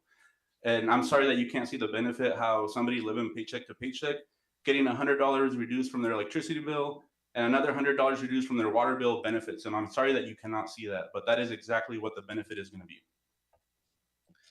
Councilor Case. As a board member at Community Action, where we have services, where they help facilitate services like these, I think this is something interesting. I think we're talking about a lot of ways to make data centers pay their fair share, for lack of a better word. So I think as we're considering all the options, I think this is something worth adding to that list of things to look at of what might this look like. And it will take some time, because I think we need to look at, you know, kind of, I think what we want to wait for is that data center task force, the state, whatever it's, advisory council and the prosperity council to come back with their recommendations as well. But I think it's interesting. Yep. Councilor Sinclair.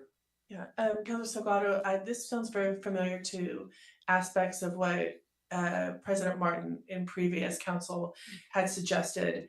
And in theory, I love the concept of creating solutions, but it kind of feels like we're not getting to the root of the actual problem.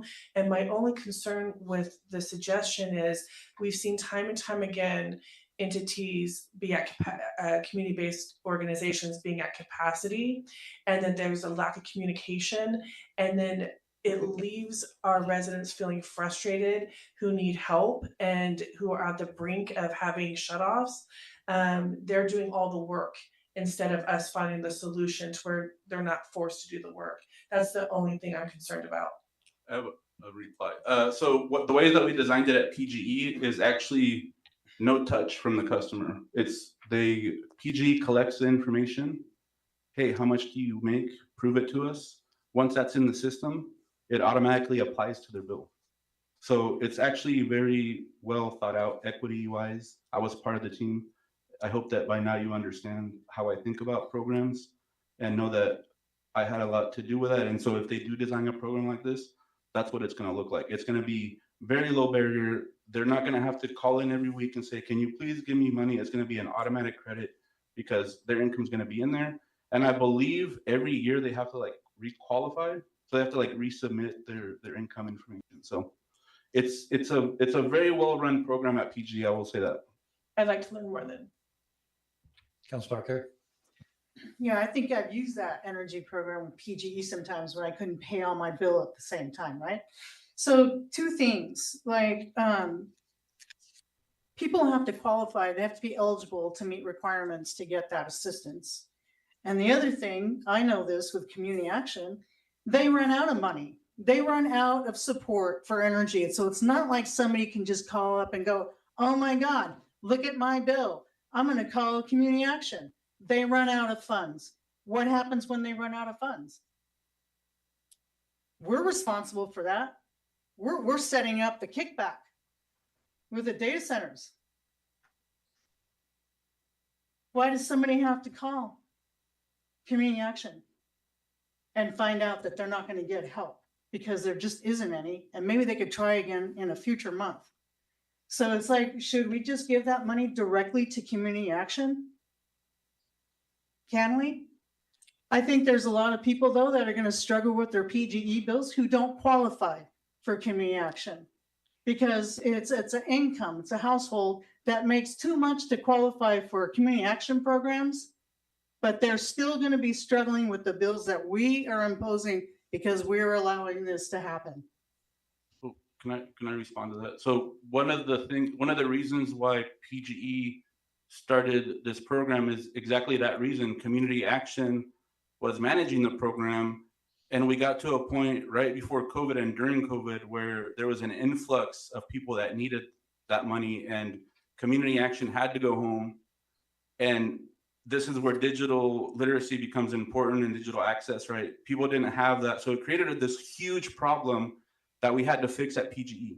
And what did we do? We decided, hey, you know what? Why don't we just create the program within PGE so that people don't have to go every month to community action? Because that's one thing I saw at community action. Every month, same people. Like they have to lose a day of work. They have to go sit in line. They have to get in the queue. They have to get an appointment. I mean, they go 3 or 4 days. They lose 4 days of work sometimes just to get help from community action. And so that's why we designed it to come out of PG, so that wouldn't be a burden on the people that are delivering directly the service. So again, really well-designed program, really well thought out. Not talking highly of myself, but I was involved in that program. And that's why I know so much about it, and that's why I know it works, right? And it has the support of the community-based organization. I think that's the most important part, right? There's a lot of partners that are involved that support it. Thank you, Counselor. I appreciate the discussion, certainly the thoughtfulness about our community and affordability and the capacity issues regarding our community-based organizations. I think when you started the conversation about having this fee, it very much aligns with the community services fee and the discussion about the enterprise agreements of what will be included in the local policies. So if you're okay, we can just wrap that into kind of what we're analyzing in terms of programmatic and fee structures. So I guess that wraps it up. It's not going to be a special program, but it can be one of these things that we're talking about, the EZ program, which would be the first column there of proposals there. We will add that one in there. As a housekeeping matter, did we go through each of these 1, 2, 3, 5, 7 proposals and have a? Okay. That's me, I'm sorry. Pushing the wrong. President Harris, I just want to be clear that this was just meant to help facilitate the conversation. It wasn't meant that you needed to go through every single one of these. This was just to help you all sort of structure what you wanted to talk about. So it's not that staff is saying that you need to talk about each of these. This was really just an opportunity to sort of look through what you all had proposed previously and say, hey, this is something just to help you structure the conversation. So it's really up to you. If you want to talk about these things, we can certainly do that. If you're done for the night, that's fine as well. We're not done. But I would like to call the question on Councilor Salgado's proposal with Ms. Brooks' information that it's something we could look at as far as when we amended the EZ program to include this sort of a fee. Was that the proposal, or that the potential recommendation? If there's consensus from council that you'd like to look at that. All right, so would we like to include that proposal in as an option in this if we amend the E-zone? Thumbs up or thumbs down or thumbs sideways? Sideways, down, or up. It'll be included in our options at least. So looking at the items up there that the staff had listed, because they saw some threads of continuity between the different ideas that have come through here. Does anyone want to make a pitch for any of them or have your own wild card pitch today? I don't have a pitch for what it would look like, but the changes to public notice requirements seems like it would be really helpful based on feedback we've received from the community over the last few months. And so I think that aligns with Councilor Sinclair's proposal that we didn't adopt, but it aligns with City Manager Hammond's proposal also about delegation notice and all that stuff. Okay. So I think that entire column really actually aligns with at least a lot of the feelings here that we should have a little more public facing process going forward. Okay. Thank you.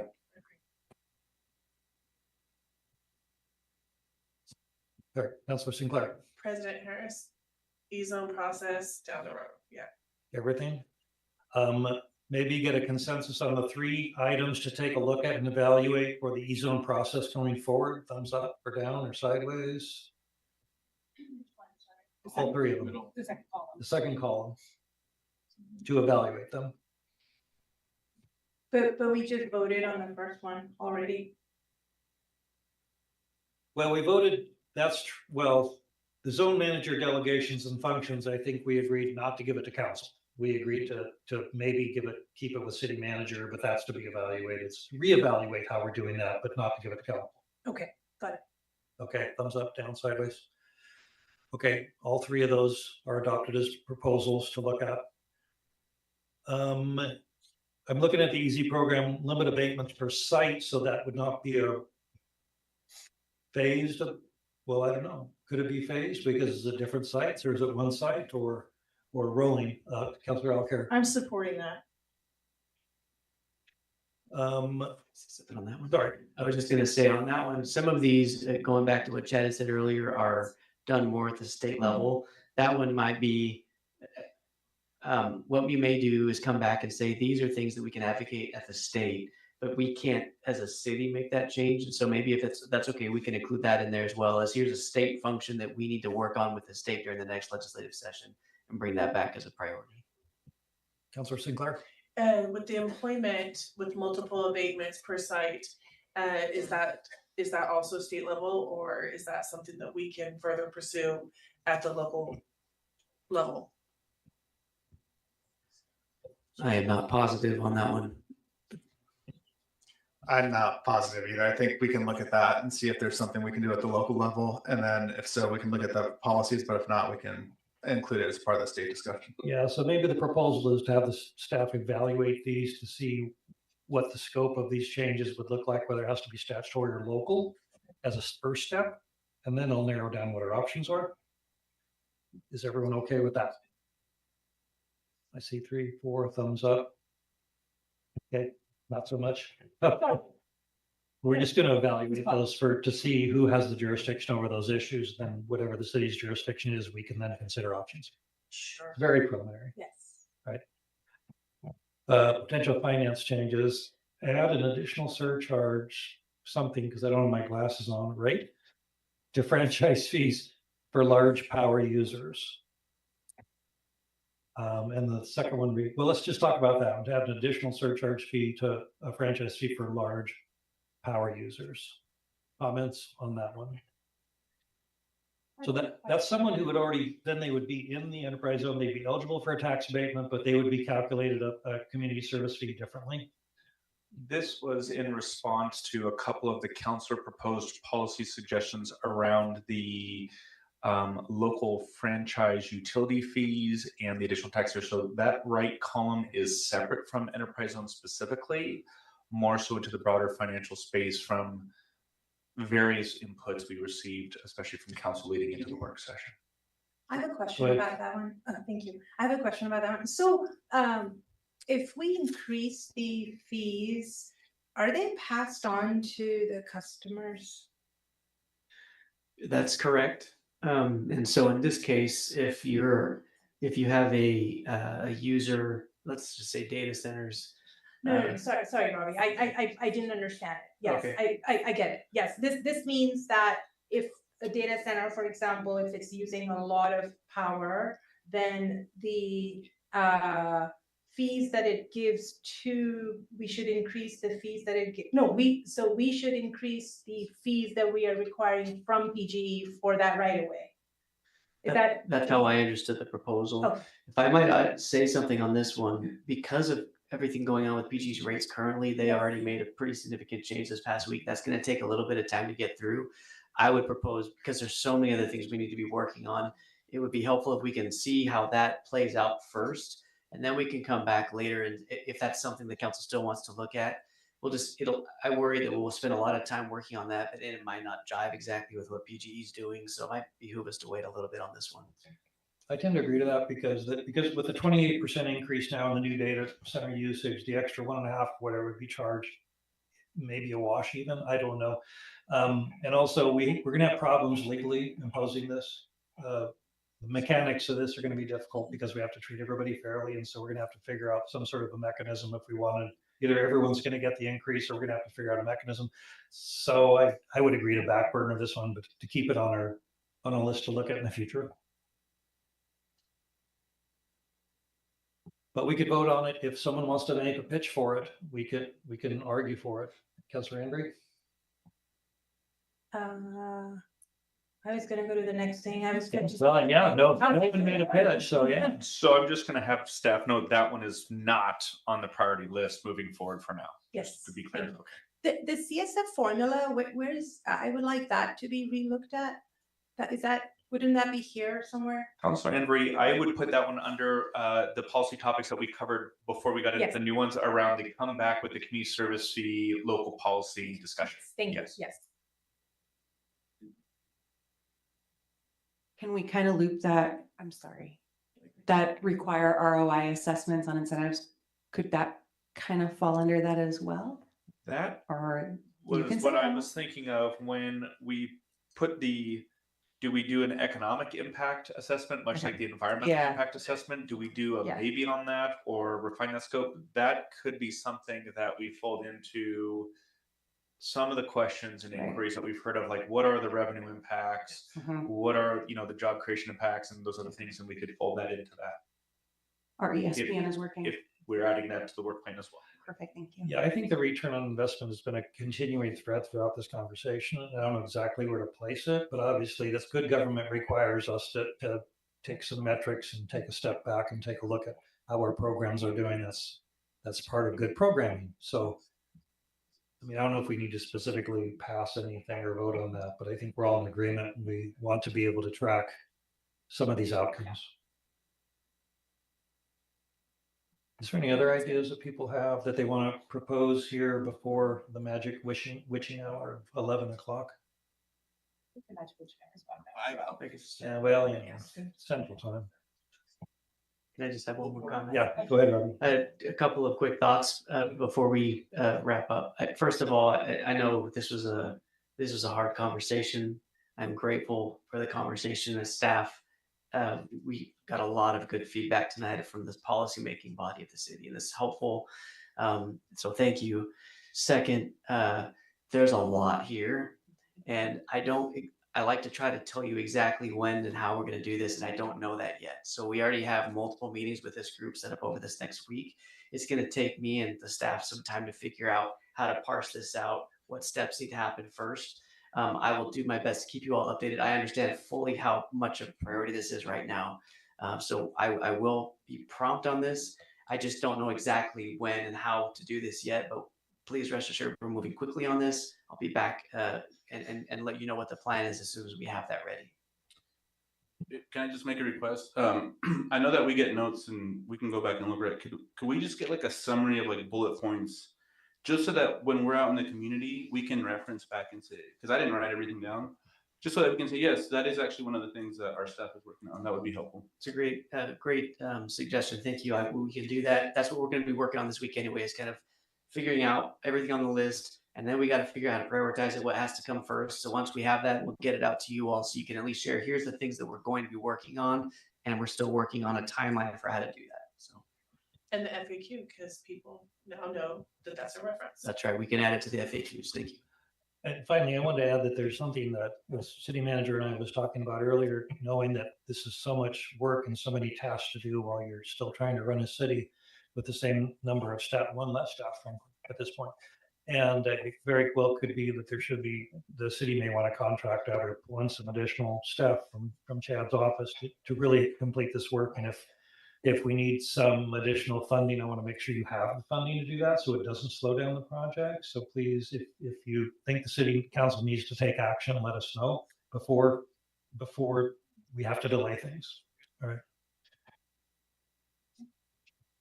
Anything else? Councilor Sinclair. Last thing I want to say is that President Harris, you did a good job guiding the meeting. Thank you. Councilor Case. I just wanted to say thank you to the staff for all the work tonight, all the work over the last many years, but many weeks and months working on all this. So thank you. This was a lot for all the staff in the back of the room and already at home in bed. So. Yeah, I want to thank the staff and the people who have been very involved, and every city councilor we have all contributed significant, important parts to this process. And this was really necessary after this enterprise zone has been going in for 20 years. Now we have the data center thing, and I know it's been approved a couple of times, but there's been significant changes in the delivery. And I also know the data centers represent more than just energy, water, and data. I know they represent a lot of things that people are concerned about: AI, job loss, income inequality, a lot of things, affordability. And I know that That's partly what makes this not only so emotional, or it's what makes it so important, these decisions, to get right. And that's, you can see people invested for very good reason, because it really represents a fundamental change, and data centers represent that fundamental change that we're going through. So thank you all very much. We're adjourned.